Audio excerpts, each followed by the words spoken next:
After he stumbled upon their hidden place, the knights cornered the lonely youth near the rocky cliff. Weapons were drawn around him and tension exploded in the air. The sorcerer carefully examined his own face, feeling uneasy. Something unusual was tracking his spell. Without any warning, the ground disappeared from underfoot. The body fell into a blue void flooded with blinding light. In a moment, he hit the ground in the forest with a dull thud, stunned, and as if he could not breathe. Burning trees surrounded him until he finally realized he had suddenly been thrown into another world. The roaring bear burst out of the forest, cornered the young man, and blocked his escape route. Fear clouded his mind as the beast approached closer and closer. He could not quickly make a decision. Massive jaws opened wide, and claws lunged forward with all their might. But suddenly, the ground beneath the beast gave way and pulled him into the darkness. From the depths of the pit, a thick, slimy mass surfaced and swallowed the trapped bear whole. The young man recoiled as soon as the slime slid along the ground. Its surface twitched and rippled unnaturally. Nadia stood up while he forced himself not to relax and to stay alert. A sudden shockwave unexpectedly hurled him against the rocky wall and he froze, stunned, breathless. Through blurred vision, he saw how the slime was bursting the pit from inside, and how its mass was moving horribly relentlessly, without any pause. In a moment, nothing was left of the bear. It had already dissolved without a trace. Observing his breathing, he carefully analyzed the phenomenon and soon began to understand its nature. Having survived the slimy horror, he got lost deeper in the forest and suddenly realized the danger had no edge or boundary. Later, he came across cruel people who hunted humans, but he was lucky to escape. He broke free, armed with a crude wooden sword. Finding a suitable road, he almost choked on relief, for it was a living clue. Civilization was nearby. From the hill, he saw a walled city and for the first time felt true hope for human contact. But his plan was cut short halfway. The guards caught him and locked him behind iron bars. Locked behind iron bars, he screamed in despair, not understanding the guards' language, until a wave of powerless rage overwhelmed him. Exhaustion quickly melted that anger, and he curled up on the cold floor, chasing away in his mind the fatal journey that brought him here. When thoughts hid within each other and I was suspended in this fog, suddenly a sharp blow thundered from above and the silence of the chambers was shattered. Nearby, as if from darkness, appeared a shining woman in armor. She held a sword with cold authority. Stunned and confused, he looked up at the unexpected figure, not knowing, was it salvation or another threat? Inside the cage, the armed woman lightly struck him with her sword while peering through the bars. There was no hostility on her face. Instead, a bright, almost playful smile flashed, and he was completely bewildered by it. A moment later, suddenly lifted him with incredible strength just as he realized she understood his language. As if weighing nothing, she caught him in her arms and swiftly but terrifyingly fast rushed through the castle corridors to an unknown destination. Clenched in panic, he struggled to break free from her grip, having no idea what fate awaited him next. Inside an enormous cathedral hall, the armored knight led him before an elegant woman who calmly watched him leave. From that shock, her words suddenly became clear and he realized he could read their language. The woman explained, a simple possession spell allows communication, as it enables the spirit to convey their common language. He still did not fully understand what was happening, but honestly admitted there were many things he could not explain. Smiling warmly, she assured him she felt sincerity well and asked him to speak without any embellishments. In the quiet hall, he tried to compose himself while the refined woman observed him with measured interest. Gathering courage, he confessed that he came from another world and honestly gave his name. Two women listened attentively while he told about the bear and the slime that almost killed him. Hearing how he survived the terrible mountain, the refined woman asked how he managed to stay alive at all. When she learned that he ate some strange berry, she concluded his own too low mana weakened its effect. Discussing mana, he suddenly realized the body has no strange power and no hidden ability despite all the deadly threats he had to endure. The purified woman confirmed his mana was incredibly low, so in this world he has no special advantage. Relieved, he decided for himself, survival depended on the ordinary limits of the body, not on some secret power. When asked about equipment, he admitted that he only had a simple wooden stick and even that was already broken. Hearing about dangerous bandits in the mountains, he understood his survival depended more on luck than on skill. As soon as he recalled the meeting with the grim people called bandits on the mountain, the knight's face sharply changed. The shock immediately disappeared, replaced by tension. She demanded to name the exact place where he saw them. Grabbing him by the collar, she pressed with demands, "Where are they?" while someone else tried to calm her down. On the edge of panic, he stubbornly insisted that he remembered everything in detail and described the cave near the mountain. Resolutely, the knight declared that a conquering team was immediately assembling, and this persistence suddenly threw him off track. The knight introduced herself, Ilias Ratzel from the Kingdom of T. She was ordered to destroy the mountain bandits. Obediently following his instructions, she and the team cut through the forest and headed to the hidden cave. Inside, several rough men idled carefreely, had no idea that their location had already been exposed. One bandit was brazenly chatting, while the rest relaxed and did not even notice how danger was creeping up. In a moment, Ilya struck decisive. Elion was taken down before he could react. In the cave, some bandit noticed the approach of the squad thanks to detection magic and managed to warn the others, but it was already too late. Ilias moved forward without any hesitation. The narrow passage easily carried him with every movement. The flared Upit swept them away with stunning speed, cutting through resistance even before they could gather. Watching from behind, he realized every night he had as much strength as she did, and this made him feel oppressed. When the last blow thundered in the cave, silence covered everything around, and he froze stunned by their incredible power. In the cave, Ilias ordered his squad, "Spare those who laid down their arms, but destroy anyone who tries to escape." The armored knights surged forward, coordinated strikes crushed resistance, and the bandits fell one by one. Against the backdrop of total chaos, a huge chained weapon flew with a swing toward Ilias with a devastating force that suppressed without a single chance. She blocked the strike with her head, braced her feet against a stone, and deflected the heavy blow without losing balance. Calmly smiling, Ilias challenged the attacker's strength and met the furious counterstrike, not taking a step back. With a strong swing, Ilias delivered a verdict to the giant bandit woman, so much so that her stature failed to intimidate him. Her blade, with a sweeping arc-like strike, cut into his defense, and Ilias fell with a crash, a precise, decisive hit. When the dust settled, she ordered her group to search for any survivors and capture at least one alive. Night quickly closed the cave, as if confirming the operation ended without complications. Calmly looking at the aftermath, he asked why she never needed to fully draw her sword. Ilias calmly explained she refused to stain the blade with bandit blood, and in this rang pride for her weapon. Confused by her assault, he quickly retreated as soon as she lowered her sword. The knights reported they managed to capture several survivors and drive out the rest without any losses.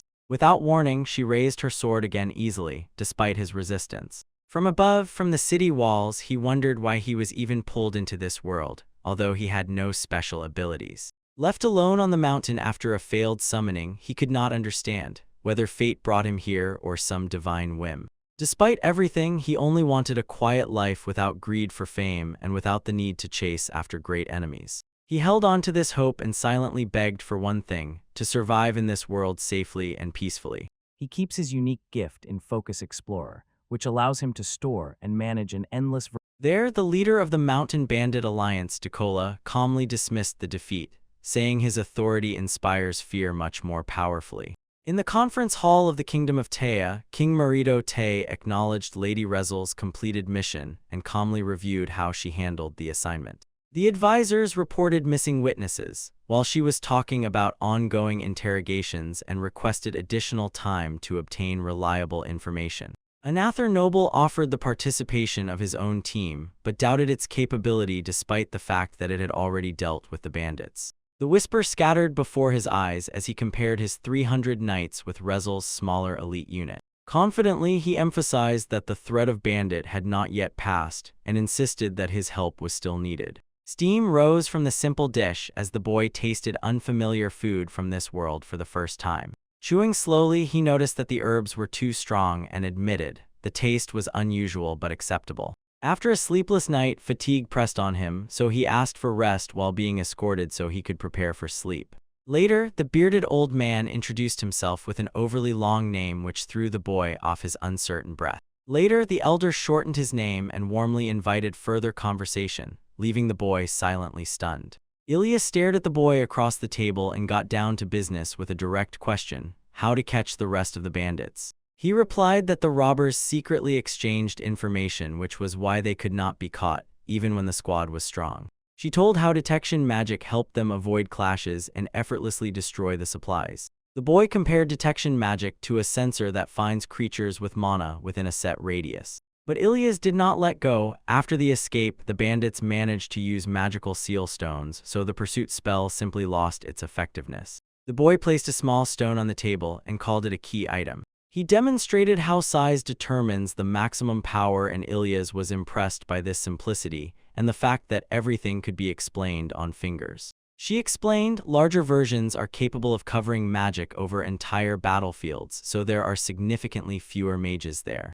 Realizing that even hypnotic magic actually exists, he learned a terrible thing. Bandits had sewn small sealing stones into their bodies. Clenching his teeth, Ilias admitted if these stones are forcibly removed, the prisoners will most likely be killed. The boy calmly asked for permission to conduct the interrogation himself. Soon he faced a subdued bandit and endured his hostility without saying a word or moving. Shifting from pressure to voice, he spoke evenly, carefully examined the bruises on the prisoners, and recorded signs of previous torture. Carefully examining, the boy concluded, the man is stubborn but already weakened by wounds. Leaning back under the influence of a cold demand, he began to squeeze unknown information from the bandit, hinting, execution is inevitable if cooperation does not begin. The boy leaned forward and asked why the prisoner had not said a word yet, although execution was already approaching. He reasoned, bandit alliances are fragile, and it is precisely the fear that continues even after death that keeps them obedient. The prisoner challenged, but the boy remained calm and asked to name the real reason for the silence. When he was offered a peaceful end in exchange for honesty, the prisoner refused to betray his comrades. Sighing, the boy concluded that an agreement was impossible and conveyed further methods to the knights. The fallen overseer solemnly exclaimed, death is nonsense and torture is a trifle compared to the horror that awaits them ahead. Only upon learning that someone could instill eternal fear even after death did the boy finally understand their silence. Later, he persistently sought knowledge about magic capable of interfering with dead souls. His question caught the scholar off guard. He protested, and Ilias restrained the misunderstanding. Calmly, the researcher acknowledged such a soul, saying that magic exists, though it remains strictly forbidden. The scholastic noted that this soul-calling magic sounded desirable, but his expression remained stern.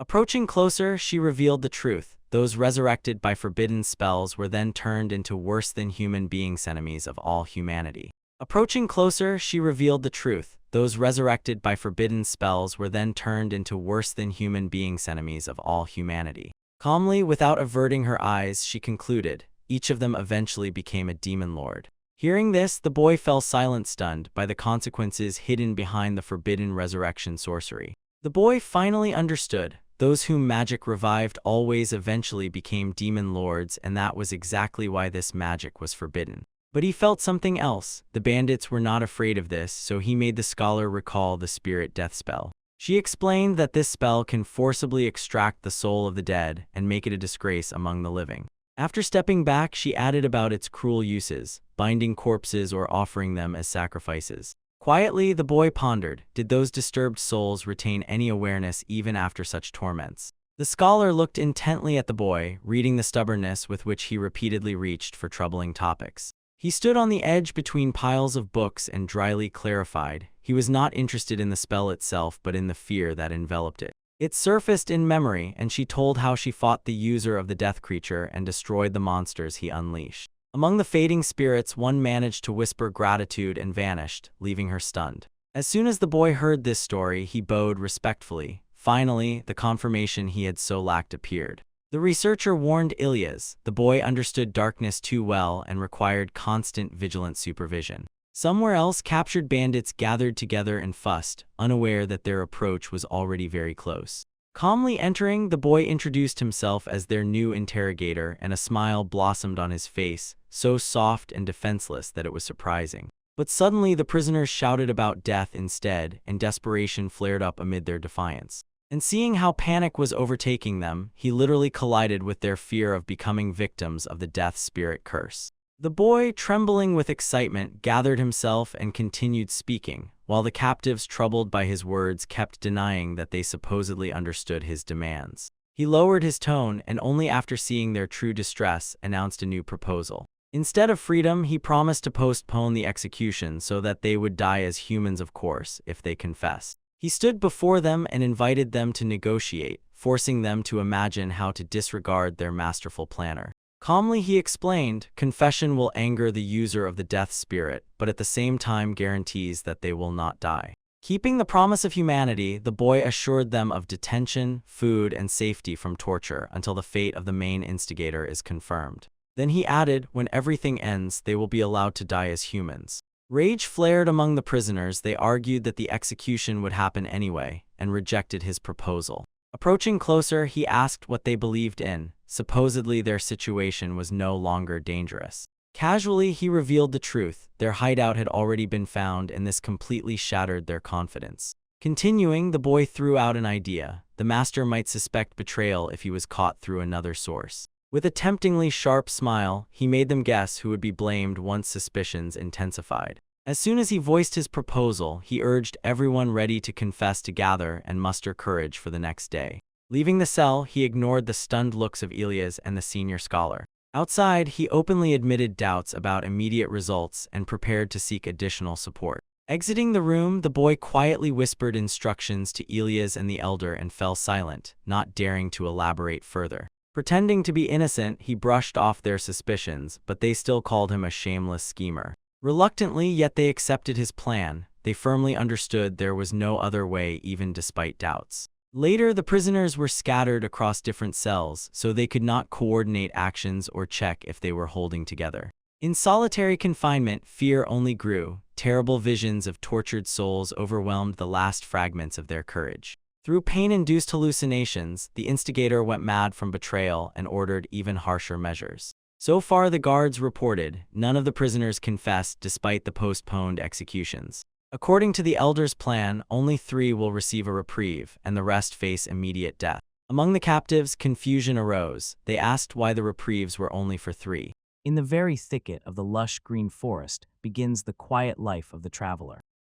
According to the elder's plan, only 3 will receive. Fearing he would be expelled, one prisoner shouted through the bars, calling the boy, and demanded, "Give me a chance to speak." Irritated but vigilant, the elder handed over the paper, but the man resisted. He would confess everything at once. Panic spread among the others as soon as they realized only 3 would survive, and in their frenzy, they were forced to write individually. Alone in the cell, one prisoner frantically recorded every detail, hoping to secure a place among the chosen. By the next day, 5 out of 7 had already confessed, and their written testimonies were handed over to Elias. As soon as the boy finished eating, he noticed Elias was looking at him as if conflicting emotions were mixed on his face. When he began his confession, her questions held him in place. She asked what kind of life he had lived before ending up here. Gratitude was in her voice, but along with it anxiety. She admitted that his methods disregarded nocturnal honor and relied on stoking fear. She said decisively that using someone's weaknesses for gain is not something she respects. He turned away and replied, he is an ordinary person who just wants to live peacefully. He looked at Elias almost up close. The boy caught confusion and wary distrust of his appearance in her. Quietly he explained, a peaceful life is not about seeking adventures but avoiding problems and sticking to the ordinary, everyday flow. Returning in thought to his previous world, he told how he learned to read people and protect himself from any harm. He added thoughtfully, behavior changes, it depends on who you are standing before, decent citizens or criminals.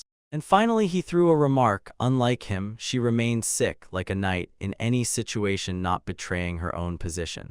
Elias pressed close to him and sharply asked if he really intended to become evil when he himself stands before evil. He himself calmly answered, nothing like that, he just decided to deal with evil, not blindly mirror it. Holding her cup, she thoughtfully swallowed every word and finally slowly admitted, now she understood what he meant. Softening, she compared his approach to a warped mirror. It shows darkness but never fully accepts it. Under the quiet light of the hall, he said that living peacefully is much harder than it sounds. The boy studies the gathered intelligence intently, while Elias and Maya simply observe, and he delves deeper into the report about how the bandit organization grows day by day. All the collected information points to Dokal, a sorcerer from a lost one, as the leader of the rising bandit union. Having finished his business, he left the guild and stepped onto the bustling streets of the town.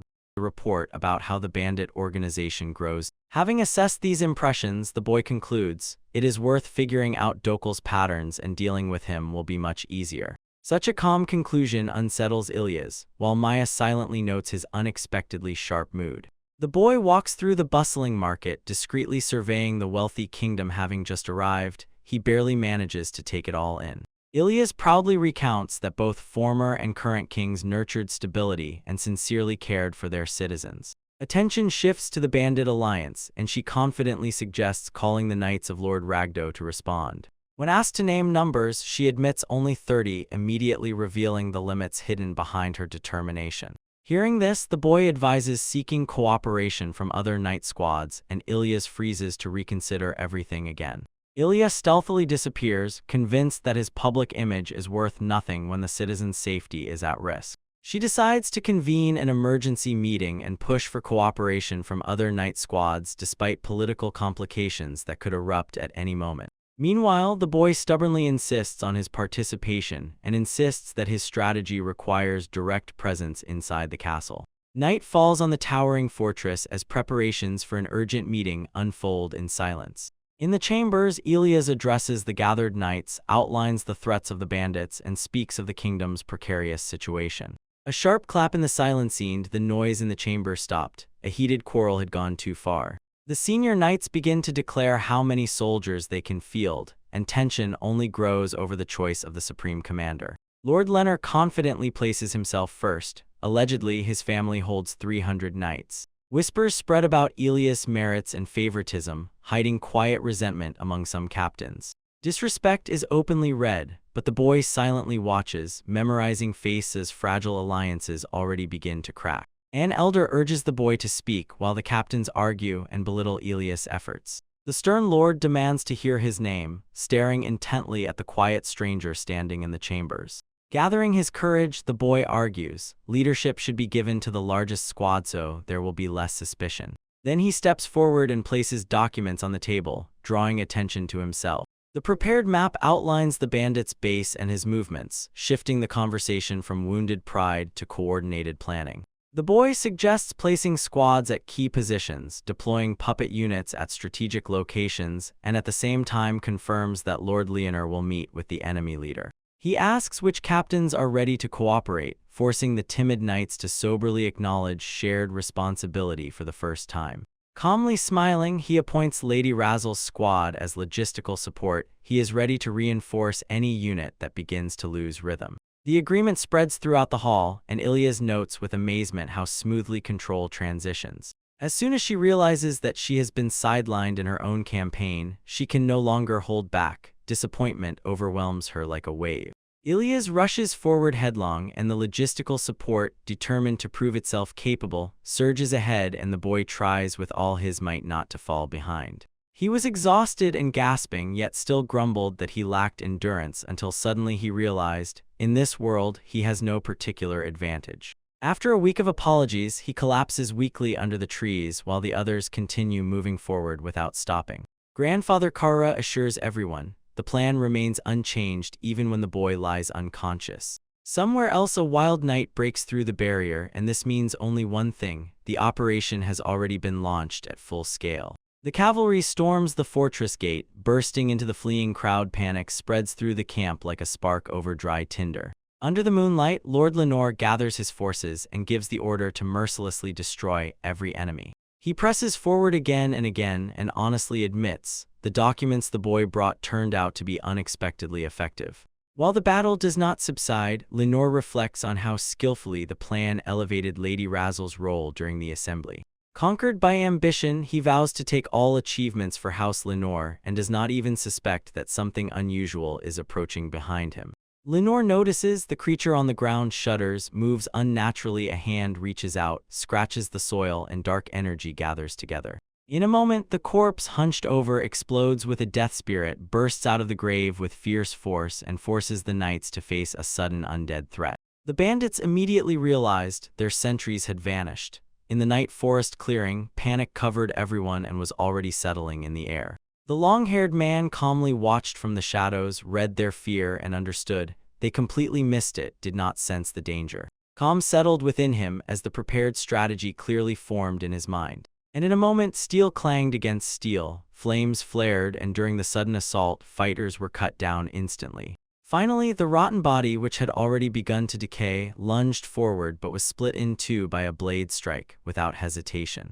The commander immediately realized his magical sealing stones were supposed to stop any spell, but an invisible force still cut its way through his ranks. Soon the corpse was torn in half and it fell to the ground, while dark liquid spread over the soil. The knight leader called for restraint. He ordered everything to be cleaned before the fallen warriors could rise again now as the undead. And chaos spread as the troops retreated through the forest, trying to break free from the shadows that relentlessly approached. Under the threat of further corruption, the commander cut off. Risking a few more knights was unacceptable. The dark-haired man gritted his teeth, while the subordinate impatiently asked how magic worked if it was also sealed in stones. Calmly he explained, the stones only dissipate the magical component, not every phenomenon born from altered principles. After that, he revealed that the death spirit spell was completely different from ordinary magic. The forbidden art implanted a soul into the bodies of the dead, and thus the undead were born, able to release mana and influence all living things around. Hiding this undead in a barrier near the camp, he ensured that the stone ceiling slabs scattered the protection, allowing more monsters to rise. With a faint smile, he made it clear without extra words, releasing the undead on the knights was intentional. Nearby lay a torn corpse convulsing as he warned his subordinate, dying nearby means becoming one of them. A weak laugh escaped him as he gave the foolish knights credit for helping advance his plan. After this, he noticed, their deaths destroyed the need to share the loot and maintain alliances. Under the moonlight, the heart and gaze did not reveal comfort, not even from the gratitude of the one he hated. Ilya stood on the top of a rocky hill under the full moon and declared that the end of the bandit leader had come. From the shadow, a long-haired man watched as she approached accompanied by soldiers, and surprise rippled across his face. Calmly stepping forward, he asked if she alone had found the hidden escape route. Skepticism froze in his gaze as he dismissed the idea that the harsh knight used allies as bait. Unwavering, Ilyas rejected the accusations but at the same time felt another strategist was working nearby. Ilya stood ready with a blade while the boy stared into the eyes of the bandit leader, and soldiers were already gathering behind him. The leader asked if the boy was really responsible and clearly did not believe in his abilities. Lowering his gaze, the boy admitted that he was probably the weakest among them. Calmly, he explained that he had delayed the executions and claimed that he had found the cave by accident. Not believing him, the bandit leader pressed further and demanded, "Tell me, what method allowed you to track his location?" The boy quietly made it clear that he understood everything while carefully studying the reaction of the bandit leader. Without hesitation, he said that this was exactly what he expected. During this commotion, Dokula would try to escape. Carefully, he outlined how the absence of bodies and prepared routes proved he relied on the spell Death Spirit. Unshakable confidence blazed in his eyes as soon as he finished. The bodies were kept precisely for this moment. Pretending to be innocent, Dokula laughed around and asked whose service this boy was in, covering sharp doubt with a relaxed smile. The leader of the robbers sneered at the idea of simple morality and dismissed any hints as if he were a peaceful citizen. A slow smile spread across his face as he examined the boy's black hair and eyes and suddenly felt something was wrong here. The moment of certainty finally came when he realized this boy does not belong to this world. Looking at his reaction, the leader increasingly confirmed his own suspicion. As the tension grew, he lost his temper and declared that he knew about both Earth and the regenerative magic once used to plunge the world into darkness. Dokula revealed the forbidden origins of Earth. The boy and Ilyas were literally struck to the depths of their souls. The boy learned that regenerative magic could have originated on Earth, and this shook his perception of this world. Doubts did not let go while he calculated the risks. If Ilyas removes Dokula prematurely, everything will only get worse. Dokula revealed fragments of the truth and immediately shot hidden blades at the boy, exposing his hostile intentions. Steel clanged on the ground and Ilyas caught both weapons effortlessly, shielding the boy from any harm. Standing firmly in front, Ilyas ordered him to stay behind while she prepared to confront Dokula directly. Dokula urged his men on, persistently threatening death for hesitation, as they rushed into battle without discipline. Ilya advanced alone and intercepted the attack, forcing her to face her own strength. Blades clashed again and again as she pressed him back evenly, precisely, with a force she kept fully controlled. The realization struck him as ordinary attacks failed, and despair tightly gripped his movements, pushing him. Cornered, Dokula prepared a hidden trump card to turn the fight, Dark Energy SB. spreading across the sky while Decola activated a forbidden spell, forcing Ilias to raise a barrier and shield the boy. When she recognized Death Spirit magic, it was as if she was struck by realization and tension pinned the boy to the spot. He meets the boy, hands over elixirs of his own making, and calls him inside time to finally. The crooked bodies of the dead rose under his command, squeezing Ilias in a ring of relentless hostility. One undead creature rushed forward and fiercely crashed into her defense, while the battlefield choked on utter chaos. Docula revealed the resurrected giant once defeated by Ilias. Now he was twisted by resentment and bound to his command. Corrupted mana spread across the field. He assured that the Death Spirit spell would hold even despite his own fate.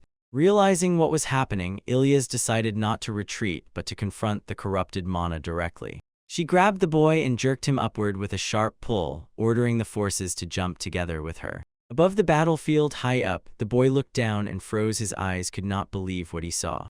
Docula tried to seal Ilias' magic, certain without spells he would become powerless. She approached slowly and calmly. Usually Ilias showed that her strength did not rely on magic at all. With one sweeping strike, she shattered the cursed ground and pushed him back. A shock rolled through the battlefield. Her pure power swept away both the undead and the masters. Holding her unwavering stance in sight, Docula prepared another hidden move, realizing that ordinary tactics did not work here at all.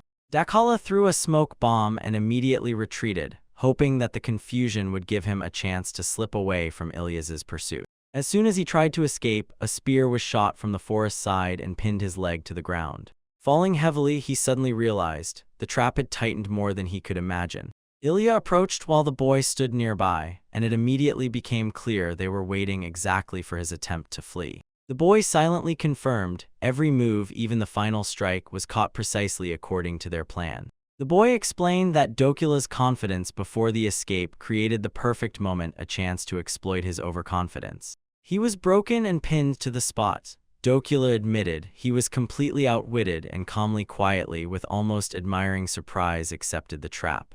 But despite everything, the boy refused to boast about the killing, and Decola froze for a moment, pondering, acknowledging his loss. Decola warned, "Do not leave," and showed the hidden base. With a quiet smile, he presented this information as his last farewell gift. When defeat settled finally, Dakota asked to name the boy. He needed to know this before the end. He sank in the last movement, and Dakota ended his life before any words could appear. She returned to the clearing while Ilias lowered the blade, and the rest of the soldiers retreated. She asked if the boy regretted not learning more about his origins from that fallen man. After brief reflection, the boy admitted, curiosity still flickers, but he believed that Akola most likely knows nothing beyond what he had already uncovered. The boy admitted that he himself had organized the ambush and still could not recover from the consequences, although he knew that Docula would not escape. Ilias agreed his strategy was logical, even if she did not like the very need to act that way for this purpose. Seeking to understand, he asked her why she delivered the final blow despite his hesitation. Clenching her fist, Ilias confessed, at that moment her decision petrified from fear. With firm determination, she acknowledged her disgust at Docula's actions and decided to put an end to him without any regret. Ilias admitted that as soon as the boy spoke to Docula, she felt a disturbing similarity was growing between them. Fearing that he would reach for the same darkness, she struck because she could not ignore that feeling. The boy admitted that he understood Docula, although he knew he kills mercilessly. Hearing this, Ilias insisted that her act was born from disgust and fear of losing him, and moreover, in exactly this way. Quietly, the boy calmed her. The fact that she dared to act and decided to think everything over later already deserves respect. When the tension eased a little, Ilias teased the boy for speaking as if he were older and wiser. Frozen, he asked her age, and as soon as he heard the answer, he was surprised. She turned out to be older, although she looked very young. Confusion flared up as soon as she misunderstood his question and accused him of doubting her origin. As soon as the misunderstanding was cleared up, the boy quickly apologized, and she became increasingly lost just in this conversation. Blushing a little, Ilias asked if his apology was enough. Her former sharpness melted into awkward relief, so after that they ended the conversation. In silence, he finished cleaning the battlefield and loaded the fallen onto a cart under the dim sky. Reinforcements pushed back the remaining undead, so the Knights of Leonor were left only with wounds, no losses. When they withdrew, the boy froze with thoughts about that revelation regarding people from Earth and about the prohibition they themselves had invented. As soon as he realized this, it became clear, to live in this world without unnecessary shocks, he would have to put in much more effort. Meanwhile, somewhere deep in the mountain forest massif, a presence stirred quietly once again under a hidden shelter. Under the moonlight, the girl with fox ears shuddered, woke up, and immediately sensed an unfamiliar danger nearby. Sunlit morning light flooded the small room, and the boy quietly woke up on an unfamiliar bed. Outside, the window birds were chirping, and for a moment he felt relief. Pain clenched his muscles as he tried to get up, and the sensation immediately suggested, in this world life demands endurance. Standing near the cart, Ilias watched him as he pondered his uncertain future in this land. He was going to find housing, obtain permission to stay, learn the language, and finally take control of his strange magic. And then he decided he would enter the city and earn money steadily, without breaks. Ilias reacted sharply as soon as the boy suggested living outside the country and refused to allow her benefactor to endure hardships. A little later, she firmly offered him a place in her home if, of course, he truly had nowhere else to spend the night. Watching intently, he immediately agreed, and she explained simply, an empty room would not be a burden. But Ilias still asked if he was trying to pressure her with guilt. Calmly smiling, the boy denied any conspiracy and admitted he just wanted to avoid unnecessary problems. Settling in Ilias' two-story house near the market, the boy began a new life. There was no money yet, but there was plenty of unexpected comfort. He looked out the window, admired his own simple, modest room, and decided to explore the country despite the fact that his black hair and the noise around immediately made him stand out from the crowd. Hetman nestling streets greeted him with noise. Tents were abundant with dishes skewered on spits and fresh products, so his gaze involuntarily caught on the market where everything was bustling. Carefully examining the coins, he checked their value, tasted the food, and noted to himself, spices enhance even the usual flavor. A sudden blow and the cargo clattered and scattered on the ground right in front of him. The boy quickly helped the girl who had fallen to gather the scattered fruits, returned her basket, and she smiled with relief. The crowd flowed around them while he led her aside so as not to block the noisy street. She was embarrassed that he spoke so directly. Direct without unnecessary words, she momentarily suspected his intentions but followed him without resistance. Then she introduced herself as Sira and sincerely thanked him for his help. After that, she proudly gestured toward her family and invited him to visit, although her name was strange. Outside the inn yard, the boy stumbled near a barrel and Sira watched as a giant approached him, assessing the situation. Introducing himself as Gauze, the owner took responsibility for the basket and greeted the boy, calling him a client. While the food was being prepared, the boy listened as Sarah told details about the town and the routine during her shift. She admitted that her dream was to become a seamstress and to study diligently while working, her bright enthusiasm. Azam struck the boy then, as she confidently pursued her own independence in the end. Then Sarah asked where he was staying and the boy honestly admitted, one night she lent him a room. As soon as he named Ilias Ratzel from Ragdo Company, surprise instantly spread throughout the room. And the shock only gained momentum when they began to tell about her fame as a powerful woman knight in this country. Jesu spoke about her victories, how she defeated the skilled knights and won triumph at the fencing tournament in Tezu. As soon as stories about Lord Karagug sounded, the boy was struck like by thunder by the grandeur surrounding him. Sitting quietly, the boy suddenly realized his very small involvement in the recent purge tied him to events much greater than he could even imagine. Sarah enthusiastically fantasized about sitting aside and watching as Lady Ilias fights, while he awkwardly tries to downplay his own role in this clash. Over time, she admitted, although many people admire Ilias, some townsfolk still criticize her strength and influence. Hearing this, the boy firmly stated that Ilias ended the internal struggle, so Sarah's fears receded. Before leaving, he decided to somehow deliver Ilias to the inn, knowing that sincere supporters already appreciate her efforts. In the tavern, the boy felt the tension thicken in the air as soon as he criticized the food, and noticed how Sarah and Gauze reacted to his harsh judgment. Not stepping back a single step, he proposed simple improvements, believing a worthy kitchen would attract more customers. On the street, Ilias closely watched him and saw how he quickly made new acquaintances. While they were walking, he recalled the exquisite dinner at the church and compared it with what was served at the inn. His words threw Gauze off balance, while Sarah silently observed, feeling his influence becoming increasingly noticeable.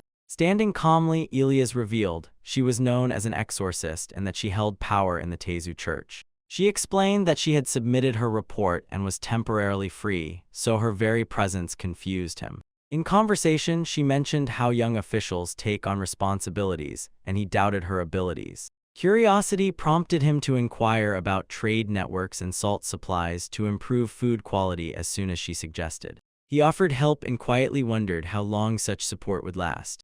Maya explained the spell she cast on the boy would last a week and could be renewed immediately after it faded, as soon as she turned her back. She asked if the possession magic bothered him, and he, awkwardly brushing it off, insisted it was a joke. Barely smiling, Maya admitted, in recent days she had not used the spell, so she might have miscalculated its effect. Later she revealed the truth: delayed muscle pain becomes a side effect, and warned that it could suddenly worsen. In a moment, agony overwhelmed the boy. He screamed, because even healing magic could not ease the pain. The sealed document lay in the box until his hand pulled out the paper, and this marked the start of the formal agreement. After that, the young man, together with his companion, entered the territory of the luxurious estate, maintaining composure while the servants led them inside. In the luxurious hall, the senior estate manager approached and greeted them with measured politeness. The owner confidently stated that he was Ban, and immediately secured his position in the company. Then negotiations began regarding the supply of salt. Ban reviewed the request and weighed the conditions, deeming them acceptable. After that, the boy proposed lowering the price of salt in the country in exchange for cooperation, and this immediately attracted attention to the groups oriented towards interest. He explained that each portion of salt was overpriced despite the scarce distribution in this country, squeezed between land borders. Maya stopped and again replayed in his mind his comparative thought, magical energy and nutrition from his former world. Almost incidentally, she hinted, his weak magic might be sustained precisely by nutrition, and for a moment he lost his train of thought. Regaining composure, the boy voiced a plan to increase demand, insisting that salt had mistakenly become a luxury item. The boy explained. He insisted that an increase in supply would reduce procurement costs, and then, if they succeeded, they would be able to get salt much cheaper. Ban questioned whether all this was realistic, insisting, daily price fluctuations are inevitable, but the guy stubbornly insisted the plan is already ready. Later, events unfolded in the tavern. Maya briskly poured ale, and from her steps and the clinking of mugs, the glances of nearby visitors immediately stuck to her. She placed a new dish on the table, and this easily disrupted the rhythm of the customers who hadn't even ordered it. Despite hesitation, the men still examined the dish while Maya urged them, take a free portion. The patrons tasted the salty potato pancakes and gasped in surprise. A simple seasoning sharply emphasized the flavor of the cheap dish. Requests for additional portions quickly poured in, and Maya swiftly darted between tables, catching up with the growing demand. So far, the guy only had a guess. Probably Ben sees in him only a young trader, one who wants to prove his own worth. He took the praise as a fortunate coincidence, not as proof of his own genius. Soon, orders echoed throughout the tavern again, and it became clear the value of salt was being overestimated once more. That day, the rumor spread instantly, so the tavern did not empty until closing time, while Maya tried to keep up with the orders. Exhaustion hit immediately after success. 2 workers collapsed from weakness, and the owner was already considering whether to hire someone else. Somewhere there, a young woman sat alone at home quietly by the fireplace, and the prepared food remained untouched. With concern, she noticed how unnoticed time crept up, and it became too late. Uncertainty pressed on her thoughts, and she kept turning over one thing, whether he even planned to return the next day. The next day, the boy endured muscle pain and figured out how to cope with the growing shortage of workers in the tavern.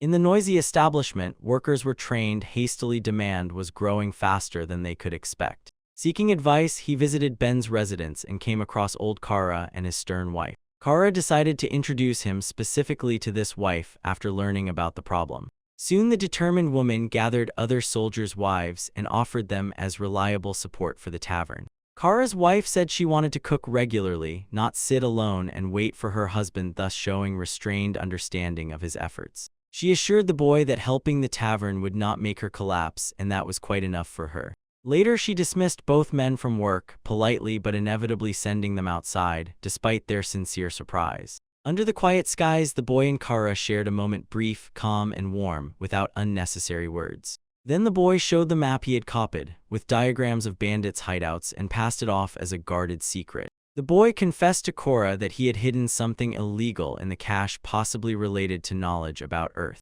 Pointing at the map, he jabbed his finger at the hardest place to reach. It was likely there that the secret was hidden. He said that the troops would soon inspect every location, although the original map had already reached the king through the nobles. Due to urgency, he suggested retrieving the hidden item before the officials could uncover it. Korra noted his curiosity and agreed without hesitation. He really needed to know what Korra had left behind.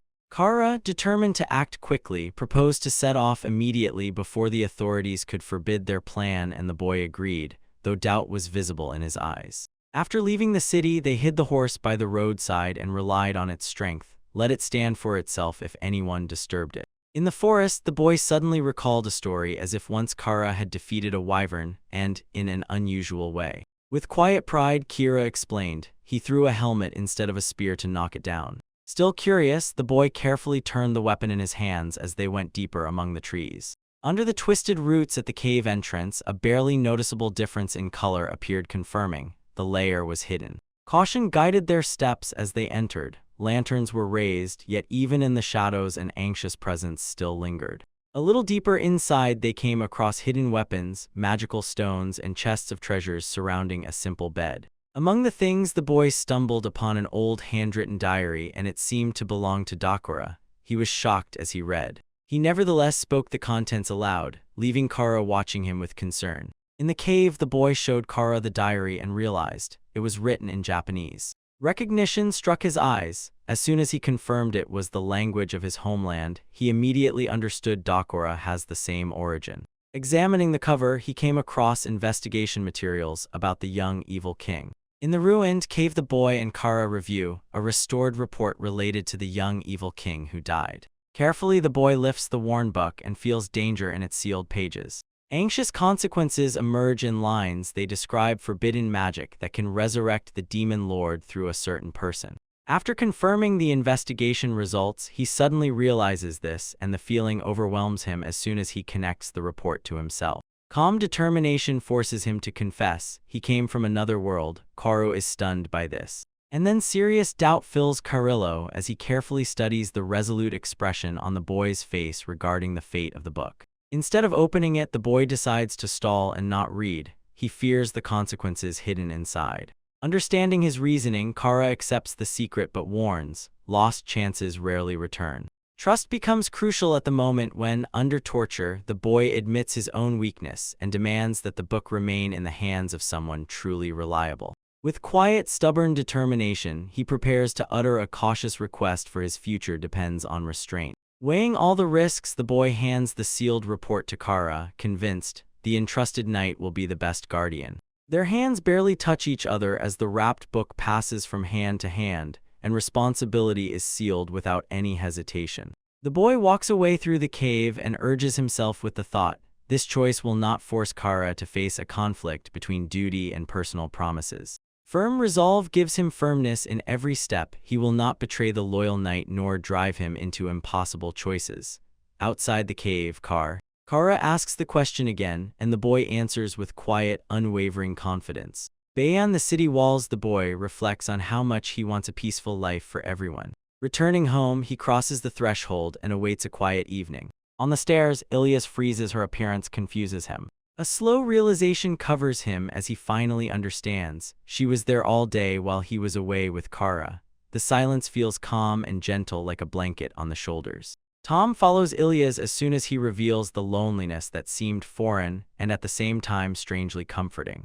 Unhealthy tension builds as the boy tries to respond to Ilias' quiet disappointment. She points to the empty kitchen and reminds him, while he was waiting, she couldn't even go grocery shopping. Clumsy excuses crack against each other as she hints that he no longer needs her company or advice. Guilt eats deeper as Vina realizes his time with Korra left her alone and restless all day. The confrontation passes when Ilias admits that her irritation was born from a simple desire to spend the day beside him. Surprise flickers across the boy's face as he admits, in matters of the heart, he is still inexperienced. A sharp decision crushes hesitation, and he moves forward with new energy. Heavy determination fills the room as he announces that they are leaving immediately. Ilias pours out confusion in a rush, but she still follows him outside without any protest. Under the open sky, both stop in front of a strange object ahead and realize this could be the so-called dog's bone. Now reproaches push Ilias to follow the boy into the city. She is sure that earlier he did something wrong. He leads her to a tavern about which rumors circulate. There are harsh tastes, and he insists that lately everything has already gotten better. Inside, noisy visitors fill the hall, and frightened workers immediately notice Ilias among the crowd. Awareness spreads moment by moment. The waitress shudders when she suddenly sees her unexpected presence. While the boy watches intently, restrained chaos flares up everywhere. Ilias is taken carefully in the noisy tavern, without rudeness. Indelible embarrassment follows Ilias into the tavern, and memories of yesterday's tension resurface again. The plates arrive, and the boy asks her to listen carefully, encouraging not to waste time and to try the food. Careful a bite, she just replaced it and admits the dish tastes much better than she expected. The conversation slowly quiets down, and a warm tremor of memories still lingers on her face. The reception they received was truly sincere. Serious resolve returns to her as soon as she notices that others look at him and emulate him, and she pushes him. The responsibility he must take does not fit within the bounds of a quiet refuge. Quiet honesty surfaces when Ilias admits it. She worries about what others will say, and she feels inexperienced despite all her efforts. The boy gently challenges. Emotions and doubts do not diminish strength, especially not the father's legacy. Memory presents a scene. Younger Ilias proudly shows flowers to his smiling daughter. Warm approval still warms her from within, prompting reflection on her own worth. Clarity settles between them again as they conclude. True resilience is born from accepting emotions, not suppressing them. A warm smile spreads across the boy's face as he urges Ilias to move forward without betraying himself. A playful exchange of remarks lifts the mood. Although he understands, she still outgrows her mastery as a knight. Quiet pensiveness echoes in him with the thought of how easily he wounded the hopes she places in others. Relief comes as soon as he notices the tavern full of his comrades supporting her. In laughter and raised mugs, he believes this shared warmth can become her strength. Laughter and kriya. Nearby overflowing tables make visitors sit right on the floor as the tavern literally explodes with noise and drinking. Morning light outlines Ilias waking in bed. Foggy memories repeatedly remind him he drank too much. Embarrassment melts into a soft smile as she recalls the past night, unexpectedly pleasant. Elsewhere, a cloak-covered silhouette marches through the huge hall straight to a senior who is waiting. The butter cookies are finally ready. Freshly made berry jam is generously spread on top. She recalls the past night. The wrapped book is passed from hand to hand. Who and where it came from is unclear, but its purpose is a dark intent. In the formal hall, the noble studies it, and in the official reports finds what emerges during a separate investigation. Turning the pages, he notices unfamiliar text and stops. The writing cannot be deciphered. Doubts grow each time. He wonders who else might have examined this volume. When he learns that the book has not been opened, a cautious young man involved in its discovery comes to mind. Kara and the noble reconciled, easing the tension caused by the hidden volume.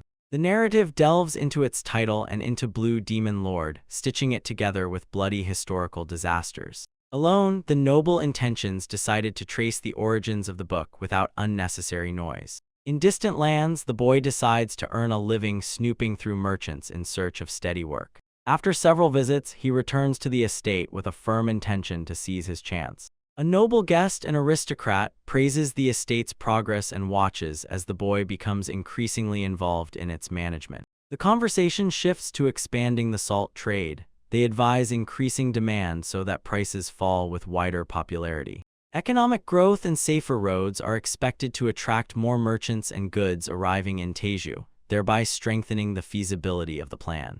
With calm confidence, the boy introduces the concept of rock salt as if unveiling a new opportunity. The heir quickly grasps everything. He recognizes the salt and understands that the ore from the mountains is meant as a resource being offered. After that, he advises searching untouched mountainous areas for salt, hinting that Teju, with its vast lands, may hide valuable resources. Next, he explains salty water or hot springs can be boiled down to extract salt, especially where there are many caves and rivers. Although he is not sure it will work, he still insists. Introducing such goods could turn into a nationwide trend.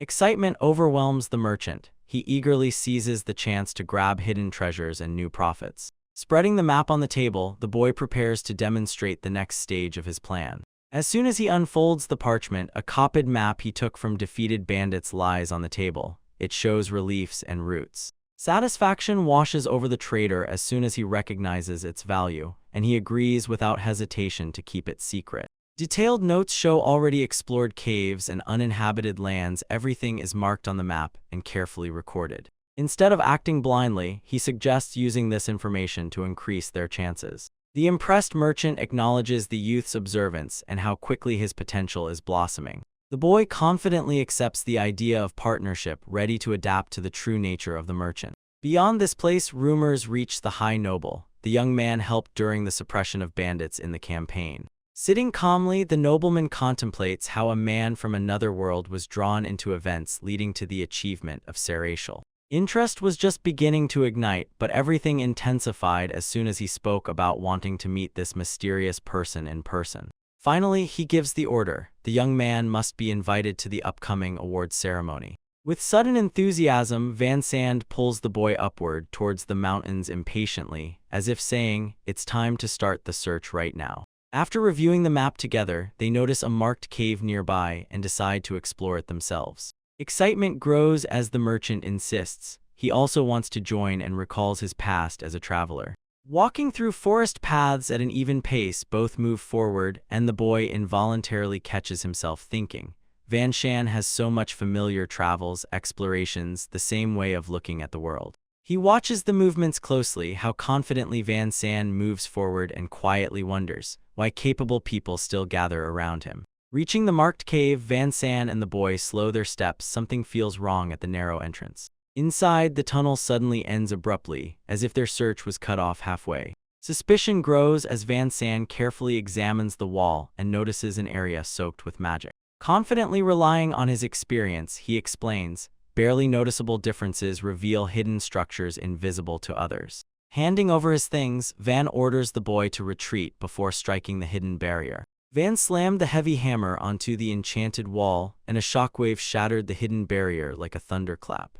Dust disperses as he reveals the nature of the weapon, an enchanted hammer that multiplies strikes but consumes too much magic. Beneath the chipped surface, a secret passage emerges. The wall truly concealed a path leading further. Energy waves through Van Sand and his traveler's instinct awakens, pushing him forward. The boy cautiously steps after him, entering the newly revealed tunnel, alert both to each step and to everything that lies ahead. Breaking through the ruined wall, Van Sand and the boy emerge into a hidden forest bathed in light filtered through the leaves. At first, it really may seem mundane here, but Van Sand feels they have stumbled upon something truly important. Sitting near unusual plants, he carefully studies them, while the boy looks at what they do not emit natural radiance. Recognition suggests the vegetation here looks the same as those species on the mountain of the Black Lord Demon. Realizing that such plants grow only in dense magic, Van Sand recalls how he survived there in slime, and the boy is genuinely impressed. Van Sand proclaims Hidden Forest a brilliant business opportunity and is overwhelmed by the scale of their unexpected discovery. He wildly rejoices in their sudden success, loudly celebrating, while the boy notes how lucky they were with the very first test. But caution cuts sharply through the excitement. The boy assumes that there may be even more valuable plants in this area. Without warning, the forest is covered by a strange deformation, and an invisible presence begins to watch them.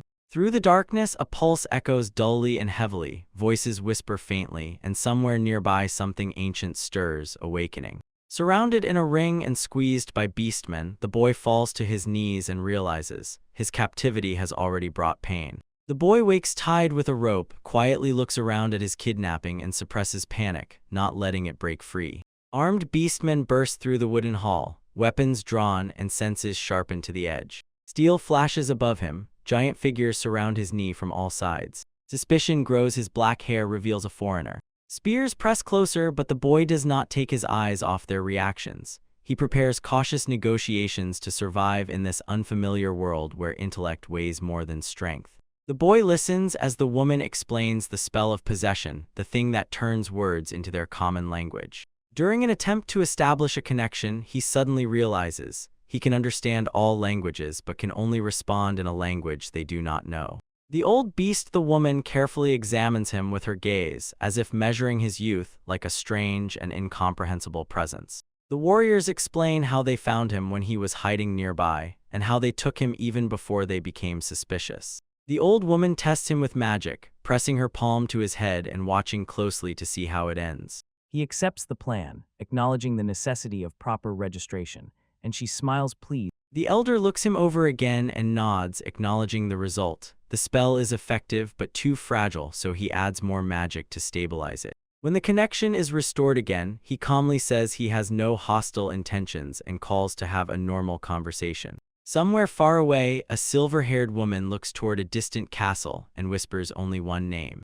In the noble halls, officials make a decision. The young stranger must attend the upcoming celebration once he deals with the bandits. Ilias notices that the elder lord is still watching her intently, as if not taking his eyes off her, and asks if anything has changed since yesterday. With a slight smile, the elder lord entrusts her to deliver the invitation and convince the young stranger to come. After she leaves, two elderly men calmly reflect on her height and how positively her very presence influences everything around. Somewhere unnoticed, the exhausted traveler rushes through the forest, stubbornly walking towards the rescue of the one who must be returned. Returning to the village, the beastmen warriors freeze in amazement upon hearing that the demon lord has fallen. The Black Wolves clan says they long ago fled to the hidden forest to escape the demon lord's rule, and have lived quietly since then. Having heard rumors that the frightened ruler was supposedly killed by slime, the elder thoughtfully considers, perhaps the outside world still remains unscathed. Anxiety spreads in waves. They assume that the fallen lord's allies will gather forces and soon begin searching for him. The boy thinks if he speaks calmly and directly with these allies, everything can be resolved without a single drop of blood. Though doubts still gnaw at him, the elder stubbornly believes his request to stay temporarily in their village will be granted. When the boy is presented before the clan, he is asked to be a mediator with the strangers, only he understands both languages. Explaining the circumstances, the elder tells how the ranks of people are thinning, and how hard it is for those who are forced to survive forever in the hidden forest. After brief reflection, he agrees to become a translator, but immediately emphasizes official decisions must be made by the appointed delegate. Suspicion gradually fades. The elder confirms that he did not say a single untruth, and the warriors, hesitating, are eventually forced to apologize. As soon as the agreement is made, curiosity leads him to the next step. He requests a tour to see the village in person. While he leads the boy through the settlement, the boy learns about a beast that approaches the borders with its rocks, crosses the mountains, threatens the livestock, and because of this, the clan hunts only within their own forest. Moreover, in the estates, the warriors train tirelessly. Every day they hone their strength, preparing for a possible conflict against the forces of the demon lord. Watching the exercises, he looks away and notices distant movement somewhere deep in the trees. Hidden among the dense foliage stands the so-called damned children's den, a place the clan avoids because they fear curses. Under the moonlight appears a girl with bald ears, and the boy freezes and simply remains stunned, staring. Hidden in the bushes, the boy watches as villagers chase a fox. The girl with big ears sent stones, striking her like a warrior. He boasts that he caught the cursed child. He is gripped by confusion. He cannot understand why a little girl stands there alone. Laughter rolls like a wave until they warn, just approach her and misfortune will not be avoided. His nausea creeps up in his chest when he recalls similar cruelty he once saw in another world. Fear turned ordinary people into voluntary executioners who torture the defenseless. The boy closes his eyes for a moment, realizing that the villagers completely distorted the essence of what happened. He resolutely asks to be returned to the elder, intending to take this matter into his own hands and prevent further harm. Alarming reports reached the castle. The boy was captured by Demi along with others, and the old knight was already preparing to act, weighing the political consequences of this deed. Outside the city walls near the forest, a remote settlement quietly lurked. A visitor appeared in a modest house. He came for an answer from the clan living there. When the young man asked why the little girl was considered cursed, a serious anxiety instantly froze on his face. The clan members explained the girl's pale features were considered unacceptable among the Black Wolves, and also the very fact of her existence from birth was suspicious. Her mother died during childbirth, and soon her father was torn apart by beasts, so she was left completely alone. The clan admitted they left the girl alone outside the village to avert misfortune. Fear of the curse prevented them from killing her, yet they still abandoned her. If one listened more carefully, the youth quickly understood. She was not perceived there as a child, but as a shield used to protect from trouble. The elder insisted that she had no other purpose. Her hardened gaze revealed nothing, neither pity nor doubt about their decision. Despite warnings about the danger beyond the village, the young man decided to see everything with his own eyes. Having passed the houses, he headed to the forest, where an isolated girl still remained, and prepared to see the truth with his own eyes. Behind broken wooden boards among overgrown plants, the girl stayed alone. The entrance to her hideout was blocked by torn fabric. Hearing footsteps, she barely turned around, and anxiety, like a void, grew on her face. Fear gripped her body as soon as she felt someone approaching. The young man cautiously appeared in the field of view, raising his hands to prove he was not a threat. Although his posture was calm, panic covered her fragile being. In her eyes froze a troubled gleam. She could not comprehend either why she saw him or why she was brought to this. Denial left her unable to understand even simple words. Heavy chains shackled her ankle, and as soon as she felt it, it became clear she had been restrained since birth, abandoned and locked up. She endured complete loneliness there.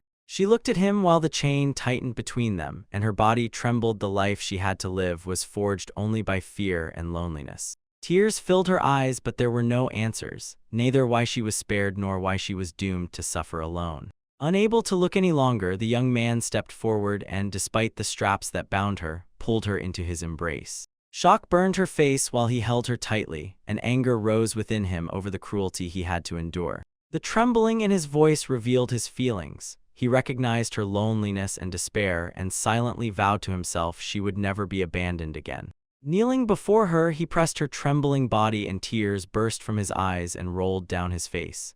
Many years of restraint shattered in that silence of the forest glade. As soon as he lifted her chin, he encountered her bewildered gaze and immediately understood. Some burdens can only be eased when he himself makes a choice and begins to act. For a long time, he convinced himself that living quietly, staying within limits, was truly enough. But as soon as he saw her suffering, his faith crumbled. Overwhelmed by a wave of feelings, he hugged her tightly while she sobbed uncontrollably, and the pain immediately poured out of both. Eventually, their breathing evened out, and he loosened his grip. The forest fell silent again, but his determination had already changed firmly forever. When the tears subsided, he tried to make sure she understood him. She responded with simple gestures and watched his face intently. Suddenly, her hair barely glowed under his hand. Surprise flashed across his face. He felt that something had changed. Grabbing her by the shoulders, he urgently asked if she wanted to leave the village. His persistence displaced former hesitations. She silently looked at him, her gaze steady, yet flickering with uncertainty. The air between them was tense with possibility. Before he could make the next move, villagers appeared before his eyes and interrupted the conversation. Their presence threatened to shatter the fragile moment he had just created. Suddenly, a disguised man appeared in the forest, and his arrival sharply frightened him. As soon as the figure revealed himself, he recognized it was an ally. The newcomer explained that he had been hiding nearby and came out only after hearing cries for help. The tension between them eased, and relief softened the tone. Anxiety preceded calm when he ordered to immediately leave the forest. Others were already waiting behind the trees for his return. Straightening up, he declared that he wanted to negotiate peacefully with the peasants about the isolated girl. Resolve held a steady gaze. Meanwhile, the girl curled up in her shelter, recoiling from unfamiliar faces. He managed to build fragile trust, but under watchful eyes she remained uncertain. Seeing them, the ally choked back loud tears. For a moment, from a flash of relief, the tension released and he froze in awkward confusion. Turning away, the young man pondered. His decision might distance him from a quiet life. Yet despite everything, he could not ignore what he had witnessed. Finally decisive, he squeezed her hand and took the burden upon himself. Saving her was a choice he would not retreat from. Without averting his calm gaze, he promised her freedom, and determination in his heart displaced all hesitation. Under the open sky, he began removing what restrained her, choosing a path after which not a drop of regret would remain. On the castle grounds, a young woman anxiously searched with her eyes for the missing man. Fear clouded her thoughts just as she finally realized he had vanished. The messenger arrived and handed her alarming news about the man living in her home. Relentless unrest spread immediately as everything became clear. The report stated plainly he was taken by demi-humans. Shock pressed her to the ground, the words lay like a heavy burden. While she was distressed, he found himself in their home and met with the clan leaders. Without haste, he proposed terms for formal negotiations. With calm confidence, he assured them, in the conversation they would have equal positions, but in return he demanded to accept one single condition. In the home, the elder of the clan broke the stubbornness and, without averting his gaze, asked whether equality would hold on the fact that he accepted his demand. Tension lay heavily in the cramped space. Simply, in an even tone, he clarified, the negotiations would rely on their own confidence, and his condition would not stand in the way of either word or discussion. Finally, he voiced the request, looking intently in response, that the cursed child be given a chance to leave the village. The elder carefully watched him, noticing how he did not take his eyes off the girl. Beneath her composed appearance still flickered suspicion; it had not retreated. Unwaveringly, he insisted, this decision would benefit both the child and the clan. Despite close scrutiny, his determination held firm like iron. Sudden news: armed men appeared near the entrance to the forest, and anxiety rippled through the clan. Tension twitched and sharply rose. Standing calmly, he explained that the soldiers had come for him personally and did not even back down. He pushed the dispute, let it continue further. Then he threw down a harsh condition. The strongest warrior must fight the cursed child, and her freedom depends precisely on victory. The elder woman looked at him intently, questioning whether his feelings were truly different from theirs. Doubt froze in her gaze. Not moving an inch, he accepted their suspicion and revealed the truth. What they called duel was only an attempt to remove the girl. After a brief silence, the clan agreed to the duel on his terms. He demanded that no curse fall on others. Beyond the trees, armed soldiers loaded their weapons. He stood calmly and watched them. He knew that one of them had to truly engage in battle. Steel entered the night and burst forth with a powerful strike. The echo thundered so loudly that the earth trembled and fragments scattered across the clearing. Blows fell one after another, sharp, swift, increasingly heavy. The clash made both sides feel the full force of the fight. Faces hardened with determination as the skirmish flared up. No warrior intended to retreat from this confrontation. A fierce shootout erupted. The warrior's strike tore through the earth, fragments flew across the clearing, and the soldiers took a tight defense. Looking more closely, he explained, the soldiers did not seek a real battle, they came only to show strength. The confusion in the spectators' eyes melted away as soon as he announced that negotiations were starting. The chaos shifted aside, only restrained anticipation remained. Next to the trembling girl, the strongest fighter of the village stepped forward, ready to resolve everything with a decisive duel. In the village square, the beastmen in combat readiness surrounded the gray-haired girl, and nearby several peasants lay unconscious. The boy quietly stood aside as tension crept under the huge tree. Maintaining a calm pace, the boy turned to the elderly mage after the staged, overly convincing performance. The guards dragged the girl away, and he froze with an unreadable expression on his face. A faint smile barely touched his lips as he assessed what had happened. He walked alongside the elder and listened until the latter reminded him again of another task. In the crowd, peasants whispered about the humiliation their strongest fighter had suffered. The conflict erupted as soon as suspicions arose about his intentions towards the girl. Yet the boy remained just as composed as if he were ready to face any consequences that might follow. Dark energy rose in a wave on the square while the beastmen rushed to the white-haired girl, and Karagram lowered his gaze and the boy silently watched everything. When the duel began, tears ran down her cheeks. The werewolf leaned forward, tightening his grip on the weapon, and rushed there like an arrow. Still having thrown Stilla when he attacked without restraint, he drove a blow into her smaller figure and shook the ground beneath their feet. The peasants were stunned, fear covered her face, but at the critical moment the boy reached out his hand. An unexpected force burst from her body, pushed the beast people back, and took control of the fight. The beastman jerked back as the sudden force of the girl struck his body, knocking him off his feet across the square and breaking his advance. Shock swept through the village like a wave while the Karagras watched calmly, understanding the true purpose of this staged clash. Suddenly jumping forward, the boy raised his voice and addressed the crowd. The girl's pale appearance is her natural state, not a curse. He explained that the death of her parents was only a misfortune, not proof of ill intent, and that fear blinded the entire village. Without restraining condemnation for their short-sightedness, the boy declared, their accusation is the real crime. He placed a steady, firm hand on the girl's shoulder and it became clear to everyone that the duel was arranged to prove her dignity before the doubtful peasants. He described rare trees that shimmer when an excess of magic accumulates in them and compared their glow to the light pouring from her hair. Calmly, without a shadow of doubt, he explained, "This glow conceals a colossal power, a might comparable to the legendary heroes of the past." Carefully lifting her, he declared that she was not cursed, rather a blessing born from extraordinary talent. Silence fell over the square like a heavy veil. The villagers struggled to accept the truth presented to them. The boy pressed the girl to himself and announced that he would take responsibility for her, so the promise made before the village would be fulfilled without any objections. Then he led her away from the square, followed by the elders and guards. The earlier hostility vanished, replaced by reluctant but now accepted acceptance. Secretly, he pondered how exactly the duel was arranged. He recalled the meticulous preparation and the help he sought to keep her magic under control. During the trials, she overcame fear and proved her strength, finding confidence that would support her further growth. In the end, he was certain this lesson would put an end to further ignorance in the village. The boy admitted that caragrams helped in a small act to enhance the effect of the duel before the villagers. Even before the battle started, he secretly warned the girl about the danger. He forced her to face fear and awaken her own power. When everything finally ended, she suddenly burst into tears, unable to withstand the tension she had to endure. Watching her cry, he clearly understood. She faced hostility and, without hesitation, put herself at risk for his plan. Choosing silence instead of cruel truth, the boy decided to lead her future carefully and ensure that from now on she would live safely. Suddenly something appeared behind the trees and the boy felt powerful magic. She was already descending into the clearing.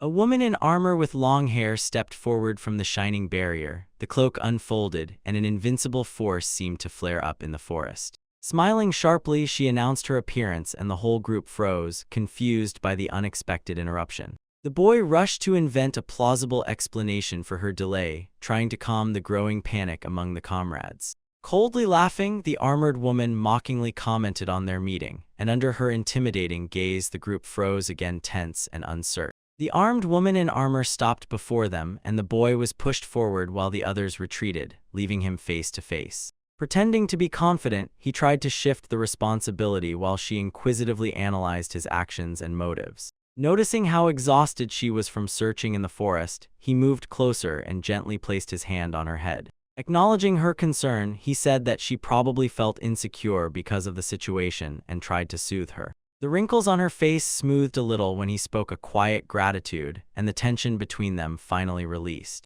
The boy carried the woman clad in armor away from the clearing while others watched, and everyone sighed with relief. The skirmish ended without further damage. They buried her behind the trees, and the company, whispering among themselves, wondered how events might have unfolded differently if she had arrived earlier. He held her close and suddenly realized the careless phrase he had thrown out had already reached her ear, so an awkward silence hung between them. The awkwardness instantly turned into retaliation. She hit him several times in a row, forcing him to retreat while the others watched silently. After the attack, the gorilla-like boy regained consciousness in a castle room. Ilyas, a long-haired blonde woman, scolded him for reckless behavior. A little later, Ilyas led the little girl animal to the bathhouse, while the boy went to report the situation to the local authorities. Just cleaned up, the frightened girl dashed forward, tears already standing in her eyes. Her sharpened strength remained unquenched, and tension hung in the room. Panic erupted as soon as she lunged at the boy and nearly strangled him. They were just restrained, and the argument immediately shifted to a practical level. The boy suggested taking her to Maya's place and using a spell of subjugation to safely deal with her condition. The boy received an official invitation because his recent achievements were recognized. Ilyas reacted sharply and warned, "Such attention means that the authorities have acknowledged his actions." Sitting nearby, he explained that standing out only invites trouble in this world. Ilyas listened while the little girl quietly observed nearby. Calmly, the boy said that survival here is only possible with allies, those he can rely on. His restrained tone sharply clashed with how Ilyas' fist clenched. After A10, silence fell while Ilyas asked if he really trusted them. Doubt briefly flashed across her face. After a pause, the boy admitted, yes, he really relied on them. He named Kira, Gramps, Maya, Bana, Sana, and Ilyas people he trusted. The boy confessed that he was afraid to stand out and attract even more enemies. Only a week had passed since he found himself in this world, and he still did not dare to fully trust others. He explained to rely on someone, courage is needed, the kind he did not yet have. Past encounters with danger taught him caution. Despite everything, the boy admitted that right now he trusted Ilyas the most. Her unchanging, calm face made her freeze. Having received an official summons from Lord Ragdo, he decided to accept the invitation. Ilyas was surprised by his sudden decisiveness. Jumping to his feet, the boy declared that he would repay the debt for the support he had received.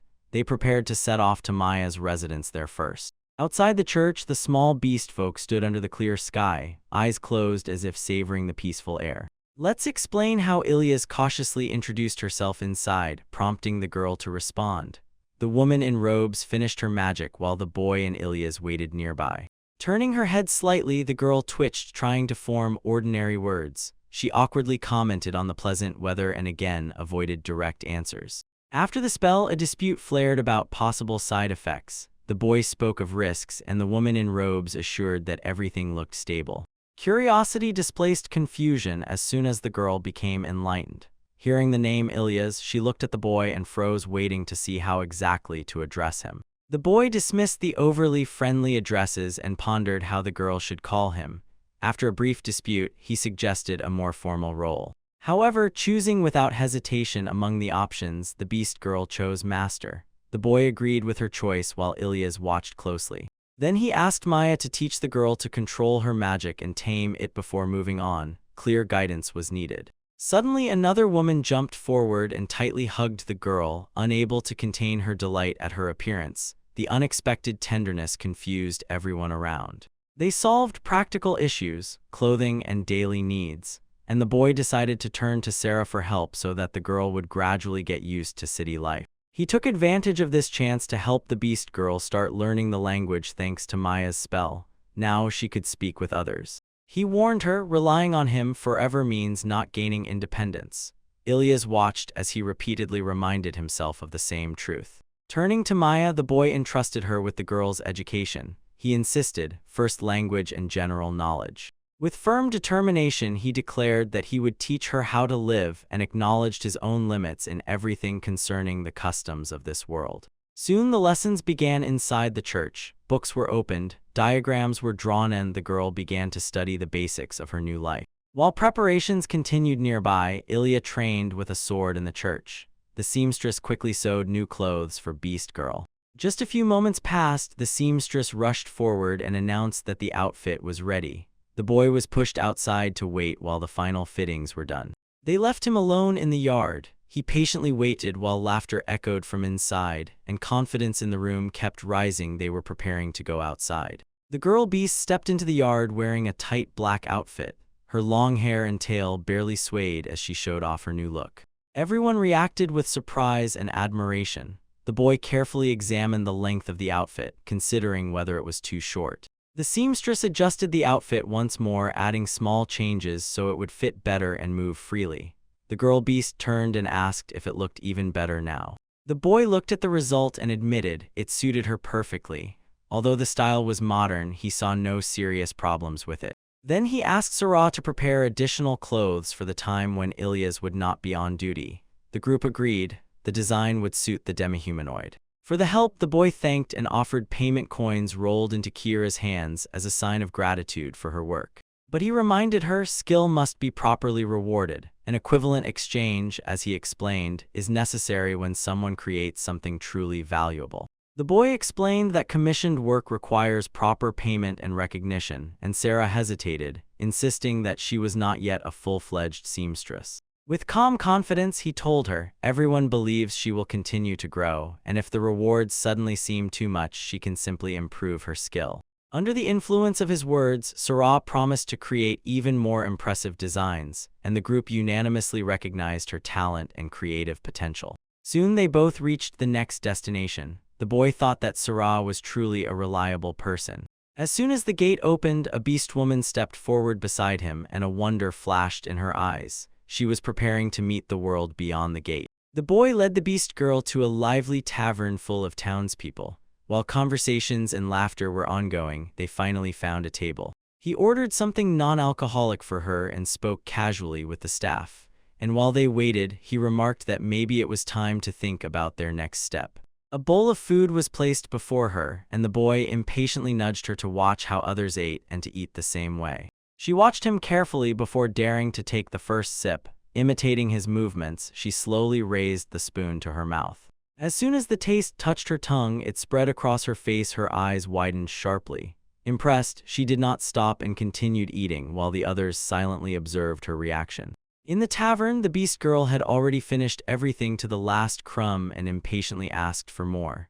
The boy and Ilias watched this and exhaled with quiet relief. Later, they set off under the night sky toward the castle. The boy thought, she still knows nothing but still wants her to live independently someday. While they discussed her future, the very first question arose: the name.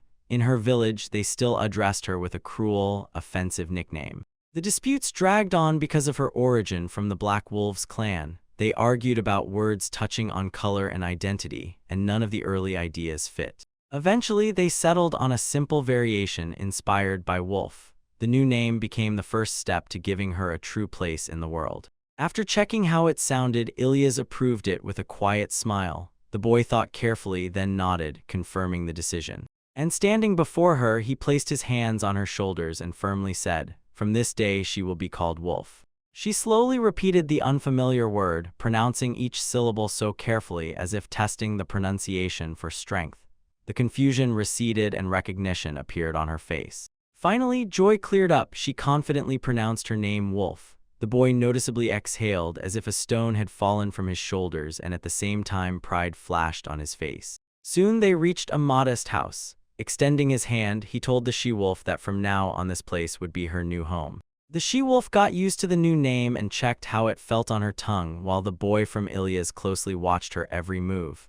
After a brief hesitation, he still agreed. The name suited her. Entering the house, they stepped forward together. The boy announced that from today Wolf would begin a new life here. In a distant castle, a nobleman reported about hidden demigods, human tribes, and fresh unrest in the neighboring lands. All froze in anticipation of new discoveries. The conversation shifted to the boy's actions, how he got involved with mountain bandits and came across strange findings, and also how it was confirmed that he accepted the invitation to the banquet. Standing by the window, the nobleman thoughtfully pondered. Even noble company could not move him from his place, but everything changed because of what the young man brought. Eventually, he left the castle. The noble expressed interest in the upcoming banquet as soon as he was reminded to behave properly, and his gaze revealed a much deeper curiosity. Meanwhile, the boy passed through his own house, thinking about the rapid growth of wolves and about Ilias' hidden insecurities. Responsibility pressed with every step. He thought that Ilias was giving her all because she was afraid she would be perceived as unreliable. The way she sensitively caught others' thoughts worried him. Alone in his room, he suddenly realized, after meeting with Wolf, his gaze was distorted. Doubts immediately crept into his thoughts. Closing his eyes, the boy forced himself to pull together. He reminded himself, his usual calm assessment had not yet disappeared. The boy, a young man with black hair, prepared formal clothes for the award ceremony after he defeated the bandits in. Inside, Wolf is a blonde. The hairstyle of the woman with light hair immediately made her realize something had changed with him. Her surprise flashed in her eyes as soon as she examined his exquisite clothes and unwavering posture. By the gates outside the estate, a carriage was waiting. While the boy examined himself in detail, compliments poured one after another, and he suddenly understood that now he looked more like a nobleman than a fighter. For this event, his usual gear was replaced with ceremonial armor. The polished surface brightly gleamed from the light, although previously restoring it had taken considerable effort. While the celebration continued, trade problems surfaced almost unnoticed. For some time, control over negotiations between the Black Wolf tribe and Tezu was temporarily handed over to Van. The boy was appointed as a mediator for negotiations with the Black Wolf tribe. In return, he was to receive a small percentage of future trade profits. In the spacious hall under the high chandeliers, noble guests gathered. A quiet whisper spread like a wave through the room, doubting intentions and casting shadows on the foreigners present. As the whisper grew sharper, tension in the crowd thickened. The boy felt hostility brewing in the air and recognized hidden resistance from influential nobles. Attention sharply shifted as the king of Tezu appeared before them, his youthful appearance contrasted with the authority he carried throughout the hall. The boy's gaze briefly caught between the ruler and the mediator, and anxiety swept over him as he realized this ceremony held a much deeper political significance than he had expected. The boy barely managed to feel his gaze fixed on the king before that moment dissolved. Polite titles were announced aloud, and the nobility silently sat down in silence. Ilya's II Roshal was presented before the assembly. A gathered authoritative confidence lay on each of his steps, and the hall fell silent so that attention was fully riveted on the throne. The boy, bowing in deep respect, received an award from the king for destroying the bandit leader, and immediately applause rang out recognizing his bravery and fresh achievements. After the ceremony, the guests proceeded to the grand banquet hall. Along the tables, like a continuous stream, dishes were arranged for the gathered lords and officials. Sitting among them, the boy tasted exquisite dishes and felt quiet satisfaction. Despite the political tension, he still allowed himself a brief moment of relief.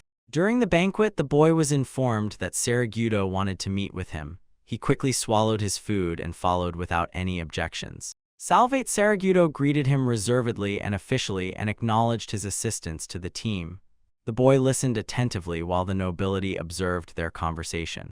Having passed by just a little, Morito II Tezu approached with a calm smile. He introduced himself as the king and asked to speak privately. As soon as their eyes met, the air seemed to change. Beneath the king's outwardly composed face, tension quietly sprouted. Nearby, accusations about his origin and connection with Sir Rachel were already swirling. Everything surfaced, and attention rapidly focused on him. The boy prepared to respond cautiously. When the king slyly dispersed the inquiry, the boy immediately understood he was being tested. Yet he did not lose his temper and did not answer directly. Turning away from the outstretched hand, he calmly moved to the nearest table. Observers watched in confusion as he ignored the hint of a challenge. Having made his way to the scattered banquet, he chose fruits without hesitation. His movements looked mundane, but the decision had precise, deliberate meaning. While he quietly ate, a political trap spun in his head, placed right under his nose. To avoid getting caught, he shifted the conversation to innocent manners.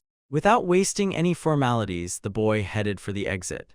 An unexpected response momentarily confused the king right in the hall. Nobles realized the boy quietly left the hall. As soon as the king noticed he was gone, misunderstanding immediately spread and he reacted instantly. Determined not to lose the chance, the king rushed forward. His composed appearance faltered as soon as he started walking down the corridor. Frustration overwhelmed him as soon as he decided this meeting ended too quickly. All cautious plans to test the boy proved futile. But before reaching the exit, he noticed the boy who was calmly waiting on the stairs. The young intermediary spoke to him confidently and evenly. After the previous test, the boy admitted he understood the king's intentions. Their conversation from the chase suddenly turned into an open confrontation. The king suddenly dropped his solemn manner and laughed openly, so much that everyone around shuddered. The courtiers rushed forward, confused by his sharp change. Grabbing the boy by the shoulder, he declared his interest and led him upstairs. The tension melted not in argument, but in unexpected closeness. Sitting nearby, the king thanked him for managing to quell the bandit crisis. The boy modestly downplayed his own role, not exaggerating his merits. When the conversation returned to strategy, wine was poured. For the victory over the band, praise was given to both the boy and Lady Razzle. They shared the credit. He did not cling to pride. His methods relied on finding loopholes and weaknesses. The king watched him closely, intrigued by his restraint. Sitting quietly, the boy insisted that Ilya's deserved praise. He explained, her resilience and willingness to accept help made success possible. He immediately switched to another topic and asked why the Black Wolves were allowed equal trading rights. Instead of dominating, he chose balance. Interested in his reasoning, the king laughed and lightly killed with a jab. The boy felt that beneath that relaxed mask hid a sharp mind. The conversation changed abruptly. As soon as the king spoke about the boy's origin, the air tensed and delicate questions hung like a blade. The tension was broken by a report placed directly on the table. The document promised to expose a broader problem that neither side could afford to ignore anymore. The king opened the book. It contained the language of the boy's former world. He already disliked reading it, but the knowledge was putting him at risk. He explained research into forbidden magic is prohibited by an international pact. In stricter lands, even understanding such a text can end in execution. Then he revealed the leader of the mountain bandits once served as an assassin in Metasand. This statement instantly intensified the political consequences. Seeing that the dispute was heading into danger, the boy remained cautious. Now the conversation had already broken out of trade bounds and was touching on an international conflict. Despite his reluctance, the king insisted the research must continue. Ultimately, the responsibility for investigating the book fell on the boy. The king asked how much knowledge the sealed book truly concealed. The sound of foreign script confirmed it came from the world the boy once left. He explained that the Ugula church in Midges has enormous influence. If the cases of runny nose led them to the bandits' hideout, maybe they already suspect the existence of the book.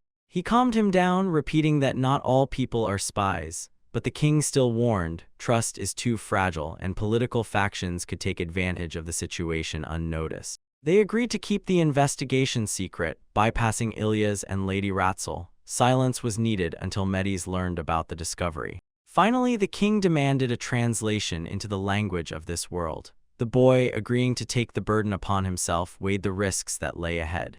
With a confident smile, the king dismissed the need for written records instead, declaring that all translated knowledge would be stored only in his own memory. The boy immediately realized the trap. Concentrating forbidden information in one head meant raising both a personal threat and political instability.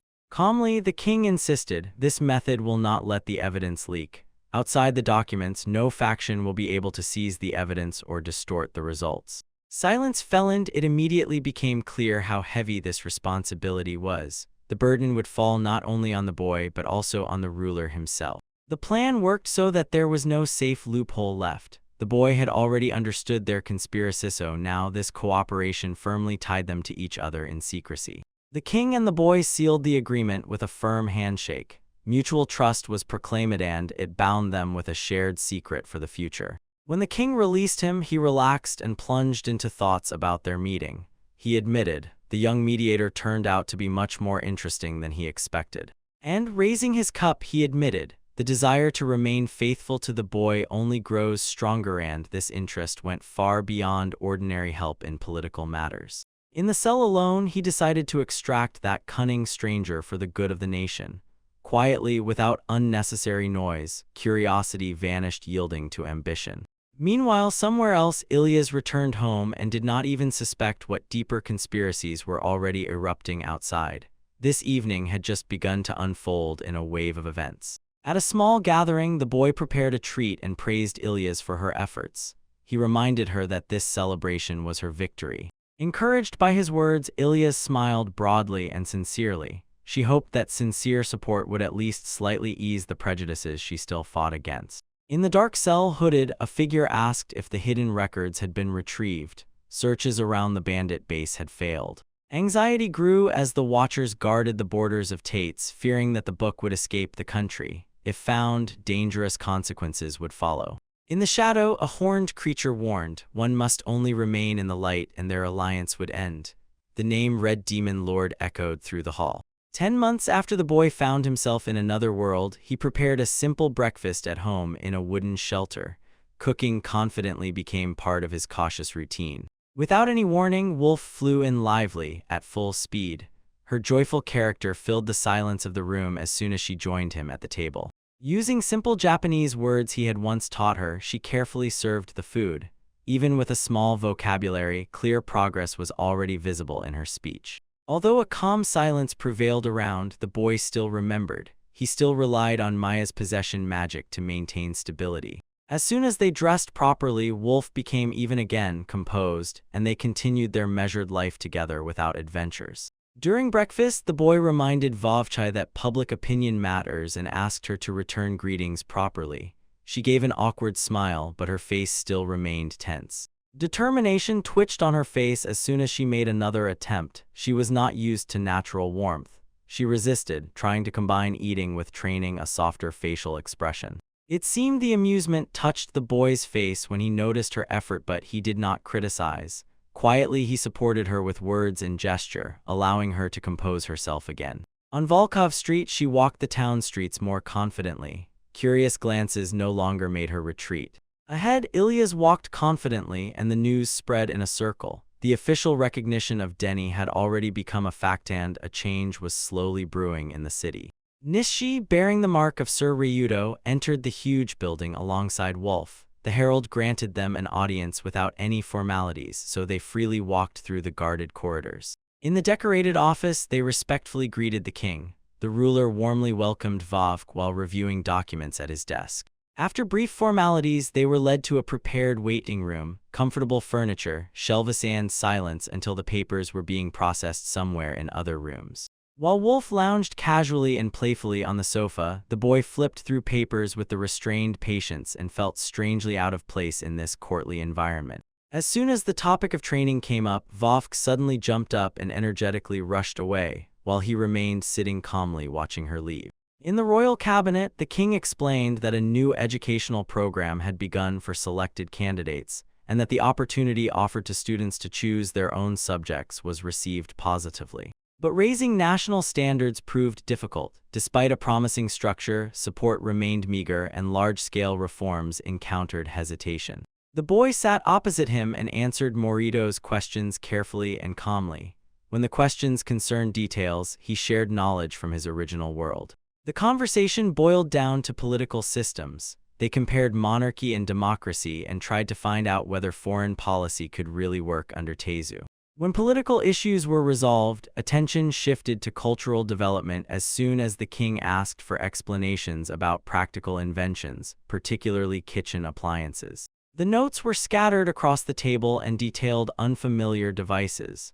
Morito noted, reproducing such instruments with magic might be useful, yet he still could not grasp their basic essence. His reflections led to one conclusion: to truly and correctly implement these ideas, a reliable expert magician would be needed. Satisfied with the course of the conversation, he suggested a short pause, sincerely acknowledging, their exchange of ideas is progressing smoothly, without disruptions.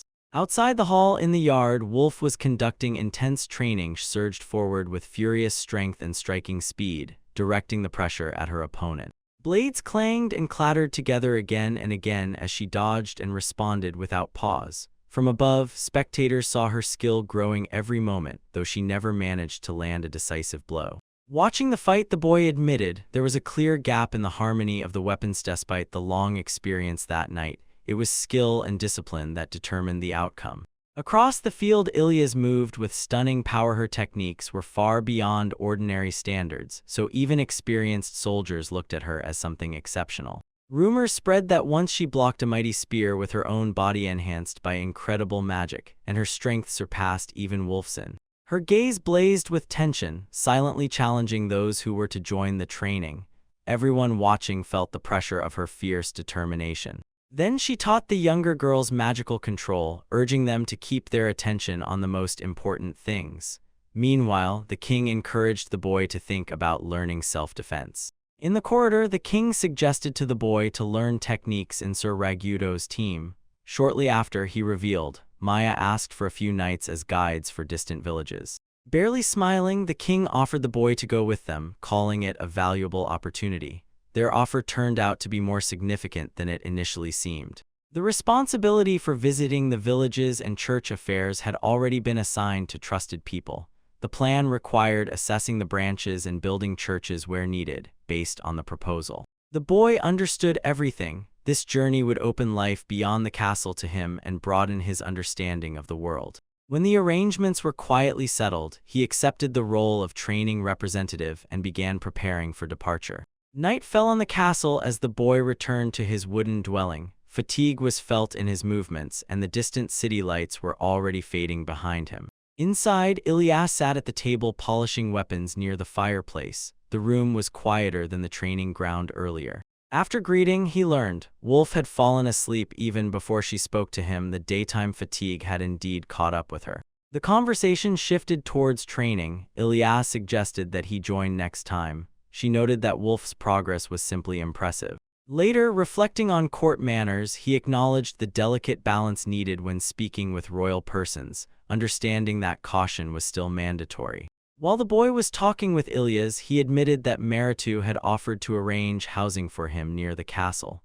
The offer promised convenience and easier access to official matters. He explained that living closer would be easier, daily visits would become lighter, and the path between the castle and the wooden house would shorten. Ilyas listened silently. Despite the advantages, he still refused the offer, and his decision had such a weighty foundation that the matter went beyond mere practicality. Without holding back his surprise, Ilyas questioned his reason for refusal, sensing the choice here depended not only on distance or convenience. Outwardly without tension, he admitted that the reasons were personal and partly for Wolf's sake, as if implying he was still getting used to this unfamiliar world. In the dim light, the boy confessed. The anxiety about how he lived in this country had not yet disappeared. The calm tone could not hide the persistent unrest. Silence stretched while Wolf carefully watched him across the table. Uncertainty flared in her wide-open eyes. Turning away, he asked her to interpret his words as she wished, then cut off the conversation and left for the night.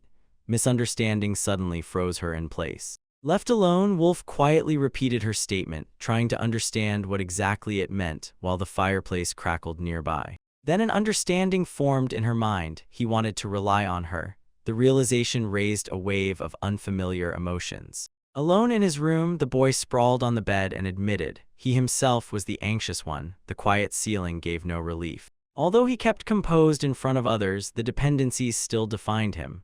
The fear of attaching to this life confused his thoughts and prevented him from gathering himself. Memories of battles and wanderings surfaced again, as if it was Ilyas who carved out part of what still kept him afloat in this world. Comparing the present with his previous life, he noticed fewer conveniences and more sincerity in these people. His gratitude to Ilyas only grew stronger because of that. Listening to the last words of the condemned, he realized, even in wounded fortunes, dignity can live, and this thought further strengthened his resolve. Sitting on the bed, the boy recalled honest people he had met in this world, and their straightforwardness gave him unexpected peace. Gradually, he accepted, choosing a peaceful life does not mean being weak. Living quietly can still be a true path. He carefully slides the prepared pizza into the preheated oven. The heat immediately hits his face. Gave him unexpected peace. Morning came, preparations were already in full swing. Supplies and equipment were thoroughly checked so that everything would be in place for the upcoming journey. Outside Ka. In the Wolf Castle, she decisively declared her intention to study, and the boy calmly confirmed his role as the appointed representative. Before the gates of the Lacra Cathedral, Samef solemnly introduced herself. In an honorable oath, she promised cooperation, greeting the newly appointed candidate. The boy arrived at the bustling city, walking alongside Wolf through narrow streets between stone houses, then passing merchants near the Grand Gate. Reaching a quiet place, Wolf carefully examined him while he calmly introduced himself, maintaining a polite posture before her. Noticing the black hair and unusual presence, she sensed his low mana capacity and thoughtfully and with interest asked where he was from. In response, he told about his wandering life in various places, honestly admitting that he was weak in physical labor and had limited magical abilities. Later, during the spirit possession ritual, a shining figure emerged from his body, confirming that the boy had a hidden spirit inside. The boy entered the stone-built city next to the wolf, passed by carts and guards, carefully and cautiously examining the unfamiliar surroundings. Stopping by the gate, the wolf carefully examined himself, then stood still calmly and, without any hesitation, politely introduced himself. Noticing his black hair and rare features, she felt that his mana was too low, and quietly measured his biography and origin. He spoke about continuous travels between regions, admitting that he lacked strength for hard work, and explained his magical ability was weak by nature. During the spirit technique performed earlier, a radiant figure suddenly appeared from inside him, revealing that the boy secretly held a bound spirit within. Maya confronted him over the distortion of truth, calmly showing how his pre-prepared answers concealed secrets about Tezu and the Black Wolf tribe. Outside the city, the carriage moved along a quiet road, while he repeatedly replayed his past mistakes in his mind and gathered his spirit. Ahead rolled expansive hills. He unfolded a map inside the cart and charted a path to a distant fortified settlement. As soon as they arrived, the peaceful village greeted them with simple houses and vigilant guards, quiet, confident stability under the open sky.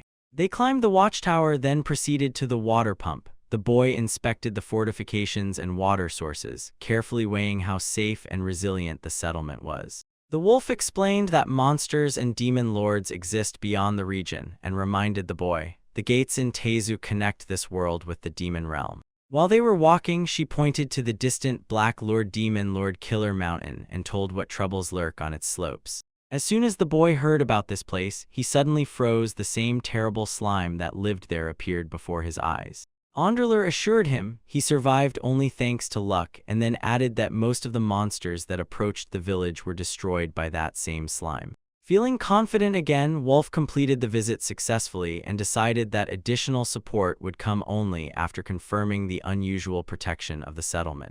How Egula defeated the resurrected demon lords, founding Egulaism, which later became both a legend and a religion across the continent. Caring for their welfare, he dashed forward, caught the snake, and yanked it away from its intended target. The boy paused for a moment, thinking about forbidden magic, Dayakel's pursuit, and the pressure of the church, and realized how politics forged the kingdom's tough stance. While the cart rolled on, the open fields and grazing cattle suggested one thing: they were approaching another rural settlement. In the village, he noticed smaller cows and carefully compared them with the previous town, quietly observing the environmental differences with curious concentration. The group decided to spend the night in the village church, leaving the cart outside while the evening slipped down the quiet hills. While the elder was invited to the mayor's house, the boy stayed behind, gathering political information that he had already managed to piece together into one picture. Alone at a small table, he flipped through papers and succinctly organized the regional politicians, especially emphasizing church power and local governance. Just before midnight, a sudden knock thundered, and he, breaking off his thoughts, sharply looked at the door. The woman quietly entered. She couldn't sleep. She stood before him in a light robe, and he reacted to this with obvious surprise. She carefully reviewed his documents and sighed in amazement. She was struck by the accuracy and thoroughness of the details he extracted from the collected information. Sitting at a small table, he explained that meticulous records were the only thing he could reliably offer as an inexperienced candidate. Hearing this, she looked at him with softened eyes. She believed that his efforts would reassure people. When he expressed gratitude, she suddenly leaned closer and ran her fingers over his cheek, and he was completely flustered. Approaching, she revealed, during the inspection trip there was another purpose. The boy was constrained by her presence, and he was left only with tension and uncertainty. With a calm smile, the blonde finally admitted she was searching for a forbidden book on necromancy, carefully watching the boy's expression. Hearing this, he forced himself to emit an awkward laugh and retreated to the door, leaving her confused by such a sudden withdrawal. Though outwardly he remained calm, deep down he admitted her investigation into Dokel's matters coincided with what he had expected. Sitting at a distance, he repeatedly replayed that earlier incident in his mind and couldn't find peace because of how rapidly the events of this night escalated. When he gathered himself and regained clarity, he confronted her intentions. He immediately realized that she had approached primarily to extract information, not out of genuine interest. Stunned by his sharp remark, the blonde froze. Her confidence shattered instantly as soon as she realized her attempt had been exposed. Embarrassed, she denied any guilt and begged him to forget everything while he calmly explained that her charms had worked. Overwhelmed with shame, she admitted that she had been gathering courage for this act and demanded an answer from him, why it had failed. Through tears, she listened as he reasoned. His extraordinarily low mana prevented magical influence from affecting him. Left in heavy silence, he pondered his own fragility and concluded that his nearly empty mana made him an oddity even in this world. He resolutely set out to fix his flaw, and the blonde suggested transferring her mana to the guy, believing that this would balance their disharmony. He immediately rejected the proposal because he remembered her previous attempt and did not believe in this sudden bravery. When she finally composed herself, she explained her secret mission, a stolen forbidden book related to demon lords, and confessed that she was growing suspicious. She tried to regain her dignity, boasting about her advanced magic, but he still did not trust her. Calmly, he suggested announcing the existence of the book publicly, explaining that open proclamation restricts movement and prevents others from using it. Suddenly, everything became brighter. The blonde woman seemed to grasp his logic and once again donned her former confidence. Despite her stubborn insistence, he recalled the incident with the charm and tried to walk away, insisting that he needed rest. He hastily agreed to help in the search for the forbidden book, but still reproached her for reckless methods. Maintaining a restrained tone, he spoke about the forbidden book too generally, saying it was old and difficult to decipher and consciously avoided details about its true nature. Maintaining a restrained tone, he spoke about the forbidden book too generally, saying it was old and difficult to decipher and consciously avoided details about its true nature. Calmly, she explained, the forbidden book responds to a certain type of magic, so it can be detected using a prepared barrier. He immediately realized her barriers near the church were meant to provoke exactly that reaction, and so he could expose the book if it was nearby. Calmly, she explained how magical resonance would reveal its presence even from afar provided it was properly tuned. Unflinchingly, he criticized her carelessness and reminded her, such preparation requires proper authority and maximum caution. Despite the tension, their interest in the search repeatedly merged into a fragile alliance, an alliance that kept them together in the chase for the hidden book. In Megis, the grand Ugala tower of the cathedral rose above the capital, embodying the church's power across the continent. In its halls, Pope Eupera Rosilio and Archbishop Yuka Kennick spoke about recent events with unwaveringly restrained faces. Sitting opposite the Pope, the Archbishop confirmed, Lacra was sent to investigate the disappearance of the forbidden book. The Pope acknowledged her exceptional talent for purification despite his own fears due to lack of prudence in other matters. Smiling knowingly, the Archbishop explained, her carelessness was intentional. She wanted to dull suspicion and lure out hidden movements. Convinced of his own plan, the Archbishop added, while Lacra's was snooping openly, a skilled assassin had already been sent to secretly obtain the book. Before the Pope, he assured that all precautions had been taken and promised no action would harm relations with Tezu.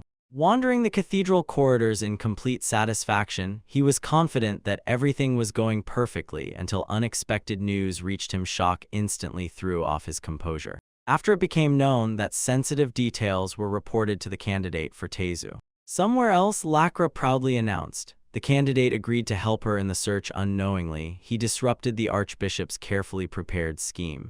In the cathedral corridor, Archbishop UK was attacked by a message. A cloaked subordinate approached and brought news related to Lacroix's progress. Listening to the words, he found out, she is holding confidently and will be able to find the needed book even before the secret assassin intervenes. Without losing composure, the subordinate asked permission to involve additional people to help in the search. Yuka immediately approved this and gave the order to organize everything at once, covering his anxiety with a calm, measured response. Only after the subordinate silently left, the Archbishop felt an invisible presence nearby and for a moment lost his balance right in the luxurious hall. In the huge library, the young man submitted an inspection report to the noble scholar, who calmly acknowledged its value and confirmed, the mission is progressing. Conversations shifted towards Lacra. His unstable nature frightened everyone, and the boy immediately said that he had already arranged with others to maintain the balance. All attention fell on the mysterious book, possibly connected with merchants, travelers, or hired assassins who might have been sent to disrupt plans that were already underway. Time abruptly ran out, so the scholar ordered an immediate inspection of the sealed tome, which lay heavily on the table. Outside, the girl eagerly reported that her preparations were already complete, while the boy was meanwhile considering his next calculated move. In the city courtyard, the boy checked the plans, how to set up barriers at the gates and along the walls, blocking escape routes for anyone carrying the stolen tome. Secretly, he calculated all the risks, pretending to help in the search for Locker, but in such a way that she would never get that book even once. Nearby, among armed allies, they noticed how he was getting closer and closer to Lacra, and they could not understand when exactly their cooperation had begun. Rumors spread between them, although some believed he was simply working persistently again, just like during past crises. When preparations for investigating the hidden caves gained momentum, the boy assessed their capabilities and cautiously adjusted his strategy.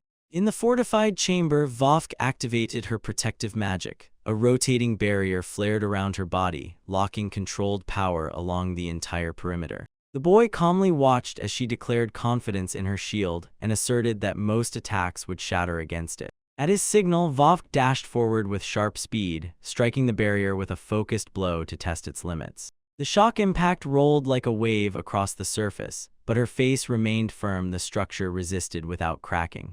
Sustained pressure filled the room until the swirling force pushed her back, confirming that the defense worked, while the boy silently calculated the results. In the fortified chamber, Vovk activated protective magic. She spun a barrier that surrounded her body with controlled power. The boy looked steadily as she declared the steadfastness of her shield and seemed to assert immediately. Most attacks would bounce off it. Signaling, the boy let Vovk surge forward with a sharp jerk. He struck the barrier with a solid hit to immediately probe its limits. The impulse spread in waves across the surface and her facial expression changed. The structure resisted, no cracks appeared. Stone pressure filled the room until the wave-like force pushed her back, thereby confirming that the defense was working. The boy silently assessed the result. Behind the barrier, the she-wolf struggled, trying to adjust her magic, while the boy showed exactly where the weak spots hid in her protective form and timing.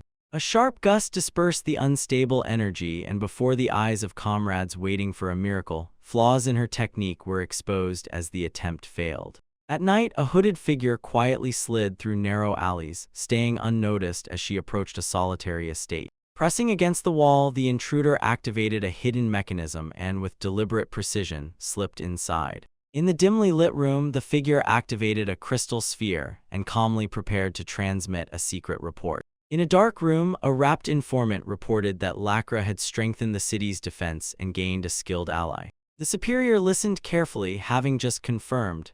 The partner was a dark-haired young man who showed no obvious magic but had an unusually palpable presence. Orders were immediately given to gather allies and prepare for a sudden conflict, especially after it became known that it was connected to those who had defeated Dakala. Alone in a huge hall, the elder weighed the next move, clutching a crystal ball. From beyond, a heavyweight nobleman exploded with anger and gave a signal hidden tensions had already reached their limit. In Papia's private chamber, they warned, do not destroy relations with Tezu, and advised that if he wanted foreign help, he should lay out all the full details. He ordered the killers to be recalled and to immediately contact the king of Tezu, fearing that the situation might already have become catastrophic. Dusk confused him in a moment. He tried to recall exactly whom he had killed, and panic grew wave after wave until clarity pierced his mind. Suddenly, a pale man appeared before him, calmly offering to take responsibility for the killers, while simultaneously ordering Papi to direct Lakra.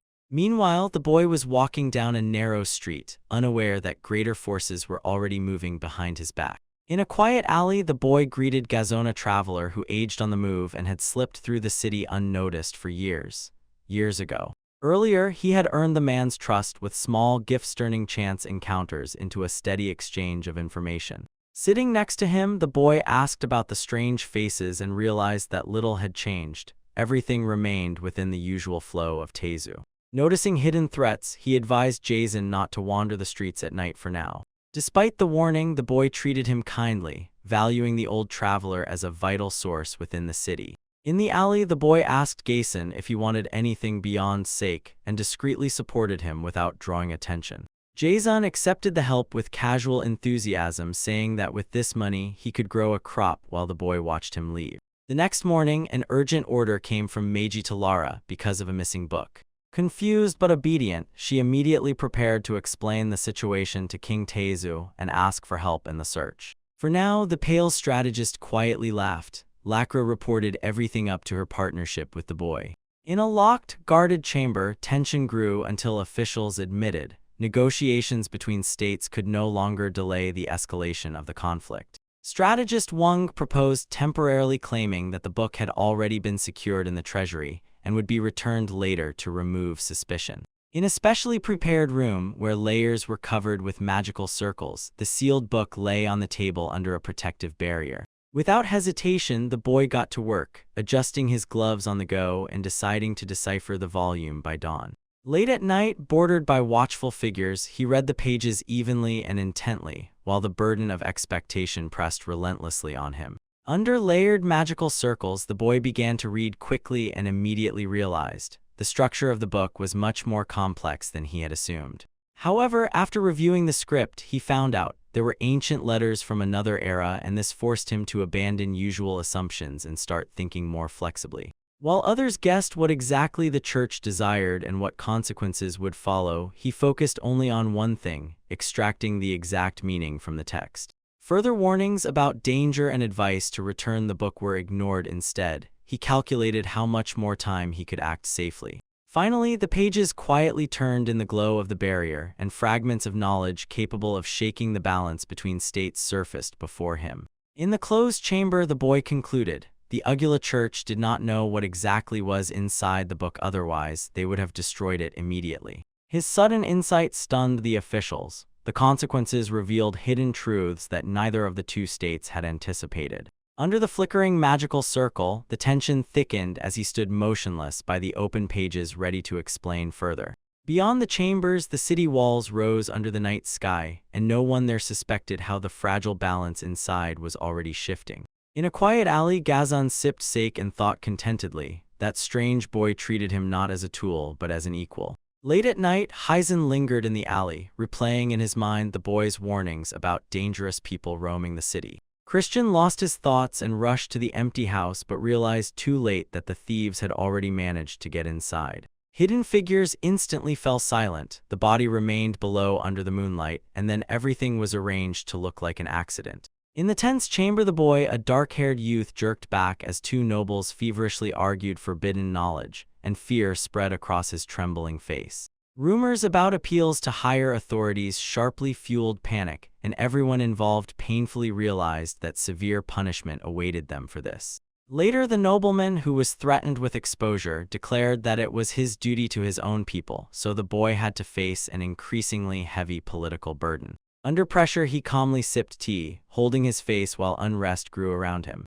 Later, even before meeting the Tsarist authority, the boy firmly refused to keep the dangerous book any longer, seeking salvation from the looming inevitable crisis. Troubles fell heavily on the dark-haired youth named the boy who wished the dangerous book, and it seemed they could be dismissed as mere fiction.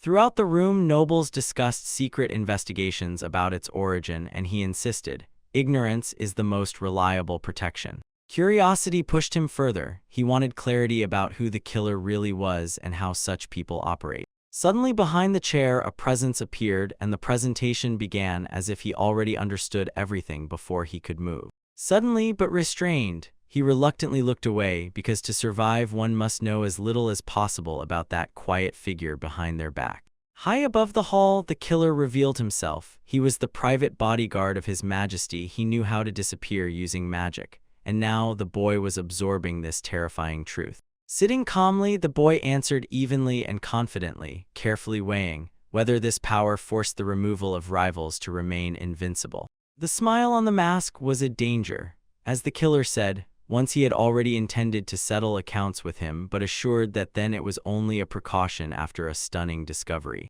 Pressure squeezed the boy from all sides, and he twitched, trying to understand. Was it a joke or a warning? Laughter rolled out as soon as the killer explained that he knew about magic seal stones and assured he was able to bypass them. The boy remained on guard. Now he was afraid to look at him even once face to face. After a long conversation, the killer laid out his skills and biography, and the boy listened silently, and strangely, simpler company surfaced in his memory. Fatigue clouded his eyes, and those nearby became worried. It became clear he had gone too far. Blinding sunlight greeted him the next morning, and the fatigue had not yet left when he went outside after a sleepless night. On a quiet street, a long-haired blonde named Ilya stood waiting, composed, ready to perform her duties. Ilya's watched every her movement with restrained anxiety. She had to stay within the castle, not wander somewhere else. Tired of the mystery that enveloped the book, the boy decided to reveal only part of the truth, hoping to stop the misunderstanding that was only growing. Opposite him, Ilyas listened attentively and suddenly caught the main point. Lakra had come for that stolen tome.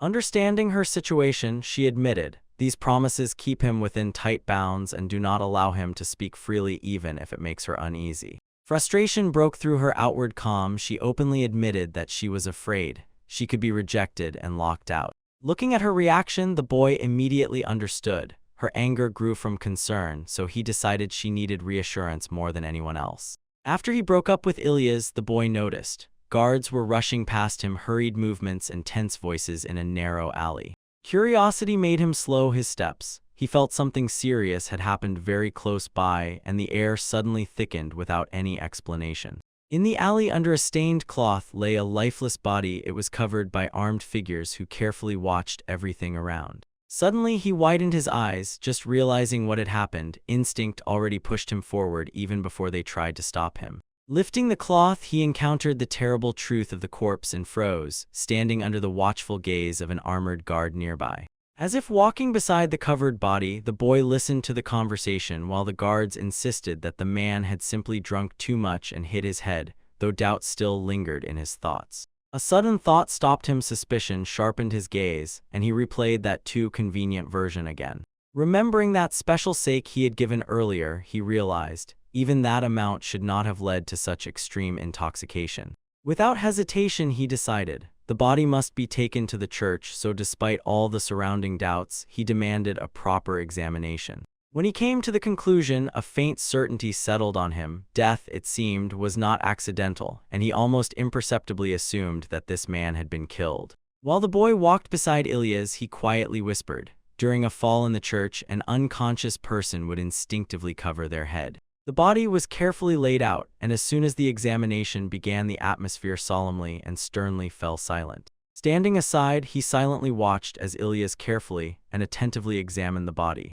Her conclusion confirmed the truth. The man's neck was broken exactly as it was not after he hit the wall, drunk. A chill ran through the boy as soon as he accepted the conclusion. The death was intentional. From now on, a hidden enemy moved through the city. When the boy headed for the exit, Ilyas grabbed his hand and demanded an immediate answer about where he was suddenly going. Not looking her in the eyes, he said he had to return to the castle and speak privately with Morito about a very delicate matter.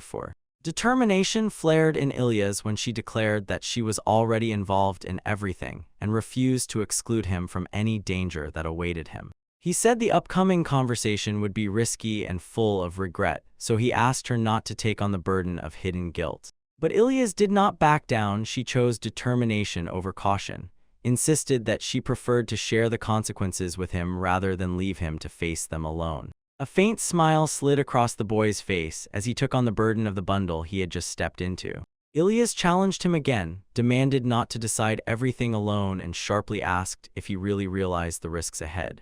Irritation burst out in him, but he stubbornly insisted she should not be responsible for the conflict caused by his own choices. Determination answered doubts. As soon as he overcame hesitation, action had to be immediate before Lacra made their next move. Deep in the castle, Lady Rachel waited calmly, ready to interrogate them about their intentions while events quietly but relentlessly gained momentum. In the castle library, the boy confessed. He decided to involve Ilyas, not push her away, so he takes responsibility for this decision upon himself.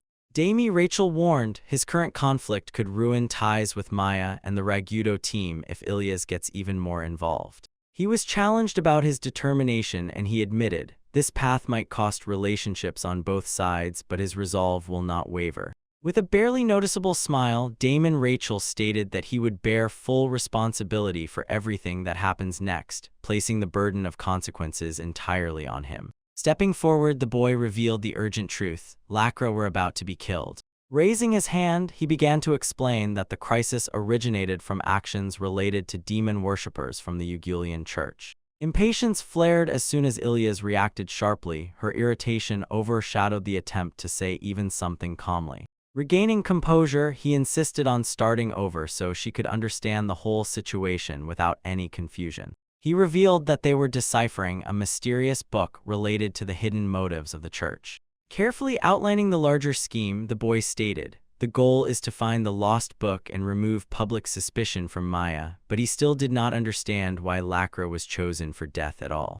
Ilyas pondered, if more people were sent to search, they would definitely have hidden their faces, so the morning killer was most likely a professional mercenary. Attention shifted to the timing. It became clear that the orders reached Lacra shortly after her report, so it turns out Archbishop UK answered to someone much higher. Meanwhile, Gazan's death occurred after a request for cooperation, and this showed that the murder contradicted the Pope's attempt to maintain peaceful relations. Accepting the book as the true goal, the boy concluded, somewhere in Ugula Church someone despises papal authority in order to seize it. The realization struck Ilyas as soon as she put the scheme together, and he understood that Lacra stands at the center of a conspiracy already unfolding. The boy decided the most reliable way to capture the book is to kill Lacra and kidnap her before she reaches the destination. Continuing, he explained that the attackers already knew the content, so their goal was not restoration, but control. Leaning forward, he clarified, the volume was linked to the Demon Lord, not to ordinary forbidden research. Carefully outlining what exactly this thing means, he announced, it is a record documenting the birth of the Blue Demon Lord through resurrection magic. A pause hung in the air as the echo settled in minds, and then it became clear. This book contains knowledge capable of reshaping future demon lords. Sitting in the library, the boy pondered that Eupero's father most likely never managed to decipher the stolen book, which originally belonged to Maia's. He assumed someone in the very Ugula church knows the true meaning of the information such that even the Pope keeps it locked away. Recognition flashed in Ilya's eyes as soon as she remembered that devil worshipper they had talked about earlier. Calmly gathering his thoughts, he concluded that somewhere inside the church someone was giving orders to the killers to snatch the book for completely unknown purposes. As soon as a short laugh broke the tense silence, attention shifted again to urgency. The day had come to hand over the book and understand their next move. Next to the door, the group quieted to whispers, exchanging soft words while the boy stepped aside and his face became firm, resolute. Meeting with them, he declared that he would not sit idly by after the death of his acquaintance, so from now on he would hunt those responsible. Dame Rachel calmly entrusted the difficult task to Ilyas, acknowledging the danger yet still accepting the path forward. With firm conviction, Ilyas tightly gripped the sword and vowed to achieve a result that would exceed expectations and not allow herself to be underestimated. The decision had already been made in the room when the boy started to leave and declared his intention to expose the conspiracy secretly unfolding in the church. As soon as Ilyas saw Gazan's body, she felt something snap inside the boy, as if the dark side he had suppressed was finally raising its head. She was gnawed by uncertainty. Now she knew, the king controls his actions, but she did not understand which facet of him would be chosen in the next moment. She watched as he walked away. Ilyas decided not to leave him alone. She was afraid that the road ahead would darken his mind. A cheerful girl was walking down the city street, having just reinforced the barriers around the walls. A smile naturally appeared on her face, and the boy silently watched as she finally relaxed. Later she confessed, the mysterious book lies in the castle treasury. Enlightenment struck her immediately as soon as she realized the boy had already found it. Instead of surprise, a pleasant warmth quickly spread through her, and admiration lit up in her eyes when she noticed his skill. Next, attention fell on the unfamiliar language of the book and on the dangerous knowledge of necromancy. Detailed illustrations partially helped to understand it. Before allowing her to act further, the boy made her first deliver an important message to the archbishop. The boy calmly and evenly explained, the language of the book can be deciphered in Tezu, so he suggested sharing its content with the church as soon as they are given permission to cooperate. Resistance flared instantly as soon as the girl rejected this idea. She was afraid of the danger of disclosing knowledge related to necromancy. Steady resolve led the boy as soon as he revealed the details. He was appointed by His Majesty precisely to interpret the language of this book. Doubt froze in her gaze, but careful observation eventually convinced her his words were sincere. The conditions were firmly fixed: to report to the archbishop and return the book even if their proposal is ultimately rejected. Having listened carefully, the girl agreed with his explanation and without hesitation decided to report everything to Archbishop UK. Confidence flared in the boy as he watched her leave. He was sure the clergy would sense no deceit in his intentions. Somewhere above, in the shadow of the hood, a figure was gazing into the city and waiting for midnight to come, then it would move into action. A quiet order was given to eliminate Lacra after she obtained the book, and to erase any trace of involvement. Far away, a pale woman coldly ordered, kill Lacra's partner so that no witness would survive the upcoming operation. In a huge hall, Pale Woman issued strict orders, demanded Lacra's death and the removal of her partner's head in perfect condition. As if nothing had happened, she calmly studied the crystal sphere, recalled her dark-haired partner, and became interested in his unusual features. Dark pleasure spread across her face as soon as she established a connection with the distant presence and reported new events to the Red Demon Lord. At midnight, Lacra arrived there, and shadows concealed the assassin who was watching the square where Lacra stood. Nearby guards were on duty. From the roofs around, 4 hidden assassins took positions ready to move into action according to the planned strategy. It was reported that one of the guards was Ilyas Richel, a knight strong enough to defeat powerful enemies, so a direct assault was unwise. The assassins assessed the remaining targets, weighing the black one, the man with ordinary red hair, and the half-human with acceptable control despite her feelings. All attention was focused on Lacra, a true genius in battle, whose unreliability vanished as soon as the fight began. Plans shifted to split the guard, 2 attackers to distract Ilias and the rest to prepare to strike Lacra. Unaware of the looming threat, Lacra calmly flipped through the pages of the book while the dark-haired man held it before her under the night sky. Under the cold light of the lantern, the boy asked for the church's decision, firmly pressing the book to his chest. Lacra only shrugged, then, reluctantly admitting the truth, said, "The proposal was rejected and the book was ordered to be returned immediately." While she questioned whether he was capable of handing over such a dangerous text without hesitation, conflicting feelings surfaced within him. Calm thinking balanced his response. He explained that Tezu did not at all intend to worsen relations with the surrounding churches. Suddenly, a distant rumble tore Ilias away from the square and revealed a breach. Hidden assassins had already moved into position and prepared to strike Lacra. When Lacra reached for the book, she paused for a moment, and in that pause it slipped from her hands while the boy insisted, "Let her follow her own orders." From the roofs above their heads, the assassins recognized their chance and prepared to strike while attention was divided. Blades descended on the square. They managed to surround Lacra and her companions before they could fully recover. Suddenly, a fierce fight broke out. A mighty knight intercepted the attack and her strike pushed one of the assassins back. Shock spread among them while the knight held the shield, and the boy pulled Lacra closer and pressed insistently, "Let her raise the barrier immediately." Lacra raised the barrier just in time, deflecting the flying blades while the boy shielded her from the strike inside the radiant enclosure. Relief instantly burned away with tension as the attackers regrouped. They could not believe their coordinated strike had not claimed a single immediate victim.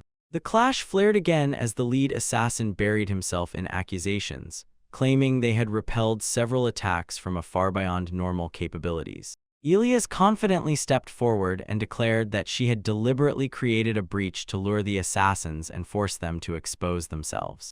Amusement sparked among the killers as soon as they realized the lost book and those initial moves were calculated fragments of a larger strategy. The boy instantly understood. The attackers were magi assassins sent by someone else for their own benefit because he was hunting the book, not what Archbishop Yuko was doing. Lacra could by no means accept the idea that behind the church's refusal stood another hidden force pushing events in the desired direction. Step by step, making his way through the ravaged square, Ilias advanced alone, forcing the assassins to retreat from their previous positions. One attacker flew into a wall and fell but still got up, while the others regrouped and warned not to underestimate their strength. Calm but unwavering tone, and Ilias declared that even the 3 remaining hired assassins could not defeat her in an honest fight. Ilias suddenly felt invisible magic rushing like a whirlwind from an unknown direction, causing Lacra to scream as blades clashed against the barrier.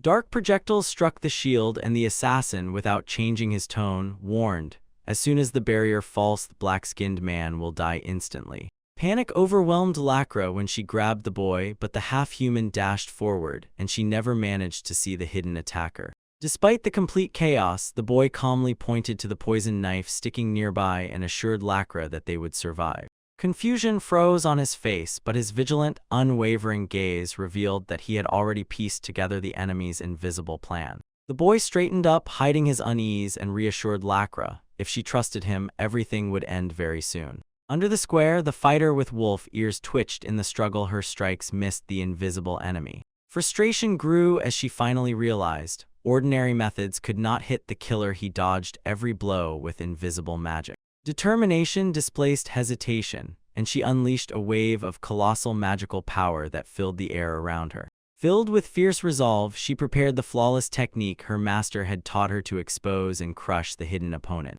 The killer sneered at her wide swing and braced for defense, confident that a single palm strike could never scare him. But instead of a direct hit, the fencer, in a short lightning-fast move, clasped her hands with incredible force and released a compressed explosion of magic. The shockwave tore through the square, revealing the hidden killer, and slammed him down to the ground. The training deeply embedded in memory burst out. Colossal power concentrated between the palms turned into an accurate strike. Even though no one was seriously wounded, the explosive pop stunned both the friend and the enemy, and for a moment even immobilized Ilias. The she-wolf with horns, in the heat of the clash, leapt upward into the sky and then with a crash fell right onto the open killer. With one decisive push, she threw him back and shattered the ground beneath his feet. Momentum carried her forward. She delivered a deadly kick, crushing the assassin and securing victory for her team with one move. The wolf stands amid fallen enemies in the city square, fists raised in triumph. Her training, freshly sharpened, radiates strength, and this is evident even from her posture. Nearby, Ilias calmly watches, noting how the wolf is rapidly growing, though her features are still rough and unrefined. Meanwhile, an attacker in a cloak approaches them, testing whether the knight can withstand its own silence and endurance. The cloaked opponent lunged forward with sharp strikes, trying to pin Ilias down. She responded with effective parries. The blade cuts through his attack without hesitation. The pressure mounts. The enemy is preparing a decisive move to end the clash as quickly as possible. But Ilias remains unshaken, reading his intent even before it unfolds. A sharp flash erupts and the silence is torn apart. Yet Ilias senses her position even without sight. With a precise movement, she counters with a strike, forcing the attacker to retreat. Ilias stands opposite the man cloaked in a cloak, calmly assessing his strength and confirming he is weaker than expected. His past betrayal leaves its mark, but she regards him only as an opponent to measure against. Beyond the square, the wolf stands alongside allies who are nearly captured, while hidden enemies reconsider their plan. Realizing that direct combat is futile, they shift everything to another goal: to destroy the higher target first. Determination settles on Ilias as she prepares to intercept their movement. When the masked attacker suddenly rushes forward, steel clashes with steel and she blocks the assault, not retreating a single step. Suddenly, a bloody clash erupts. Blades crash against each other with a roar, shaking the cobblestones. Dust and debris scatter from every collision in all directions. Taking advantage of the chaos, one of the enemies releases thick smoke to cover the retreat and regroup. Ilias recognizes the tactic instantly. The battlefield disappears in a haze. Through the thin smoke, Ilias pushes forward and breaks the defense of the masked man with a devastating blow. His confidence cracks as the blade pushes him back across the square. Suddenly, a spear tears through the night and from afar pierces the battlefield. The wounded attacker freezes, not believing his own body, unable to comprehend where this unexpected strike came from. Above the square, clad in heavy armor, the senior knight stands motionless, his cloak billowing behind him. Power flows from his very presence as he prepares another precise throw. Dark energy spills out among the fighters. It splits the ground and tears their escape to pieces. The trap leaves no time to recover. Coordinated pressure closes in ever closer. The attacker realizes only when he sees Spear God and when Taitsuf stands beside him, the strongest knight at this moment. He understands everything has finally turned and fear displaces his resolve. Cornering him and managing to wound him, the masked attacker mocks the late arrival of the strongest knights, claiming there was no need to fight if they had appeared earlier. The black-haired youth steps forward and reveals the trap prepared from the very beginning. Changing rhythm and movements, he makes the enemy believe escape is still possible. Coldresal changes his expression as he pronounces the verdict on the killed vagabond. The very accusation strips the attacker of his last mask of righteousness. A flash of recognition flickers on the masked man's face just as he comprehends the plan and the person behind it. His former confidence crumbles into anxious doubts. The calm young strategist denies he is not a killer and holds to moral high ground. His steady gaze confuses the attacker, who now hesitates whether he is acting rightly. Accusing the strategist of hiding behind others, the wounded attacker makes a last lunge. Ilias intercepts, instantly cutting him down before he can break through the defensive line. She lowers her gaze to the table. Her face becomes stern as she confirms that everyone is already in place and that it's time to start. The wounded attacker. Silence covers the square as soon as the senior knight confirms the enemy's retreat. The wolf trembles and the rest gather together, realizing the threat has only partially disappeared. Anxiety rises as soon as they find the missing book, stolen during the commotion. The loss breathes a hint. A deeper purpose lies behind the attack. Suspicion falls on the calm young strategist. His composure does not crack even a bit. When he is called out directly, he admits the deception with a barely noticeable smile, yet doubts about him still stir. He flees across the rooftops. The masked man quickly checks. The book is securely hidden, although he failed to kill anyone. Anger trails behind him like a wake, but he still chooses survival over pride. Reaching the outer wall, he tries to break out of the area and regroup later. Blood loss weakens him, but stubbornness pushes him into the open. As soon as he begins to climb up, a hidden barrier activates and blocks the way. The realization cuts like a single blow. Lacra anticipated this route and sealed it in advance. Clenching his teeth, he scrapes the wall with one hand. Through the pain, the restriction slows him down, but despair drives him higher. Suddenly, a devastating force crashes into the barrier with a roar, splitting the stone and scattering debris. From the impact, he widens his eyes and the battlefield flares up again behind him. The shattered wall collapses inward, revealing the strategist standing calmly among the rubble. The masked fugitive abruptly cuts off his path. He was struck by the devastating force precisely on time. Earlier, he ordered Ilias to deliver a concentrated strike at the point where the barrier would begin to resonate with the stolen book. The hit reproduced artillery without any warning. Dust settles over the ruins and the fallen attacker lies motionless among the broken stones. Observers note the brutal efficiency of the plan and simultaneously confirm the restoration of the object. Sitting down near the rubble, the strategist pulls out a book and carefully examines it. The previous protective spell is supposed to guarantee that it will survive the destructive countermeasure and remain unharmed. A little later in the castle chamber, officials surround him and demand explanations. Sitting calmly with the book on the table, he prepares to explain the precise operation. Sitting motionless in the ward, the strategist assures the gathered officials, clarity will come soon. His relaxed posture sharply contrasts with the tension filling the room. Everyone important at the table listens until in the adjacent room a crystal sphere begins to glow dimly, until Wolf Sleeps realizes that the magical device is activating. Energy gathers within the sphere and it reveals the name of the killer to all who were there. This discovery finally confirms the identity of the one behind the failed attack. The gray-haired observer carefully studies the orb, asking questions to the invisible presence reaching toward it. Suspicion shifts, extending beyond the one already caught. Barely smiling, the strategist addresses the hidden mastermind directly through the device. His calm gaze speaks without words. He has already traced the guilt to its true source.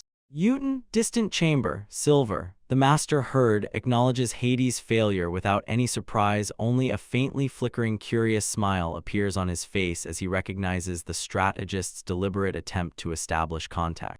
Returning to the castle, the strategist maintains steady calm before the glowing sphere and makes it clear he is ready to talk despite the hostility between them. The observers remain taut strings as long as he keeps the conversation under control. Through the orb, the puzzle master admits that he ordered the assassination. He says this with eerie calmness. The strategist listens attentively, absorbing every detail to have leverage in the future when he is asked. They weighed the consequences of their mission and noted the target's location was not easily accessible for casual observation. The strategist listens. The conversation sharpens just as the law draws a line. He questions the strategist's true loyalty and even his very identity. The young man does not retreat into defense. He maintains steady composure, ready for a deeper confrontation. Against the backdrop of the radiant sphere, Lahit demands the contents of the book and declares that it has already been deciphered. The tone is impeccably confident, yet he still awaits confirmation from the strategist. Leaning forward, the strategist calmly lets go of explanations. Such knowledge leads to assassination attempts. He hints that Lahit was frightened by the revelation as soon as the decoding was announced possible. But the strategist suddenly and sharply questions Lahit's connections with the demon lord and hints at the consequences if this connection becomes known. The witnesses tense up. The accusation hangs in the air and weighs heavily. Lahit tries to keep a straight face, but the strategist notices barely visible cracks in his confidence. The interrogation conversation subtly shifts towards psychological pressure. Finally, the strategist reveals the book contains records of observations of the Blue Demon Lord after his creation. This revelation overturns the very essence of the conflict, burning motives that go far beyond ordinary murder. Without raising his voice, the strategist explains, the Blue Demon Lord was identified as the fourth of his kind. He says that at least 4 demon lords were created through the intervention of the same hidden individuals. Next, the strategist adds, the author of this book initially approached chosen people aiming to transform them into demon lords, and in the detailed records are embedded their abilities, habits, and future deaths. He points to the volume he adds and states that this mysterious figure manages to grant power directly to those demon lords, and the pattern looks as if it is deliberate cultivation, not coincidence. Each lord received common abilities to create their own demonic territories and to adapt their methods to transform people. Finally, he reveals the blue demon lord ruled the undead and was named their king, and the text on necromancy ultimately fueled catastrophic wars that left scars in history. Lahit silently observes, then concludes, the strategist truly deciphered the book. He notices subtle differences in speech mannerisms and comes to the thought that the young man is not from this world. The unshakable strategist explains, the detailed record of the demon lord's abilities confirms his sensitivity. The desperate attempt to steal it proved how dangerous public disclosure would be. Lahit denies, questioning whether the church understands the meaning of this text. His restrained smile reveals a hidden confidence in how the information was managed. Raising his hand slightly, the strategist reveals the most terrible prophecy from the book: the dead demon lords will be resurrected. Among those present, shock spreads like a wave from this hint. Turning away with collected humility, Lahit admits, even this prediction was recorded within this volume. The conversation converges to a final agreement. Both sides acknowledge the scale of the upcoming conflict. Lahit questions the strategist's words. Supposedly, even serving a demon lord leaves no clear evidence. He tears apart his logic, reducing everything to hidden forces. Sitting calmly, the strategist shifts attention to Dakla, the killer who lost a hand. He asks why such a person would trust a priceless book to someone who just arrived. He explains that Dakla could not read the text himself but still acted decisively. And this contradiction says only one thing: Dakla learned the truth about the forbidden resurrection from another source already in the role of the killer. Dakla uncovered manipulations within the UK Archbishop's circle and traced the scheme to a figure acting behind layers of influence. Confident that the shadow of the demon lord distorts his nation, Dakla stole the book as leverage, but the power that escaped control sealed his demise. Next to the crystal sphere, the strategist explains, Dakla probably thought that the earthly one could reveal the figure hiding behind it. It was this hope that made him give the book to the edge of death. Lahit acknowledges Datchley's abilities but hints, the very agreement played to the strategist's advantage. A barely noticeable smile reveals he considers the situation unexpectedly convenient. With sharpened attention, the strategist replies, the height unnoticed was hidden inside the Ujula church, and to get the book, he relied on Dakla indirectly. The accusation reshapes the failed theft as a calculated distance. Lahit responds smoothly. He asserts that information is a weapon best kept to oneself. He interprets disclosure as a risk, praises the Earthlings for their analytical skills, and at the same time shows as little as possible. Finally, the strategist rejects both manipulation and arrogance, stating that he seeks neither domination nor intrigue. Stubbornly not averting his gaze, the strategist says bluntly, his only goal is peaceful survival. He acknowledges weakness and insists that stability, both physical and mental, is enough for him. Suddenly, someone's hatred retreats into a deafening silence, stunning him. He realizes that such calm defiance can disrupt much greater plans. The prison cell shudders and tension bursts into action. A protective spell works between them while the strategist reveals that he has already informed Pope Eupero through Archbishop Maya.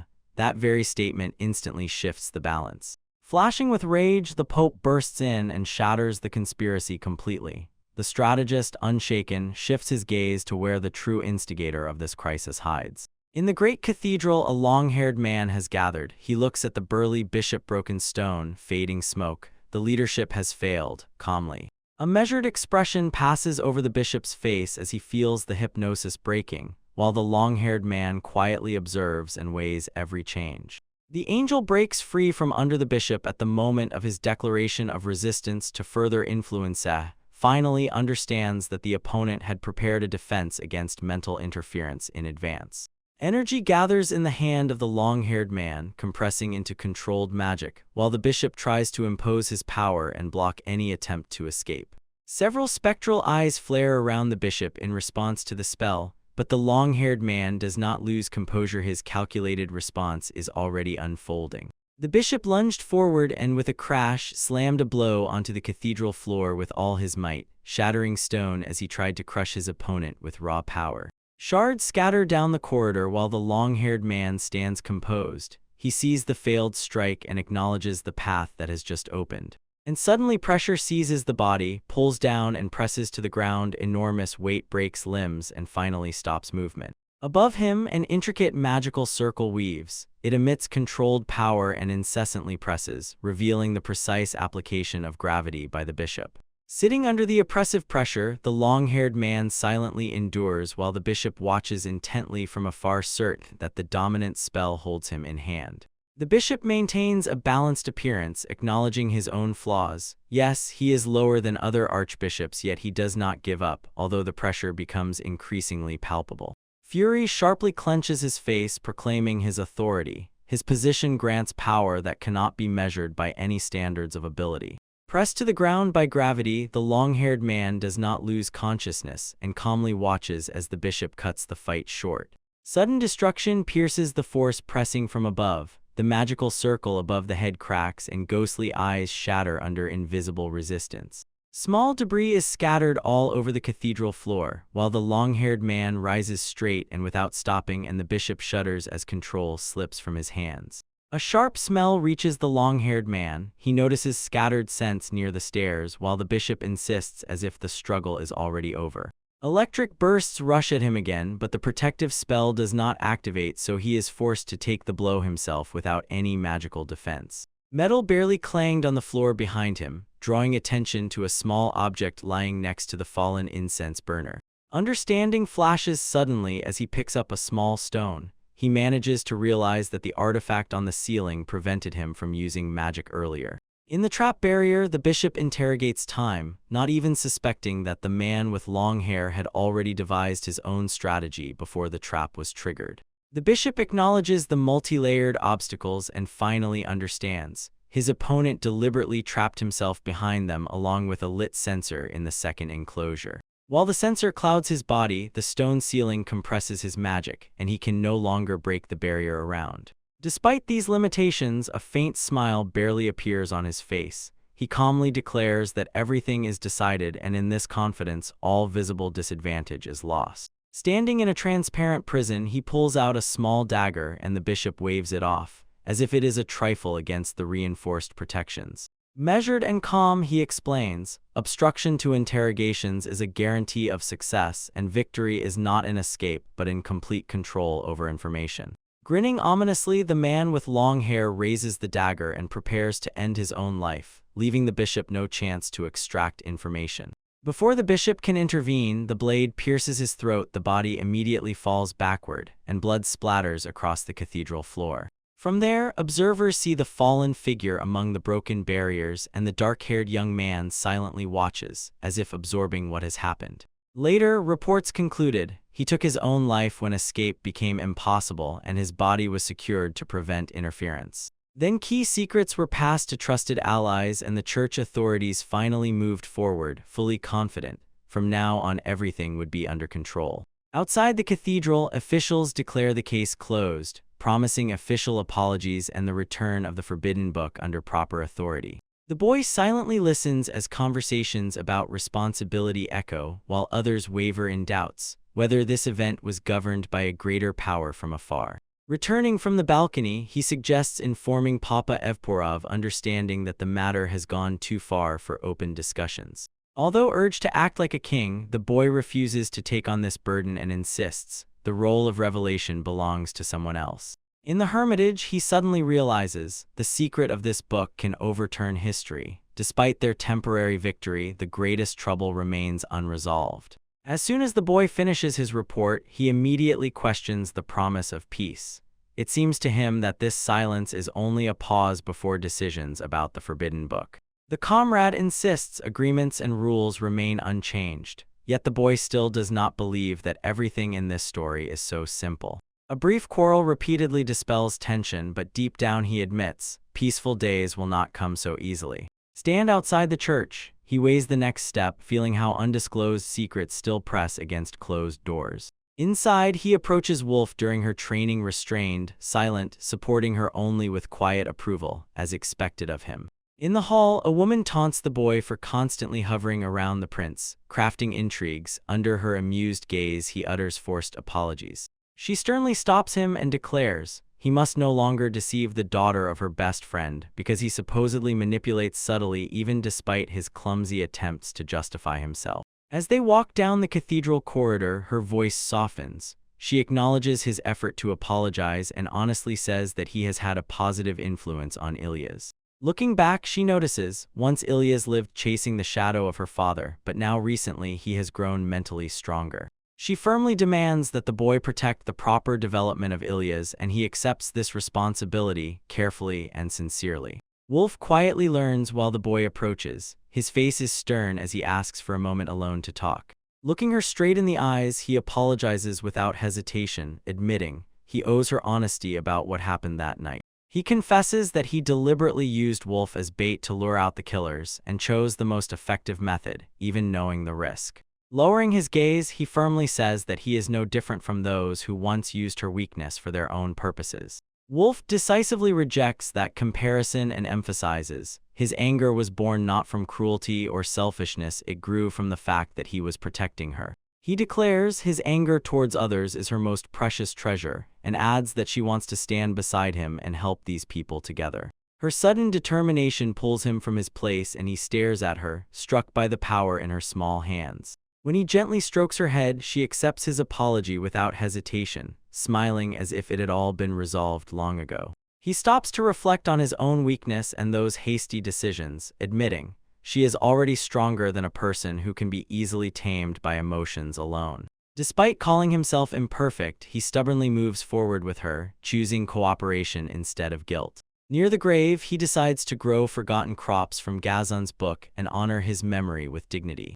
The boy tells Vovk that soon someone named Lakra will appear at home. Anxiety spreads across her face as she processes this unexpected news. In the silence of the room, tension rises. The she-wolf sits by the fireplace and tries to sort everything out opposite her.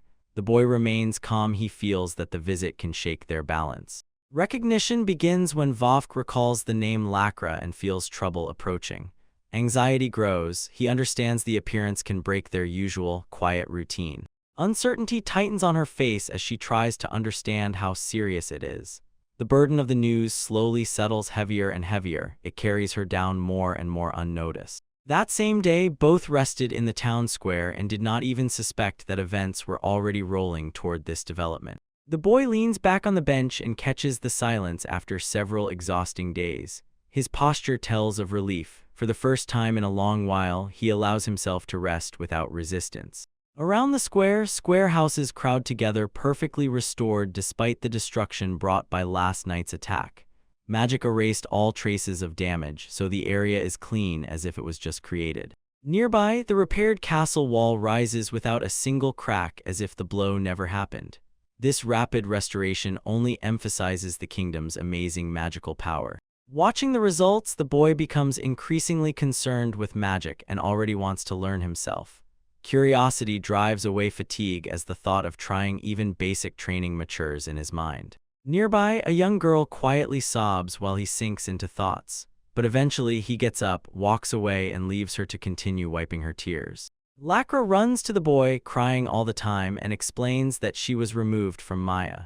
She recalls repeated problems and confusion, and in Sami's church, confusion grows on his face as she desperately clings to him. The boy calmly assesses what happened and concludes she was probably expelled because everything only got worse although she tried to help. His indifferent reaction only fuels her irritation. Church testimony confirms Lakra caused constant disturbances while waiting for Pope Euparo. Her attempts yielded no results. Eventually, she was removed. Further reports revealed unpleasant facts. During the village inspection, her barriers were found to be very poorly made, worse than those of other priests. Even Lakra herself admits that her removal was inevitable. Unmoved by her pleas, the boy refuses to take responsibility for these failures. Yet Lakra does not calm down. She continues to beg for support while he tries to leave. Lakra brazenly hints that the young couple living together under one roof is threatened with problems. The boy replies that Wolf is nearby and declares he will not allow living at someone else's expense. Potential mistakes. Lacra insists the situation requires her supervision. There is doubt in her expression when she asks what could happen without control. Despite his attempts to brush her off, Lacra again refuses to sleep outside and accuses him of hidden motives. The boy tells her directly to give up and leave. Clinging to his clothes, she insists that it is scary and lonely outside. His resistance weakens until her persistence finds continuation. Suddenly, Wolf appears, calmly eating, accepting what happened without hesitation, while everyone around freezes in surprise. The stern knight declares that he cannot pass by a woman sleeping outside in the cold, thus challenging the boy's refusal. Lacra celebrates behind them, feeling that her cause has support. The conversation returns again to planning the house, and now it becomes clear there are few bedrooms, one more component is missing. Practical considerations begin about where Lacra might be accommodated. Frustration arises when the boy argues that Lacra's incompetence could harm Wolf. Tension grows until others begin to doubt whether his criticism is too harsh. With considerable reluctance, he takes up the idea of reorganizing the storeroom, yet insists, first let them confirm Wolf's opinion. And as soon as he goes further, he switches to sarcasm and suggests living in one room, but immediately backs off. Returning to the present time, Wolf joyfully announces his agreement with Lacra and by this, essentially takes control of the dispute. The boy reluctantly agrees to clean the storeroom and orders Wolf to help. Lacra celebrates the victory by hugging Wolf, so he looks extremely broken. The work starts immediately, furniture is moved, and the neglected place is cleaned of dust. Lacra enthusiastically joins the process, almost guaranteeing more mess than real help. Later, she relaxes in the bath and does not suspect that a spider is descending nearby. The calm pleasure instantly turns into anxiety as soon as she notices it. Her scream echoes through the house, and the boy and Wolf rush there headlong. In his head, there is a jumble. Accusations fly one after another, although he stubbornly denies his involvement. When the commotion finally subsides, the room remains only partially cleaned, and fatigue overwhelms him completely. While others recover from that incident, the spider disappears without any explanation. True chaos breaks out in the bathroom. Water splashes onto the floor and soaks the boy, while Wolf and Lacra sit in the bath and splash contentedly. His protests are useless, the mess only spreads further. Later that evening, Ilias returns to the quiet house, covered under the mountains. As she approaches the door, smoke slowly rises from the chimney. Inside, Wolf and Lacra enthusiastically greet her, and the boy nearby sits wrapped in a towel. This lively greeting immediately shows how quickly the dynamics in the house have changed. Ilias watches with mild surprise as the number of residents grows, and the boy notices how naturally the newcomer has blended into the company. Attention has already shifted to. He returns to the storeroom, now filled with treasures connected to the Rachel family. The neglected, cluttered room reflects unresolved matters waiting for their time. Ilias carefully lifts the decorated crossbow and checks. In the chamber lie not just things, but genuine precious relics of the family. The boy acknowledges their significance, watching her reaction. On the surface of memories emerges the moment when Ilias draws the sword once gifted to her father by the late king. This weapon embodies the ancient loyalty and service of her family. She explains that she wants to donate a few things to the church and the Ragudo team. Although sorting is still difficult, her decision echoes respect for her parents. Decisively cutting off further conversation, Ilya suggests going to bed early. She jokingly hands him her father's clothes, but he immediately rejects the idea. The next morning, a message arrives from the king. He demands that Ilya's appear at the castle. It turns out new events are already ripening ahead. Everything starts with the morning preparations. Food is laid out on the table, tasks are assigned. The wolf carries the dishes, and the boy stubbornly insists let everyone join in the cooking. All four sit down together and have breakfast, celebrating another addition to this home. Despite past resistance, the air is unexpectedly warm, as if the house has finally learned to breathe more calmly. The night rises quietly and everyone lies down to sleep under the same roof. It used to be cramped here, but now the house has settled. Everyone is gradually falling asleep. The next day, Ilias wanders the castle corridor. She has just responded to the royal summons. The grandiose structure looms over the city below, as if holding it in a fist. In front of her, right before the high-ranking nobleman, they hand over a formal order to assign her to the protection of an important person, and with this one sentence, they make it clear anew, very serious responsibility awaits ahead. In the castle library, Ilyas involuntarily reacts to the news of her new assignment with shock. Behind her, a boy quietly listens as the conversation shifts toward an important arrival. The official response clarifies, the long-awaited pope has not yet arrived, he is delayed. Ilyas is confused about whom exactly he is ordered to protect. Instead, her answer breaks off suddenly as soon as the boy is identified as an important person.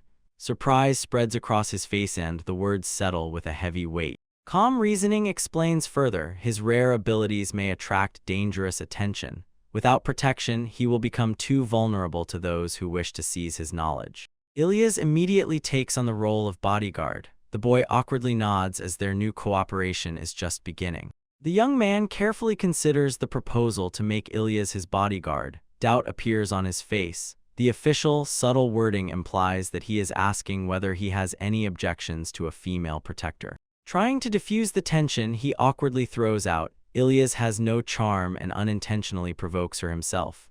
The atmosphere immediately dulls as her composure tightens. Switching the conversation, he suggests another knight, Kara. Gramps, he says, would fit better. Ilyas reacts sharply. Such a comparison clearly does not suit him at all. Soon a duel is arranged in the castle courtyard. Knights clash and Ilyas steps forward with iron determination, challenging Kari and immediately shouts, "Very well, hit straight." Steel clangs sharply upon collision when it demands a serious fight without any restrictions. Observers watch tensely, and the boy suddenly clearly understands. Events have already gone so far that his control is gone.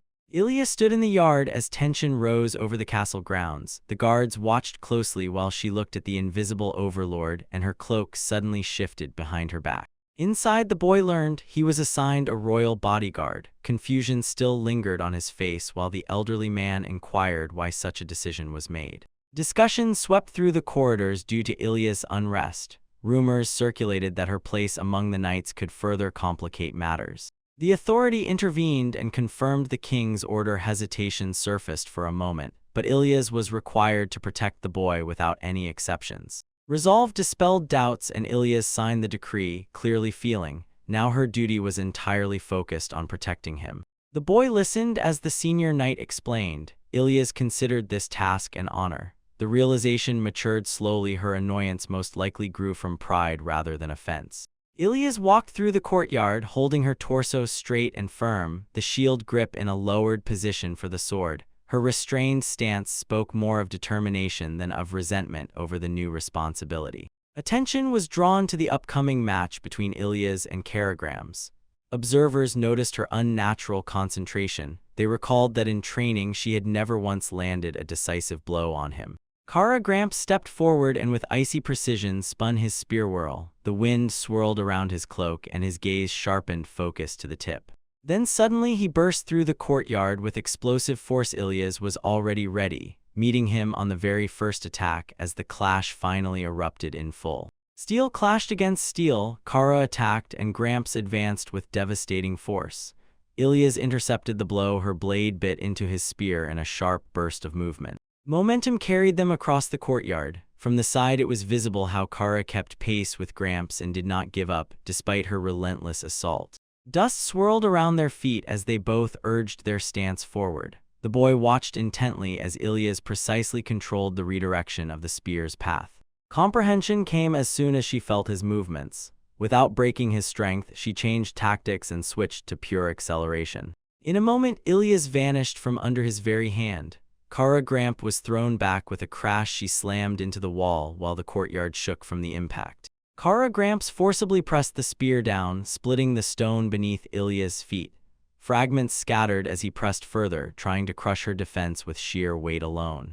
A harsh gaze locked onto Ilyas' eyes as she maintained the pressure. She studied his stance and understood brute force alone would not decide the outcome. A sharp lunge cut through the yard just as she accelerated over his defense. Her blade entered cleanly and released a shockwave that rolled across the ground. After the blow, a deafening silence prevailed. Karagrams fell to one knee while Ilyas supported her, silently indicating the fight was over. Finally, the body gave out and he crashed onto the stone with his whole body. The boy rushed forward in anxiety while dust settled over the fallen veteran. At the end of the match, Kara Gramps was carried out and the knights praised Ilya's performance. The boy approached cautiously and in his head, it was still spinning how fiercely she fought. She touched on his previous remarks about compatibility and tried to guess whom exactly he considered stronger. A faint blush flared up while she waited for his explanations. Calmly, the boy explained, Kara Gramps acted according to strategies consistently. Reliability, not brute force, was key during the execution of carefully thought-out plans. He added that the invincible power of Ilya's will shift any balance. Once it stands nearby, any confrontation will end too quickly. After this, he explained more precisely, true compatibility is alignment within a common strategy. Ilya's listened silently and the measured approach gradually reached him. The boy carefully placed his hand on Ilya's head, acknowledging that if he relied too much on this, his own resolve would weaken. She flinched at the unexpected gesture. Without looking away, he clarified that he did not want her strength to become an excuse for his own stagnation. Her gaze shifted from confusion to calm, focused clarity. Later, he decided to apologize to Kara to his grandfather for causing unnecessary trouble. Ilya's lowered her gaze. In this decision, she recognized sincerity. The companions barely teased him while Ilya's walked ahead. Her thoughts were still restless, but not as much as before. The atmosphere was slowly returning to its usual state. Later, she visited Karagrams while he was resting in bed. Ilya's looked softer and also expressed regret for dragging him into her private conflict. Kara Gramps replied reassuringly from the bed to Ilya's. He admitted that the loss happened because of himself. He added that he had already heard about her worries regarding the boy. With a squinting smile, he suggested that the stubborn anxiety in Ilya's stems from deeper feelings. She reacted sharply with calm confidence of the interlocutor threw her off balance. Without stopping, he called it not just rivalry but love. Shame flared up when she instinctively brushed off his words and snapped at the threat in despair. Gradually, his explanation flowed into delight, trembling with longing. Ilya's listened and suddenly recognized her feelings were more complex than pride. Eventually, Karagrams explained the boy's strength differed from the nocturnal ideals. She respected his determination at darkness, and the heart tried with all its might to reconcile this truth. Sitting opposite Ilya's, Kara Gramps explained her admiration grew from the boy's unique essence. He knew how to act for both good and Evelyn, yet did not lose himself. He asked if she could so easily abandon her nightly code routine. Unlike her, the guy understood the moral but could step over it when necessary. The truth slowly settled in her heart. She really wanted to be recognized as the person who managed to achieve what she could not. Shame that he retreated a little turned into reluctant acceptance as soon as she admitted her immaturity.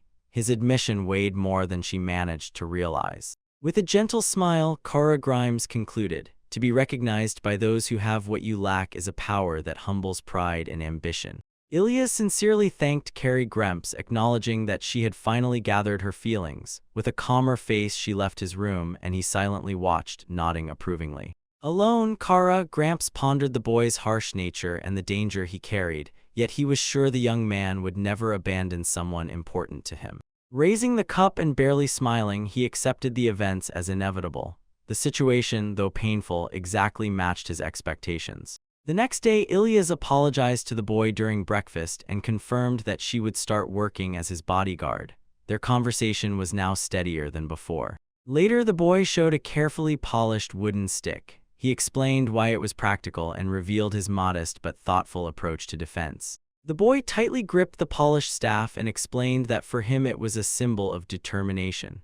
Even with strong allies nearby, he intended to rely on his own strength and not renounce his pride. Before setting off, he told Ilyasa that she could take everything useful from home. She listened silently and felt how distance rose in his cautious words. He remembered that he would set off to other countries as soon as he no longer had reasons to stay.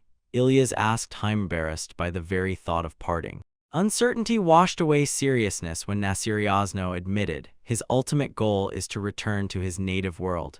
These words fell heavily between them. But still, he admitted that the future frightens with its uncertainty and took on these responsibilities although he enjoyed this life. However, he could not abandon the relentless goal. The guy assured Ilyas that he would not act irresponsibly. Preparing for several options at once is a habit cultivated in his former world. She said that Wolf might feel loneliness if he disappeared, and he replied lightly insisting that he would carefully guide the child before entrusting her future to anyone. When asked about the relatives he left behind, he avoided a direct answer, apologizing uncertainly and steering the conversation aside with a barely noticeable smile. After he wished her good night, he stepped back. Ilyas remained sitting and pondered how much his beliefs differed from hers. In quiet contemplation, she realized he knows how to walk between righteousness and darkness without fear. His freedom confused her, yet at the same time relentlessly drew her to him. Kara, Gramps reminded Ilyas that she adheres to the knightly rules because that is how her heart is defined.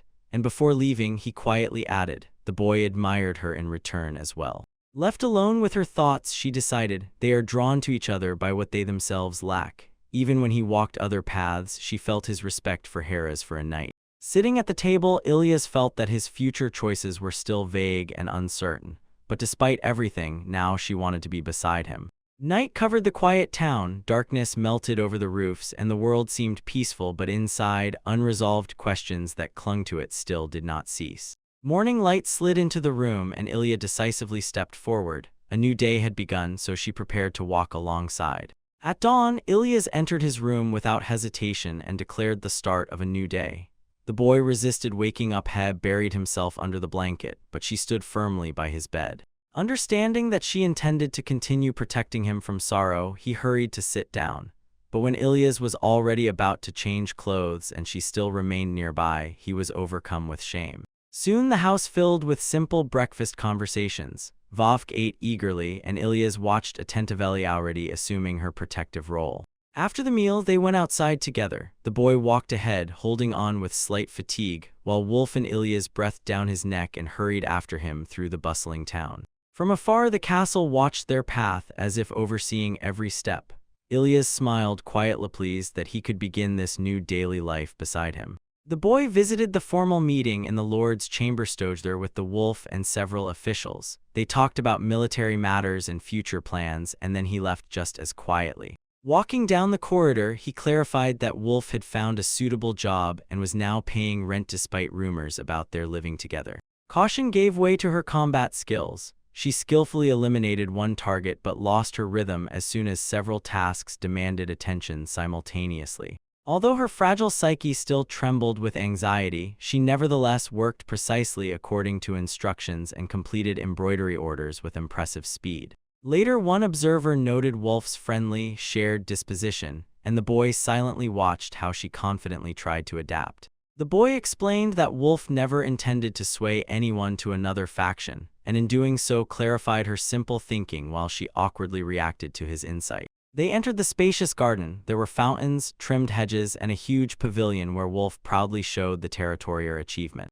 The conversation quietly delved into gardening traditions. The young man compared growing bonsai to seasonal bloomings and reflected on the commonality with landscapes from his former world. The conversation turned to magical power, and he wondered if it nourished the plants in this land, while memories of distant mountains flashed in his mind. Finally, Volk shared the legend about the crystal, about trees with glowing trunks and shiny leaves, and the boy quietly became interested in the possibility that. The boy noticed how the wolf stood aside in the garden as if he could not find a place for himself, while he calmly watched the landscape and thought about her strange reaction. When attention switched to the flowers, Vovk reacted sharply, making it clear that her admiration was meant for weapons, not for delicate plants. When they were walking along the rocky path, the conversation unexpectedly jumped to marriage alliances, and the boy was thrown off by the sudden seriousness. Vovk explained her complicated royal origin. She told about several queens and half-brothers and sisters, but at the same time maintained her stance about her place, saying that she was the only pair with the only prince. Then she added that several sisters either became adventurers or married elsewhere, and this helped keep the succession stable and protected the kingdom from internal strife. In the garden, the prince finally admitted exhaustion from the continuous pressure of matchmaking. He said he attended banquets but never felt genuine interest from anyone.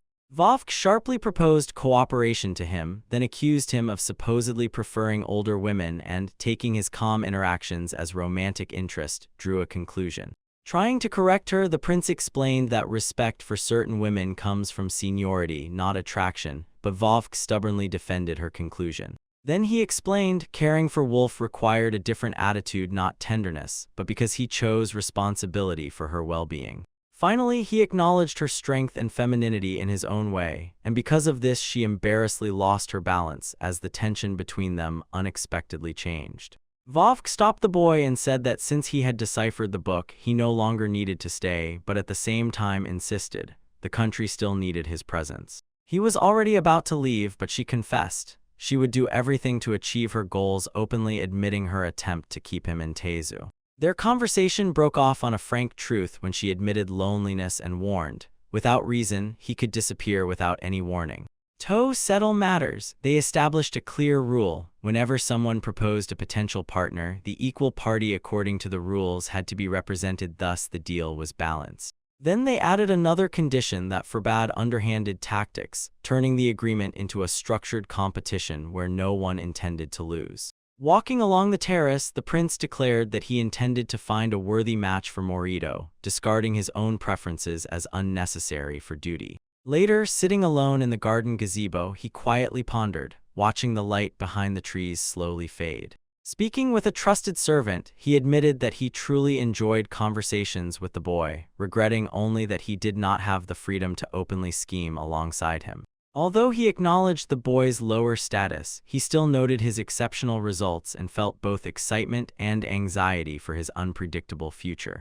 Leisurely sipping from a decorated glass, he concluded, weakness lingers nearby, so the boy's appearance was unusually refreshing. The wolf suggested appointing a bodyguard for the boy, but warned, if she strayed from his side, it would breach their contract and ruin the agreement. After a few days, the garden fell silent again, and the wolf felt the tension ready to snap, as political affairs would soon demand attention. New message: Pope Euparo arrived with high-ranking clergy and holy knights, a clear sign that the church was taking the matter seriously. The delegation passed through the city gates and proceeded to the castle. Their very presence made the guards and townsfolk wary, so eyes did not stray for a moment. In the grand hall, Pope Euparo officially introduced himself and immediately began with an apology, thus he initiated delicate negotiations. In the gigantic hall, Pope Euparo bowed low and apologized for the troubles he caused Taezu, and the prince calmly and evenly assured, only a few sacrifices remained. Attention fell on the mysterious book. It was called Proof of the Existence of Lahat, and the blame for the previous mistake was quietly acknowledged without unnecessary noise. The Pope promised to return the book. He explained that only 3 people understood its content and separately emphasized how sensitive this knowledge was. After that, he identified the boy as the only one capable of reading it, narrowing the circle of the knowledgeable to just a few. As soon as the Pope recognized in him a traveler from another world, he stepped forward and officially extended his hand for a greeting. Pope Euporov extended his hand and said he wanted to find out what kind of person this really was before making further conclusions. After permission, the Pope firmly grasped his hand and felt a barely noticeable flow of magic, carefully reading the traces of lived experience. And from that contact, he concluded, the boy fears unforeseen dangers and constantly keeps himself on alert, hardened by a cruel world where anger is considered a usual thing. The boy accepted the assessment without resistance, and then he was asked to visit the grave of the victim who died during the incident. While those responsible exchanged apologies, admitted their guilt, and the tension of the meeting gradually dissolved into calm, restrained understanding. When the meeting finally quieted, Lalisa smiled gently and apologized, explaining that Bishop Yuka had been worried all the way to Taezu. When the boy asked if they had met somewhere before, she clarified, this was her first visit to Taezu and their first acquaintance. You did not believe him, so he decided to test her reaction. He closely watched the expression on her face and carefully concealed his suspicions. Turning to the Pope, he asked for permission to perform a similar technique before moving on to discuss the content of the book. He explained that his method measures confidence and asked the Pope to repeat the exact words, insisting on doing so in front of everyone present. Pope Evporat confidently named his name as instructed, carefully repeated the literal phrase, and maintained an unshakable calm before the gathered nobles. Archbishop UK followed, at first stumbling a little but quickly corrected himself, while the boy noticed barely visible changes in tone and pauses. Captain Yox decisively named his title, and his voice barely trembled, while others repeatedly recited their names under close scrutiny. Confident that he caught the subtle differences, the boy prepared to test the last participant and stubbornly held a composed smile. Meeting Lalisa, he addressed her just as intently, trying to read in every detail whether the slightest change in her face or confidence would betray her.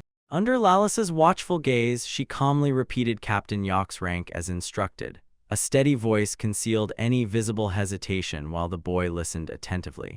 Without waiting for any warning, the boy declared that he was Lahite sharply and deliberately, and a heavy silence covered the entire chamber. Shock instantly swept through the clergy and knights, their faces sharpened as they replayed in their minds the forbidden name he had just spoken aloud. Steel flashed from several directions as weapons were drawn and aimed at him, and the room exploded with sudden hostility. Against the backdrop of chaos, Lilith covered her mouth with a trembling smile and slowly retreated, not taking her eyes off as the clash flared up stronger and stronger. In the formal hall, the boy stood before the higher clergy and nobility. He understood everything. Their ability exposes both deception and what was hidden, so he had nowhere left to retreat. Confidently smiling, the woman nodded composedly and the officials shuddered in shock.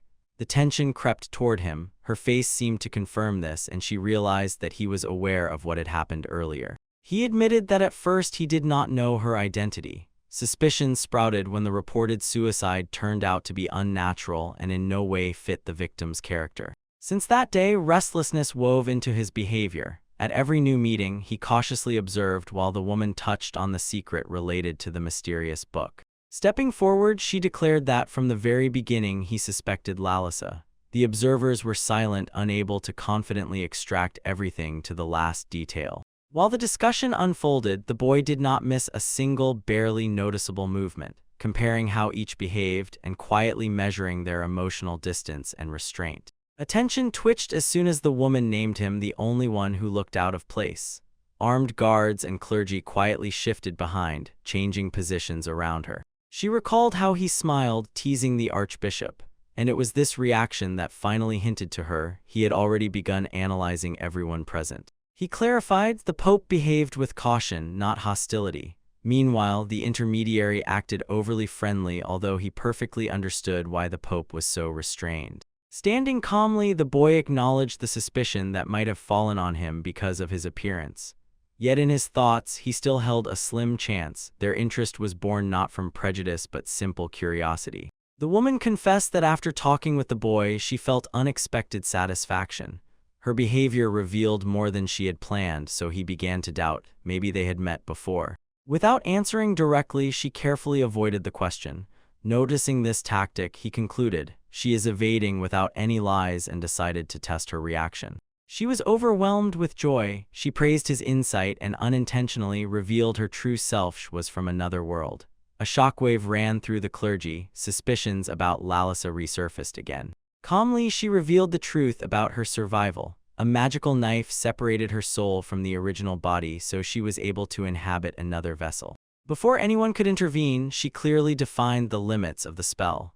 Only one prepared body could accept her soul, meaning everything had to be carefully prepared in advance. With terrifying certainty, she declared that she had already prepared another body. An attack on this would achieve nothing. Her escape had been arranged in advance. The boy analyzed the consequences of her ability. Such magic gave the one who possessed it the power to throw away the vessel without any hesitation and removed the fear of captivity or death. She confessed that she was caught before she heard everything she wanted. The clergy accused her of forbidden magic that interferes with souls, and this further aggravated her crime. Approaching very close, she noted with relief that she saw him with her own eyes. His very presence seemed to fulfill her personal goal. Having said farewell calmly and evenly, she ended her life without any resistance. Even in death, she promised, their paths would soon cross again.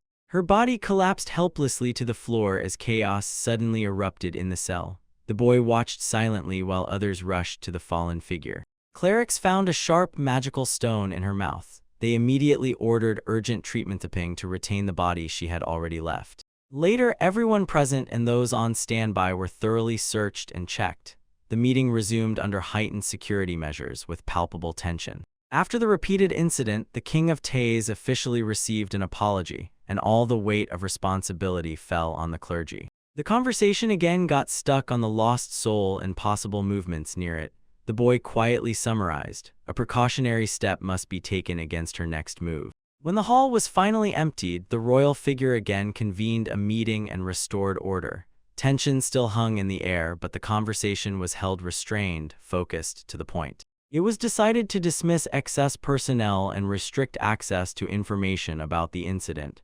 The Pope was asked to consider this matter carefully and secretly. The guards led people out of the chamber while preparations continued. Security was further tightened, only the most necessary figures remained inside. The responsibility for explanations was placed on the boy. Standing by the table, he concentrated and prepared to resolve those questions that remained unanswered. He opened the book and said that its content matched the previous report up to a certain point. But beyond that, in that chapter, the details had to be explained directly. The boy confirmed the problem was hidden on the final page, although at first everything seemed trivial. The Pope felt that the ending only reinforced what had earlier aroused suspicion. Overwhelmed with emotions, he apologized as soon as his magical companions returned. They responded jokingly, but it was still clear that he lacked. He explained the most critical element was not the actual content. All attention had to be focused on the name of the book's author. Shock spread among the clergy as soon as it became clear what it all led to. The established author was connected with forbidden resurrecting magic and with the origin of demon lords. Silence fell in the chamber when the name was announced. The author was recorded as Ugula Naria, and this confirmed the dangerous truth. The boy admitted that the inscribed name matched the same hero revered by the Ugula Church. It was he who was credited with the destruction of the demon lords. Unis dispersed the suspicion among the officials until they settled on the idea that the honored hero might have created the very demon lords he eventually defeated. This version was not rejected. Attention focused on the author's origin. The boy emphasized the writer was an earthling, albeit with almost zero measurable magical power. He said that Earth lacked both magic and even the very concept of such power, and historical records confirmed this. Even 100 years ago, no such abilities existed there. After returning to the assembly, he pondered, Uglunaria probably also holds little magic, so the author's influence was based not on power by definition, but on methods that go beyond it. The boy explained, Earthlings and the people of this world are two different. Here, inhabitants enhance their bodies with magic, but on Earth, no such foundation existed. Because of this gap, it is extremely difficult for an Earthling to rise to a true feat, so the name Ugulanaria might not belong to the true savior. He proposed a theory, it fits best right now. An Earthling named Ugulan Arya created resurrection magic and demon lords, and then someone else borrowed his name and defeated them. This meant the hero and the creator were somehow connected. The fact that no special abilities manifested after his arrival only made this version more convincing. The Pope acknowledged that the accusation was indeed serious. However, the truth would not be revealed publicly to preserve the stability of the Church. The decision was made to keep the revelation secret. Public disclosure could cause unrest among many believers in Tezu. With relief, the tension eased somewhat as soon as the case was handed over to the Pope. Yet anxiety remained. Conversations within Mage could lead to unforeseen complications. Leaving the cell, the boy admitted peace was still far away. The situation demanded further vigilance, not rest. The night loomed over the Mage, and his gigantic cathedral towered over the quiet town. Beneath the calm appearance, those who knew the truth still trembled with uncertainty. Somewhere deep in the city, life was boiling. A lively bar lived by its own rhythm. Familiar voices and laughter sharply contrasted with the crisis that quietly cut the fragile balance of the world. In the noisy tavern, suddenly a splash of drink flew and everyone involuntarily turned around. The young woman stared through the table into the night while the other visitors continued to converse. She sharply scolded him for carrying a weapon openly, although an invisible barrier masked everything.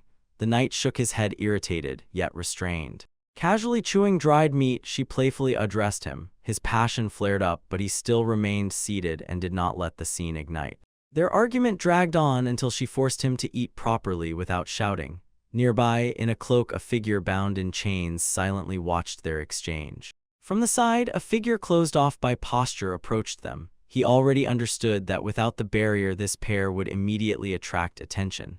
The noisy tavern atmosphere only concealed the tension gathering around their table. In the dimly lit space, the youth in a hood thanked those gathered for coming. Beneath the cloak, his confident smile revealed he had prepared thoroughly for this meeting. 3 people gathered against him. Tension was readable in every movement and on every face. Their glances already contained recognition. They exchanged names and confirmed their identities. Without hesitation for a moment, the boy in the hood voiced the reason they were called. Ahead awaited a dangerous task tied to events unfolding inside Ugula Church. One of them jokingly threw out the idea to kill the Pope. He was answered evenly and calmly just now with a clear correction. Clarifying his plan, the young man said that the real goal was not the Pope himself. He wants to remove those who recently surrounded the Pope. Then the shadowed young man showed documents. They revealed the true target. The man himself was easy prey, but his guard became a serious obstacle. They were suddenly overwhelmed with joy as soon as they learned that the guard was one of the strongest knights of Tezu, and a moment of doubt flashed when it was said, "It is a woman."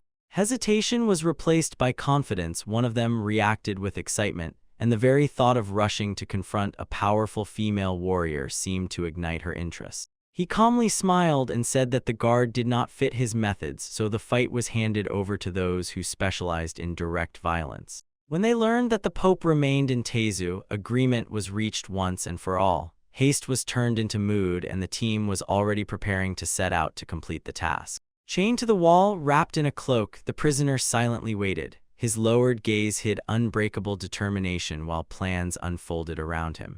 Meanwhile, the hired trio was preparing to leave. The curtains were drawn, steel was tightened, weapons were raised, and the cloaked young man watched them disappear, confident that the next stage had already started. The boy teaches chess. The pieces stand like kingdoms and factions, and he carefully moves one piece while Wolf watches and feels that in every move there is a deliberate silence. Several days pass without any news about Lahate, and the usual disputes continue as before, maintaining balance inside the quiet manor. Anxiety steadily grows in the boy as he reviews his recent behavior again and considers every step of it, while Ilyas tries to understand whether private negotiations have eased at least part of his increasingly heavy burdens. In the formal hall, Wolf inquires about details of events related to Pope Euparo, and the boy has to carefully weigh the political consequences of what is said and heard. Messages confirm the Pope will stay in Tezu and visit the Ugula Harvest Festival, and from this, the boy's faith that appearance hides calculated intentions becomes even stronger. The conversation shifts to Archbishop UK when the boy requests a private audience, believing that recent tensions in the church are not accidental but caused by hidden decisions. So, leaning forward, he considers extracting sealed memories and proposes a risky method to uncover the truth buried in Lahate's past. Merida warns that such magic causes severe exhaustion, and the boy concludes, guilt may force the Archbishop to cooperate under pressure. Wolf refuses excessive force, yet insists. UK knows the most about Lahate and must report even the smallest details. The agreement continues, cautiously made, and as soon as the plans align, observers notice from that decisive day the boy's behavior subtly toughened. Ilyas sees, after exposing Lahate's scheme, the boy remains calm, but sorrow still lingers in his gaze despite treating everyone as before. During another game, he announces checkmate on the board, but after several defeats, it is already clear how exhausted he is, while Wolf celebrates victory. Looking closely, Ilyas suddenly realizes he has already grasped the game's strategy, so before him is experience he had not shown before. When teased for playing with relief, he calmly invites Ilyas to sit in Wolf's place and again begins preparing the pieces. But as soon as the tension subsides, the conversation cuts to an insult against Pope Euparo. The boy admits he has heard this accusation and maintains composed, controlled self-possession. He listens as his abilities are acknowledged, then explains. It was precisely his former defense that guided and directed his actions during fights and skirmishes. Raises his gaze and says that Merito on the side, who has already been recognized, does not resemble the part that others choose to see. Attempts to clarify and admits words alone are not enough to fully convey his reasoning. After that, he leaves the room in thoughtful silence. Turning his attention back to the board, he downplays the significance of his skill, but carefully studies the pieces and stubbornly insists that it has become harder for him now. Suddenly, through the cell door with a crash, a bloody commotion bursts in. Everyone reacts instantly. and the silence explodes into tense conversation. When the investigation of the sudden accident reveals that fallen armor caused the noise and tension in the cell, inside it gradually quiets down. Attention is again drawn to the board. The arranged pieces outline a decisive order that really surprises Ilyas. Vovk accuses the boy of having switched the pieces around, but the boy calmly rejects these words and insists the deception is tailored to his methods. Without moving from his place, he explains simply and firmly, victory does not require endless wins, it is enough to secure just one result that truly matters. Morito admits his unorthodox approach. He recalls how even mighty leaders considered the result achieved despite lacking strength. Ilyas responds to his stern grimace, and the boy speaks just as evenly. He acts boldly only when specific opponents stand against him. Following him down the corridor, she is forced to admit, his achievements far exceed everything ordinary knights are capable of, even if his judgment is not to her liking. In the office, he calls his approach a simple way of living without relying on either strength or intellect, and supports it with concrete results. She notes, despite his lack of skill with sword or magic, he repeatedly analyzes the circumstances and adapts to them without hesitation. Holding his back like a bodyguard, she decides not to fall behind, although influential leaders already see the price this all comes at. The boy admits once he intended to remove Ilyas from the role of bodyguard because he feared constant surveillance, but that event made him reconsider and look at everything differently. Shame softens Ilyas' tension. She gradually accepts his arguments, and then it becomes clear that his caution is born not of arrogance but of fear. Later, when he is asked how to learn something useful, Wolf enthusiastically begins demanding explanations and tricks. Because of her enthusiasm, the boy is noticeably embarrassed. Boy and Ilyas stood nearby, squeezed by constant movement and pressure, as if they really had nowhere to go. Outside, the streets were filled with the festival crowd. The boy and Ilyas made their way through the whirl of liveliness while Wolf watched everything and looked around inquisitively. Wolf stayed close while the boy carefully led her. Ilyas looked with a relaxed face as responsibility slowly shifted to him. In the silence, the boy treated Wolf extremely carefully, and Ilyas noticed the difference silently but persistently pondering his behavior. He focused on preparing Wolf for future independence, and Ilyas immediately understood the plan. Wolf stubbornly looked ahead and was already gradually realizing that she could not manage without relying on others. Cautious thinking suggested to the boy exactly how he limited influences around Wolf. Nearby, Ilyas noticed surprise the scale and depth of his deliberate considerations struck him. Excitement suddenly overwhelmed Wolf as soon as she showed a strong desire for weapons. Her reaction reflected how increasingly difficult the recent circumstances had become for her. The reflections continued while the boy carefully weighed her choice. Meanwhile, Ilyas thought about training, and Wolf's interest increasingly confidently paved her way forward. A weapons workshop appeared full of tools and equipment.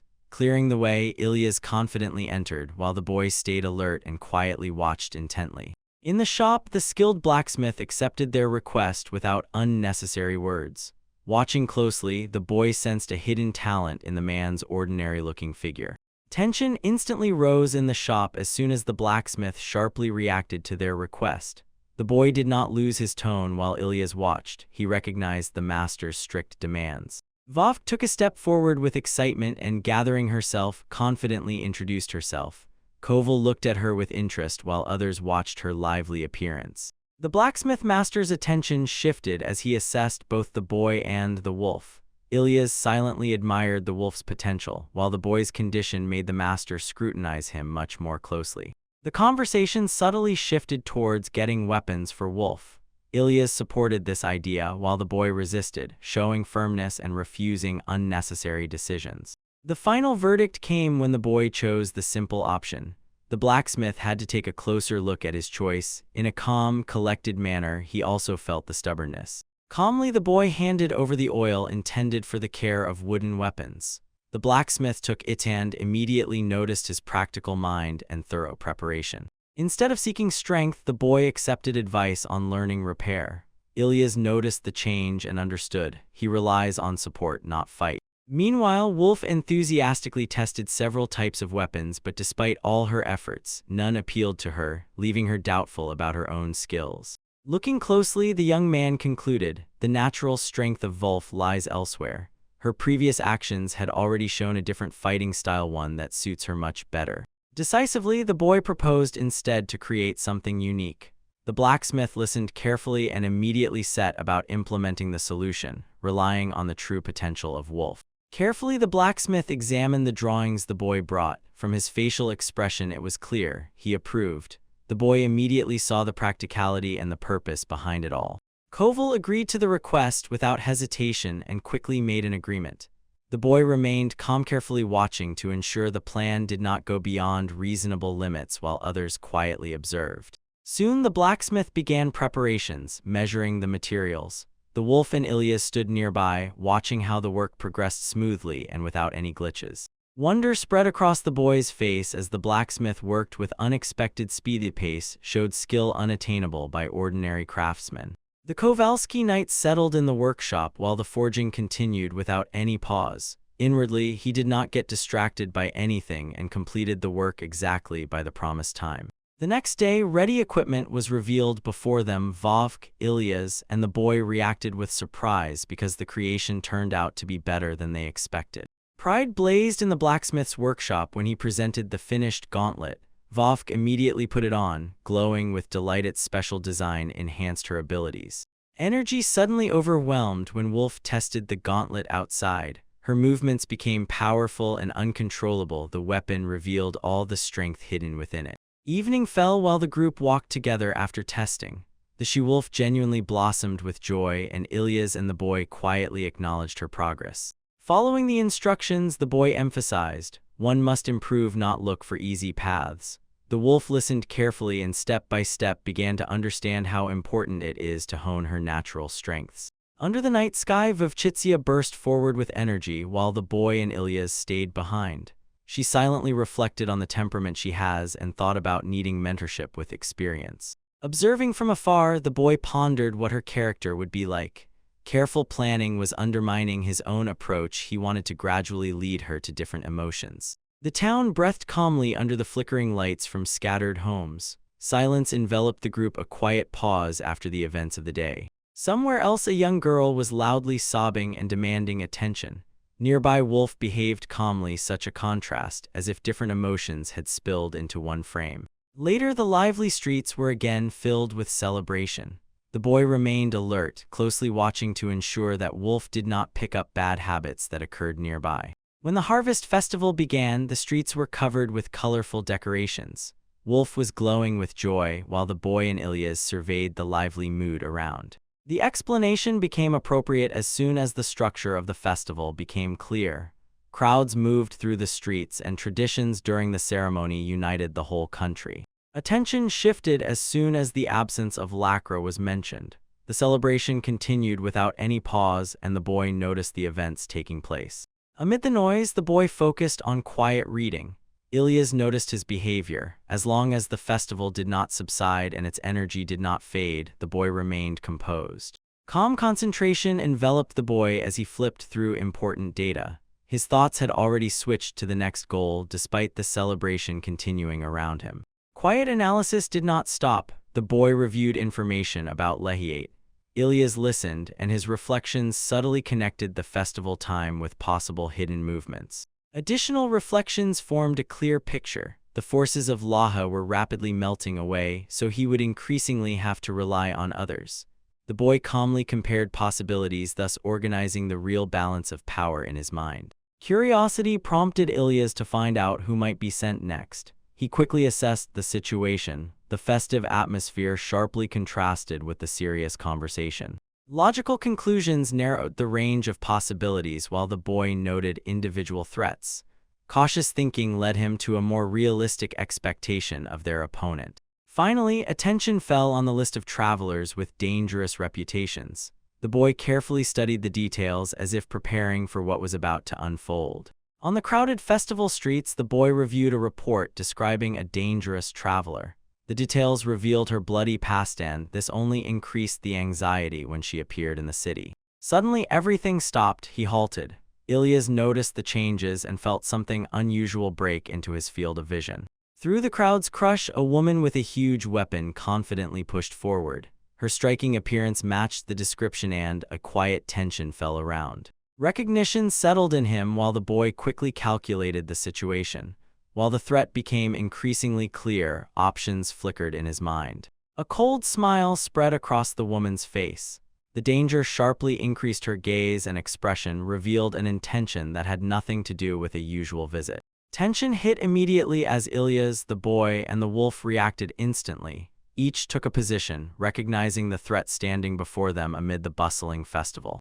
A quick decision and the fight is already shifting aside. The boy had just dared to withdraw from the clash. Ilyas immediately understood everything, and Vovk prepared to act without hesitation. With a sharp jerk, Vovk carried the boy across the roofs.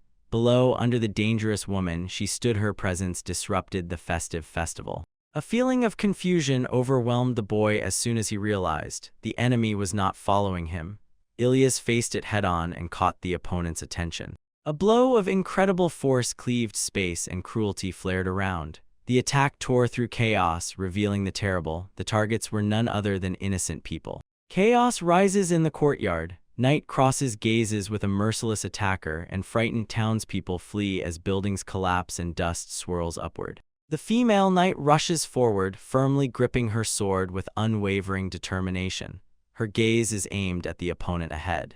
Her enemy strikes fiercely. The ground crumbles under the pressure, but the knight withstands the attack and maintains a defensive stance. A mocking smile flashes on the attacker's face, but the knight does not tremble. It stays its course and faithfully fulfills its duty to protect the people. While panic rolls through the streets, the knight still fights in the thick of it, and this gives civilians a chance to safely slip away from the growing destruction. A young strategist watches the chaos from afar, calmly weighing every move, while his companion prepares to assist the knight who still holds the blow below. He decisively strides forward, approaching closer to the battlefield and drawing the enemy's attention, while nearby the female knight rises to her feet again. Gathering confidence, he identifies the attacker and questions her motives, maintaining control even in the suffocatingly tense atmosphere around them. The woman responds with a smile, but the strategist gently exposes. He knows about hidden conspiracies, and this cracks her calm, revealing a deeper conflict. When tension peaks, allies burst onto the scene and prepare for a clash, and the strategist's calculated deception tips the scales. The enemy falters for a moment and loses clarity. The young man notices Parshiro's arrival as he peers into the tense battlefield. The man approaches confidently. His appearance immediately draws the attention of both allies and enemies gathered nearby. Recalling Parshiro's past, the young man assesses him as a dangerous opponent. Calmly admits waiting for reinforcements is no longer an option. Meanwhile, the enemy reveals the magical barrier surrounding the area. Civilians can escape, but no one can enter, so the battlefield is isolated. The barrier expands through the city streets, squeezing the last fighters inside, while silhouettes fight far away, trying to break through its shimmering walls. As soon as silence falls inside the isolated zone, the boy orders allies to retreat and carefully prepares for the clash already waiting around the corner. The boy commands to keep distance while the knight rushes forward. Her swift strike momentarily throws the enemy off balance, forcing him to immediately switch to defense. A powerful blow follows. The knight attack rolls down the street, shaking the stones. The enemy endures, quickly regains balance, and immediately prepares to respond. Gathering new strength, the knight again lunges forward. A fierce sword strike pushes her rival back onto the broken ground. Suddenly, a warrior in heavy armor bursts into the fray, launching a devastating attack, disrupting the knight's flow and threatening to break her advantage. As the fight intensifies, the knight is surrounded by enemies on all sides, but she stands stubbornly ready to face them despite the growing danger in the sealed arena. A quick strike cuts through space. The fierce fighter flies back and crashes through the broken courtyard, while the warrior with bald ears charges forward, relentlessly gaining speed. Blood streaks across the attacker's face, but she stands smiling as if unhurt, while her rival cautiously prepares for the next move. Nearby, Parshiro confidently advances, playing Fox, the eared fighter, as the knight recedes. Their coordinated actions tighten the screws on the battlefield and prevent losing control. Deciding that direct combat is disadvantageous, the wounded enemy releases a strange power and the battlefield begins to flare anxiously with energy. Dark forces burst outward, distorting everything around, while the warrior retreats strategically, leaving her opponents on alert before the dangerous transformation unfolding right before them. The monstrous weapon strains as the enemy unleashes a terrifying demon sword. Its dark form cuts through the air, and the knight prepares to face the threat. The creature writhes and vibrates wildly from violent energy, the embodiment of destruction and insatiable hunger, and the enemy confidently advances behind it, directing its brutal attack. Despite the danger, the knight stands firm and takes on the demonic blade, while her allies watch cautiously, ready to intervene if the fight worsens. From afar, the boy calmly observes everything, ensuring civilians are evacuated and losses remain minimal, despite the chaos around the sealed battlefield. Clearly understanding the situation, he analyzes every clash, relying on allies who will secure victory, while maintaining control over the conflict unfolding inside the barrier. The enemy raises the grotesque demon sword and thrusts it forward, while the knight firmly tightens her stance, aware of the terrible power in this weapon. A fierce clash erupts, the ground rumbles as the massive blade cuts through the knight, and she must dodge with precise, calculated movements. She carefully peers and recognizes the true nature of the weapon. The demon sword devours magic around it, and each time it is struck, it grows stronger. The attacker confidently advances, convinced that the devastating power of the demon sword already guarantees victory over the lone knight. Yet despite the danger, the knight holds unbreakable resolve, breaking through the swirling darkness and refusing to surrender on the sealed battlefield. Looking more closely, the boy notices how Elias desperately and rapidly loses stamina and magic. He understands that the demon's sword continuously drains her during the prolonged battle. Meanwhile, Wolf fiercely bites into Parshro. Her movements are quick but tense, as relentless pressure drives her into a tough defensive clash. Impatience grows uncontrollably, and Parsharo intensifies the attack, exploiting Wolf's inexperience, although recognizing considerable magical power and potential in her. With a sharp surge of rage, he lunged into a powerful strike, shifting the course of their duel and threatening to sweep away all her resistance in one blow. Despite the increasing threat, Wolf holds firm and, without averting his gaze, prepares for a counterattack. Meanwhile, the boy surprisingly calmly names the enemy, recognizing Jelista as the wielder of the demonic sword. A massive vortex bursts from the demonic sword as the armored warrior releases devastating energy. The knight freezes in shock. The enemy pair has already entered the fight. The user of the haplet swiftly advances with fierce intent, weaving blazing power into the swirling weaponry as the battlefield shakes from the impact of the attack. Nearby, the boy watches to keep Wolf safe and just as calmly observes the flames spilling outward. He notices a sharp surge of magic and immediately tunes in to new complications. Strange flames engulf the demonic sword, devouring everything around, while the boy carefully studies the phenomenon and notices its unusual properties. Suddenly understanding the danger, the warrior explains. The fiery action ignites the magic itself, revealing the terrible destructive power of this weapon.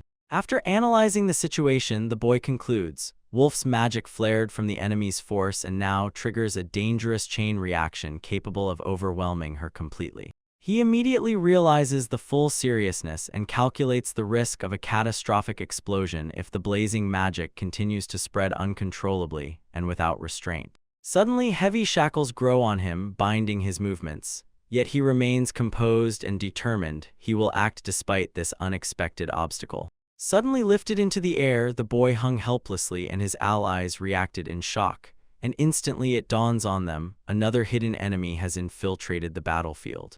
In the whirl of chaos, the knight recognizes a new threat, prepares to confront the unseen one, and the clash inside the barrier becomes even fiercer. The enemy exposes another accomplice, and he confirms he is the one involved with the invisible barrier. Hanging helplessly, he realizes how thoroughly the enemy has planned everything, and watches as the warrior with bald ears swiftly leaps forward to meet the newly revealed threat. Suddenly, darkness covers everything around, reshapes space, and devours the battlefield, and the boy is no longer able to resist this all-consuming force. In a moment, he opens his eyes and sees himself inside an unfamiliar wooden structure, lying next to a barely smoldering fire that quietly flickers in the silence. Confused but alert, the boy slowly gets up. He still does not understand where he has ended up, until the echo of battle somewhere far beyond the mysterious captivity finally fades.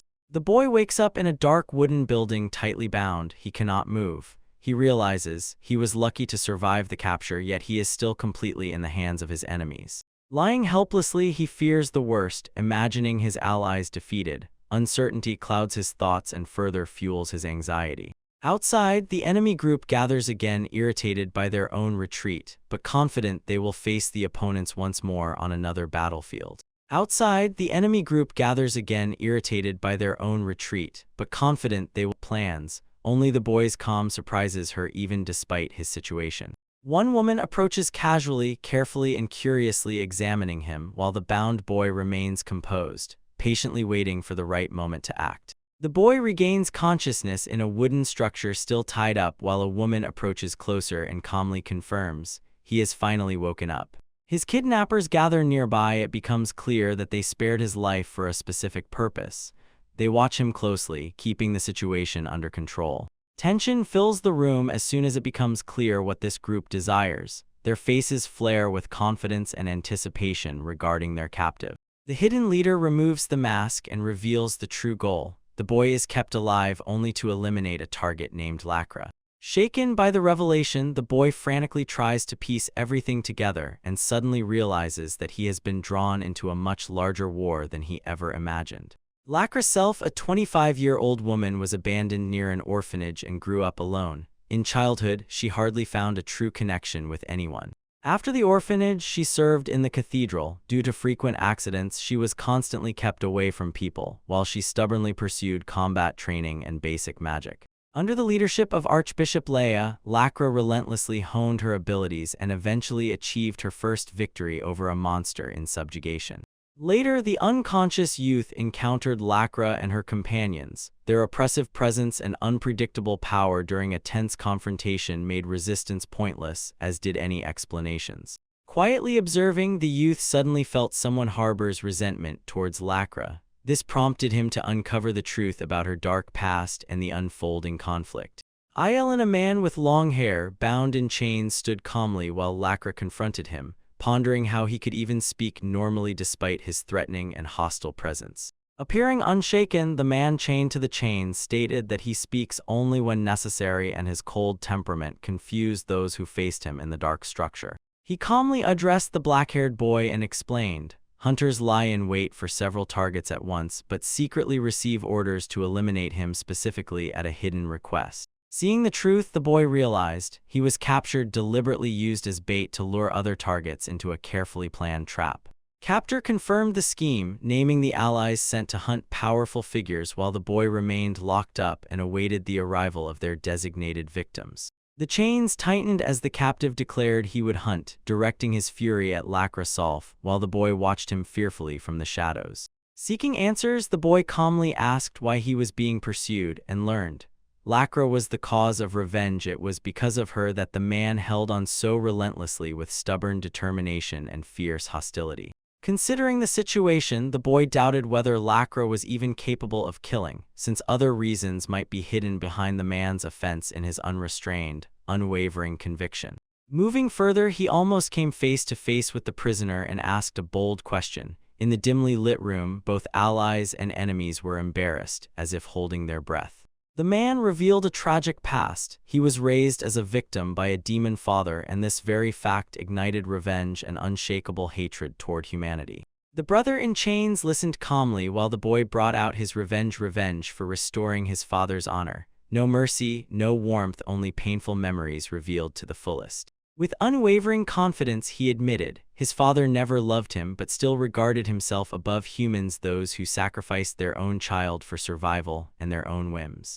Suddenly revealing his power, the captive declared he survived thanks to harsh training, and by this revealed, during the fight Lacra unknowingly killed his demonic father. Driven by rage, he proclaimed his father's honor was defiled and vowed revenge, while his dark presence only grew among humans and demons. Realizing the circumstances, the boy understood. He was captured deliberately to push Lacra to meet with Avenger and put an end to their inevitable clash. The punished Avenger confirmed his plan. He left the boy alive until the other targets disappeared and showed unbreakable determination and terrifying confidence. Unsurprised, the boy responded calmly, hiding his tension, closely watching his kidnappers and assessing their intentions in the dark, cramped space. Analyzing the situation, he realized the hunters rely not on loyalty but on shared interests, so this opens vulnerabilities that can be used for survival. Deciding to seize and escape, the boy began to make a plan relying on logic and endurance to break out of the trap tightening around him and deadly dangerous. For now, Lacra knew nothing. She stood calmly in the cathedral, unaware that her return was already one step away from the inevitable confrontation. Lacra swiftly slipped through the cathedral corridor, stumbling while running and breathlessly apologizing for being late, then took the blame saying she came late and thereby disappointed those who awaited her presence. Reaching the chamber, she listened cautiously while others tried to calm her. She immediately understood the danger Ilias had already endured and firmly acknowledged her own responsibility as his appointed guardian. Despite the tension in the air, Lacrosse Blunt's remarks were met with restrained disapproval, but her timely arrival was decisive. She averted deterioration and thus received sincere gratitude. Later, wandering the market, she felt an unusual presence. Curiosity flared, and she set off to investigate that mysterious obstacle. As soon as Lacra got on the trail, she came across a hidden barrier blocking the entrance and decisively broke through it. Lacra burst through the barrier and immediately confronted the attackers, throwing them off their plan with her instant appearance and forcing them to retreat. The attackers quickly retreated over the roofs, abandoning their plan halfway, and Lacra remained on alert, closely watching their escape, and with each moment the anxiety grew. Inside the cathedral, Ilias recounted the danger he had faced, admitting he would have been killed if not for Lacra's timely intervention. Listening quietly, Lacra replayed the incident in his mind, confused by the attackers' motives and not understanding what exactly could have sparked such hostility. Despite her own uncertainty, she accepted the gratitude of her comrades, realizing that her intervention saved a life and prevented the enemy from carrying out their plan. In the hall gathered Lacra and her companions. They discussed the dangerous enemies, sighed that an agreement would not be possible, and feared for the hostages' safety. Tense faces only heightened the anxiety as they silently acknowledged the threat was truly serious and a solution had to be found immediately. The guard suddenly handed over a letter. Everyone felt a chill down their spine because they immediately understood. It contained crucial information about the hostages' fate and the demands of their enemy. After reading the message, they came across instructions for a meeting at Western Plaza with harsh conditions and a warning. Disobedience would mean immediate execution.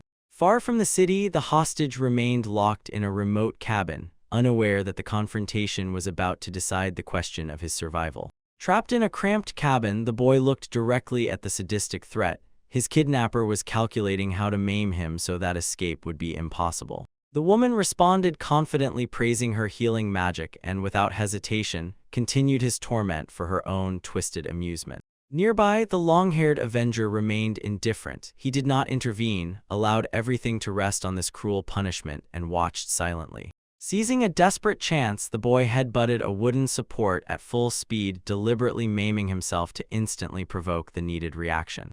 Blood flowed like a river. He forced the woman to treat him, cunningly turning her cruelty to his advantage, while maintaining a calm, stubborn determination no matter how much it hurt.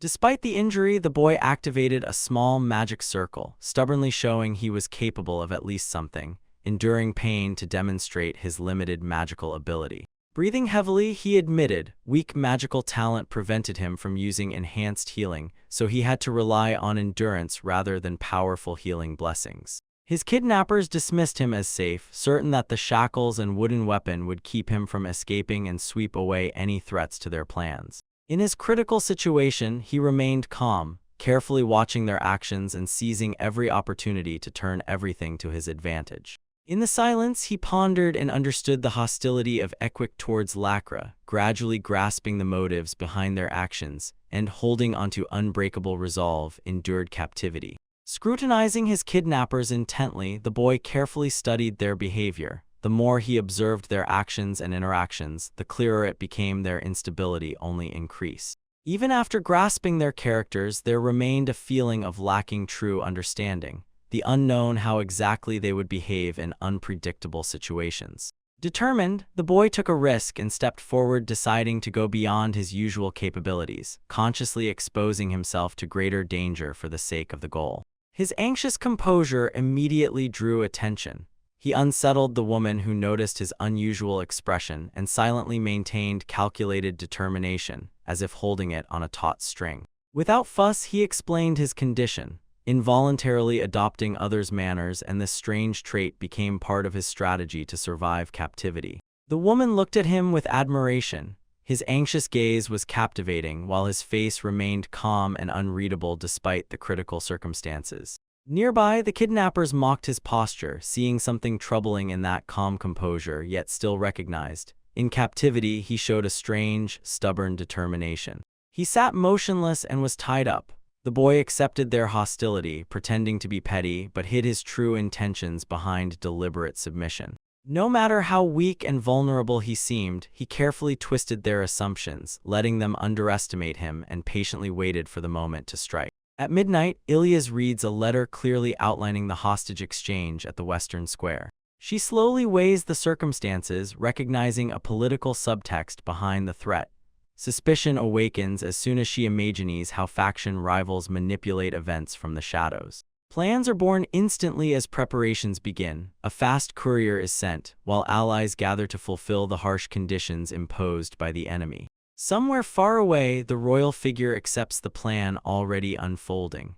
Understanding the threat ahead, he allows the group to continue the mission without his direct involvement. Finally, Ilyas moves forward quietly but relentlessly, carrying a heavy responsibility and knowing exactly the enemy has already adapted to her steps. The elder throws her a stern reminder to cast aside reproaches and take full responsibility for the unfolding crisis.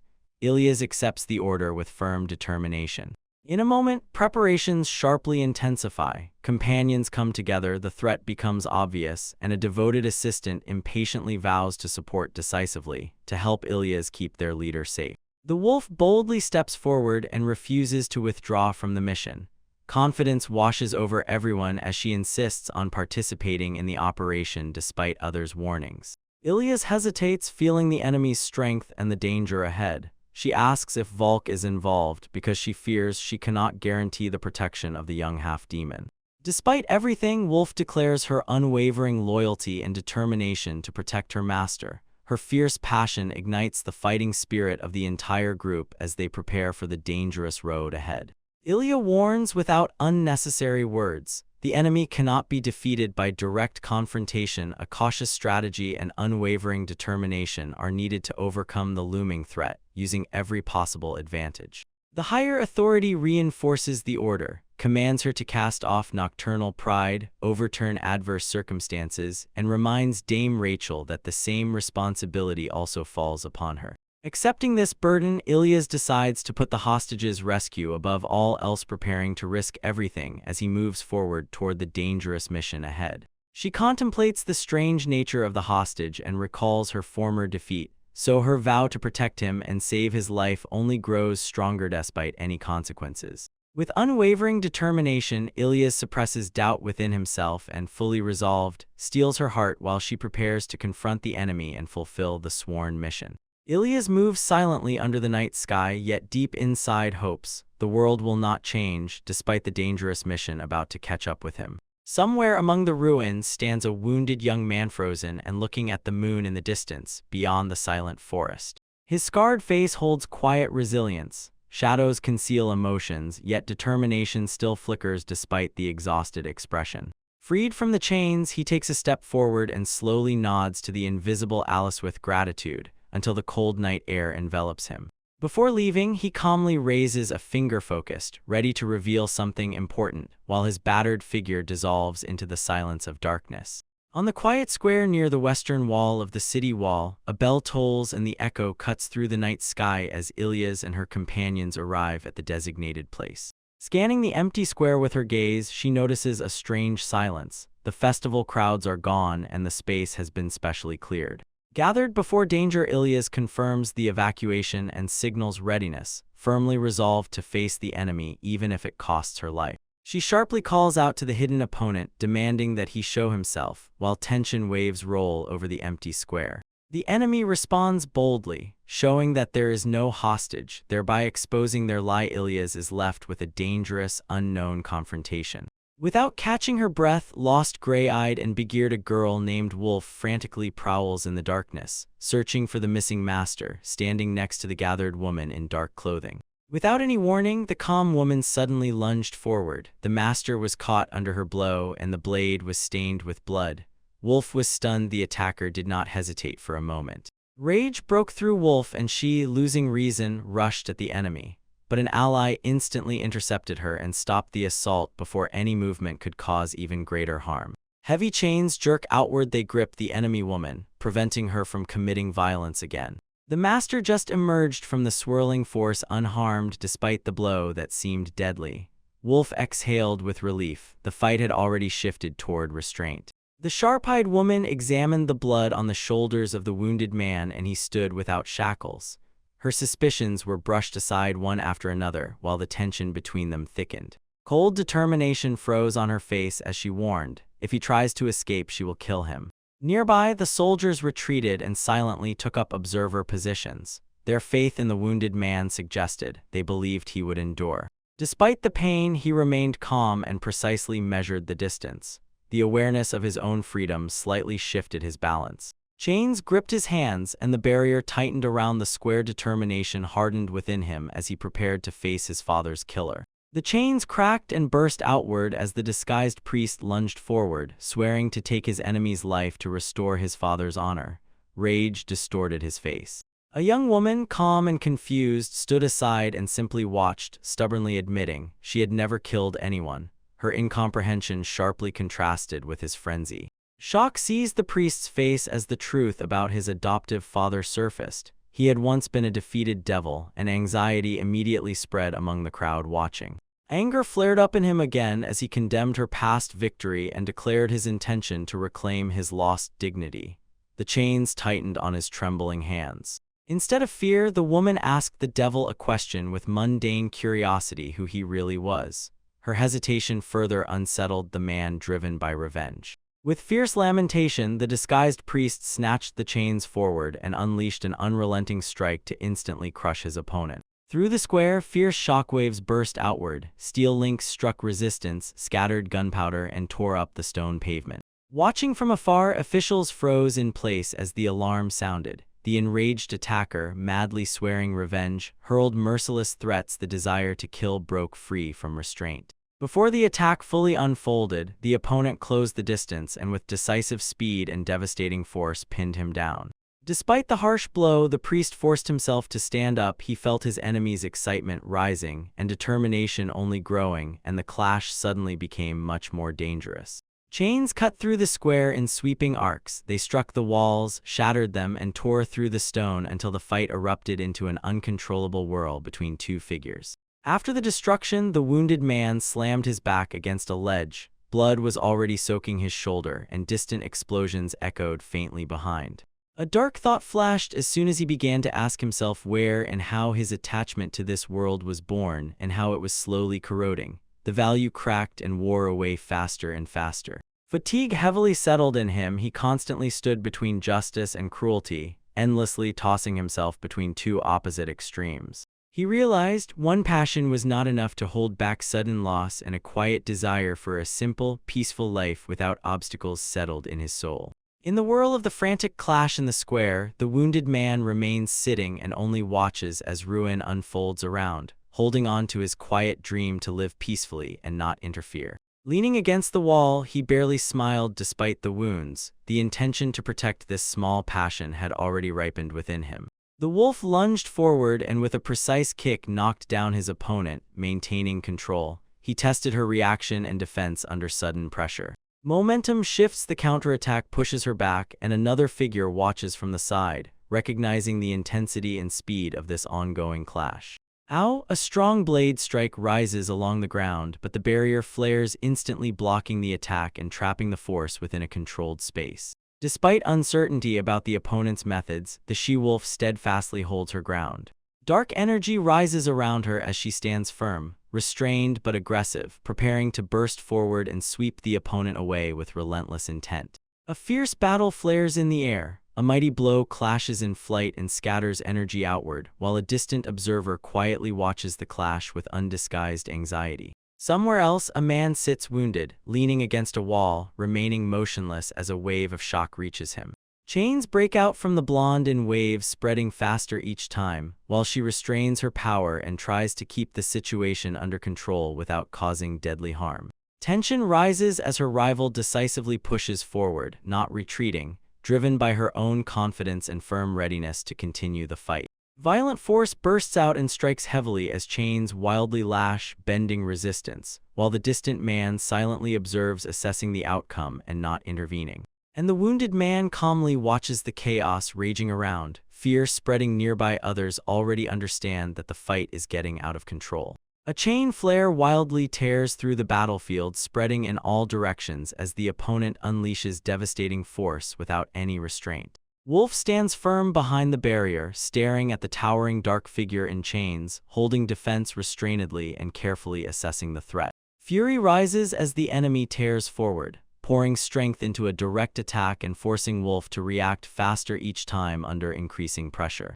A huge blow bites into her defense, distorting the barrier, but Wolf withstands the full force, firmly holding position before the dangerous attack. Wolf focuses and strikes precisely. His blow shatters the enemy's weapon into fragments, reduces his threat, and seizes control of the battlefield. When she moves forward, fragments scatter. Wolf presses on the opponent, forcing him to stop, believing the fight is already decided. The opponent does not lose rhythm, intertwining with chains and shadow, recovering again and again, demonstrating endurance that shreds Wolf's assumptions about victory to pieces. The punishing, shackled figure rises up like the embodiment of gathered fury. Her appearance sharpens the battlefield and mercilessly crushes everything around with a force that makes it hard to breathe. Chains relentlessly strike, hitting the she-wolf's defense, each time encountering resistance, and this continues until the attack breaks off. Then it drags her into a long, exhausting clash.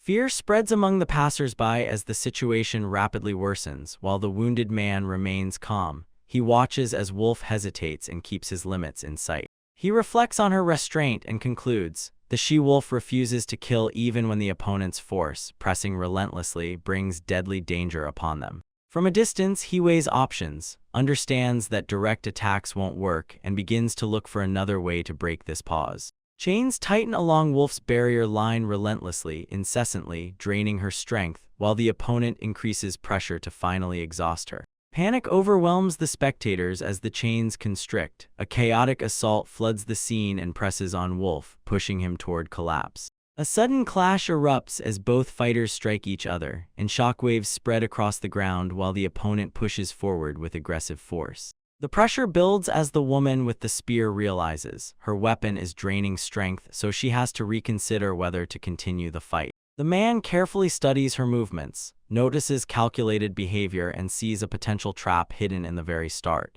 The fight intensifies even more. They exchange sharp blows, and the man changes position each time, trying to disrupt her rhythm and gain an advantage. In Swordswoman, confidence only grows stronger as she maintains control. She remembers the weight of her weapon and how resilient she is, preparing to endure and outlast her opponent. The opponent grins confidently despite the pressure. He keeps his composure and prepares to respond to the ongoing attack. Suddenly, the ground shifts beneath him. Hidden magic reshapes the terrain, knocking him off his feet and throwing him into complete imbalance. Wolf immediately rushes forward, uses the opening to launch a direct attack and impose control over how the battle conditions change every moment. Close combat does not let up. They exchange sharp blows, neither yields, and the momentum swings back and forth in the narrow corridors. Even after a stumble, the opponent instantly regains stance and immediately responds, strikes upward while Wolf rises even higher, and the clash moves into a position over the opponent. Wolf breaks through, quickly closes the distance, and tries in this brief moment of vulnerability to seize the initiative from the opponent. But the opponent reacts instantly, intercepts her strike with colossal force, stops the momentum, and turns the tide of the clash in his favor. Nearby, the barrier remains undamaged. Observers do not take their eyes off, and chains continuously spin inside, pressing on the confined space. Those trapped behind the barrier react with concern. They understand that escape is impossible while the fight outside continues and intensifies. Panic spreads among them as they struggle against the obstacle that will not move. Nothing helps as the clash reaches a critical turning point. The she-wolf launches a concentrated attack, pushing the force forward, trying to break the enemy's continuous chain assault. The opponent withstands the blow and immediately responds. Chains crash down with a roar, and he continues to press at close range. From afar, the man puts the picture together and involuntarily realizes the chain behaves like a living creature that multiplies after repeated attacks. When observers notice a flaw in the strategy, the insight becomes tangible, so they change the approach to withstand the relentless ability. The wolf reacts lightning fast, dodges a heavy blow, does not fall while the chain prepares to learn and intercept the endless chain attack in response. The wolf jumps high, trying to break free from the advancing chains, while the rival watches her every move more and more closely. She changes direction in flight and slips away from the chase. The chains slash the air, trying to catch her before she can gain distance. The pressure increases, several chains rise and surround her position, blocking escape routes and driving her into a narrow corridor. She strategically lands, preparing the ground, setting up a new defensive position to finally stabilize the situation. A new obstacle appears on the way, the advance falters, and the rival becomes increasingly irritated. Every time she tries to impose a direct fight, she is immediately refused. She reveals the true intent, holding the barrier not for defense, but to control the battlefield and limit the opponent's movement. Sitting above them, she surveys the chains and the confined space, preparing to use their behavior and accumulated energy. Carefully figuring it out, she finds the source of their power and understands. The chains become heavier due to absorbed mana and continuous regeneration. She approaches, breaking the flow of mana to weaken the chains and deprive them of enhanced properties. Enduring the moment to the second, she attacks relentlessly, not allowing recovery, knocking the power out of the chains and reducing them to ordinary shackles. The fight spirals into a dark vortex. She compresses space and forces Wolf to reorganize while he tries to wrest control from the falling flow. Catching a second, the opponent rushes swiftly, closing the distance and managing to deliver a heavy blow before Wolf has fully reacted. Despite the blow, she stabilizes midair, regains balance, and continues moving under control while shards and chains scatter in all directions. The opponent's frustration grows. He feels the advantage slipping away as Wolf continues to adapt without losing composure. Waiting for the precise moment, she decisively counterattacks, breaking incoming combos and lunging forward, pressing the opponent with continuous pressure and pushing him back.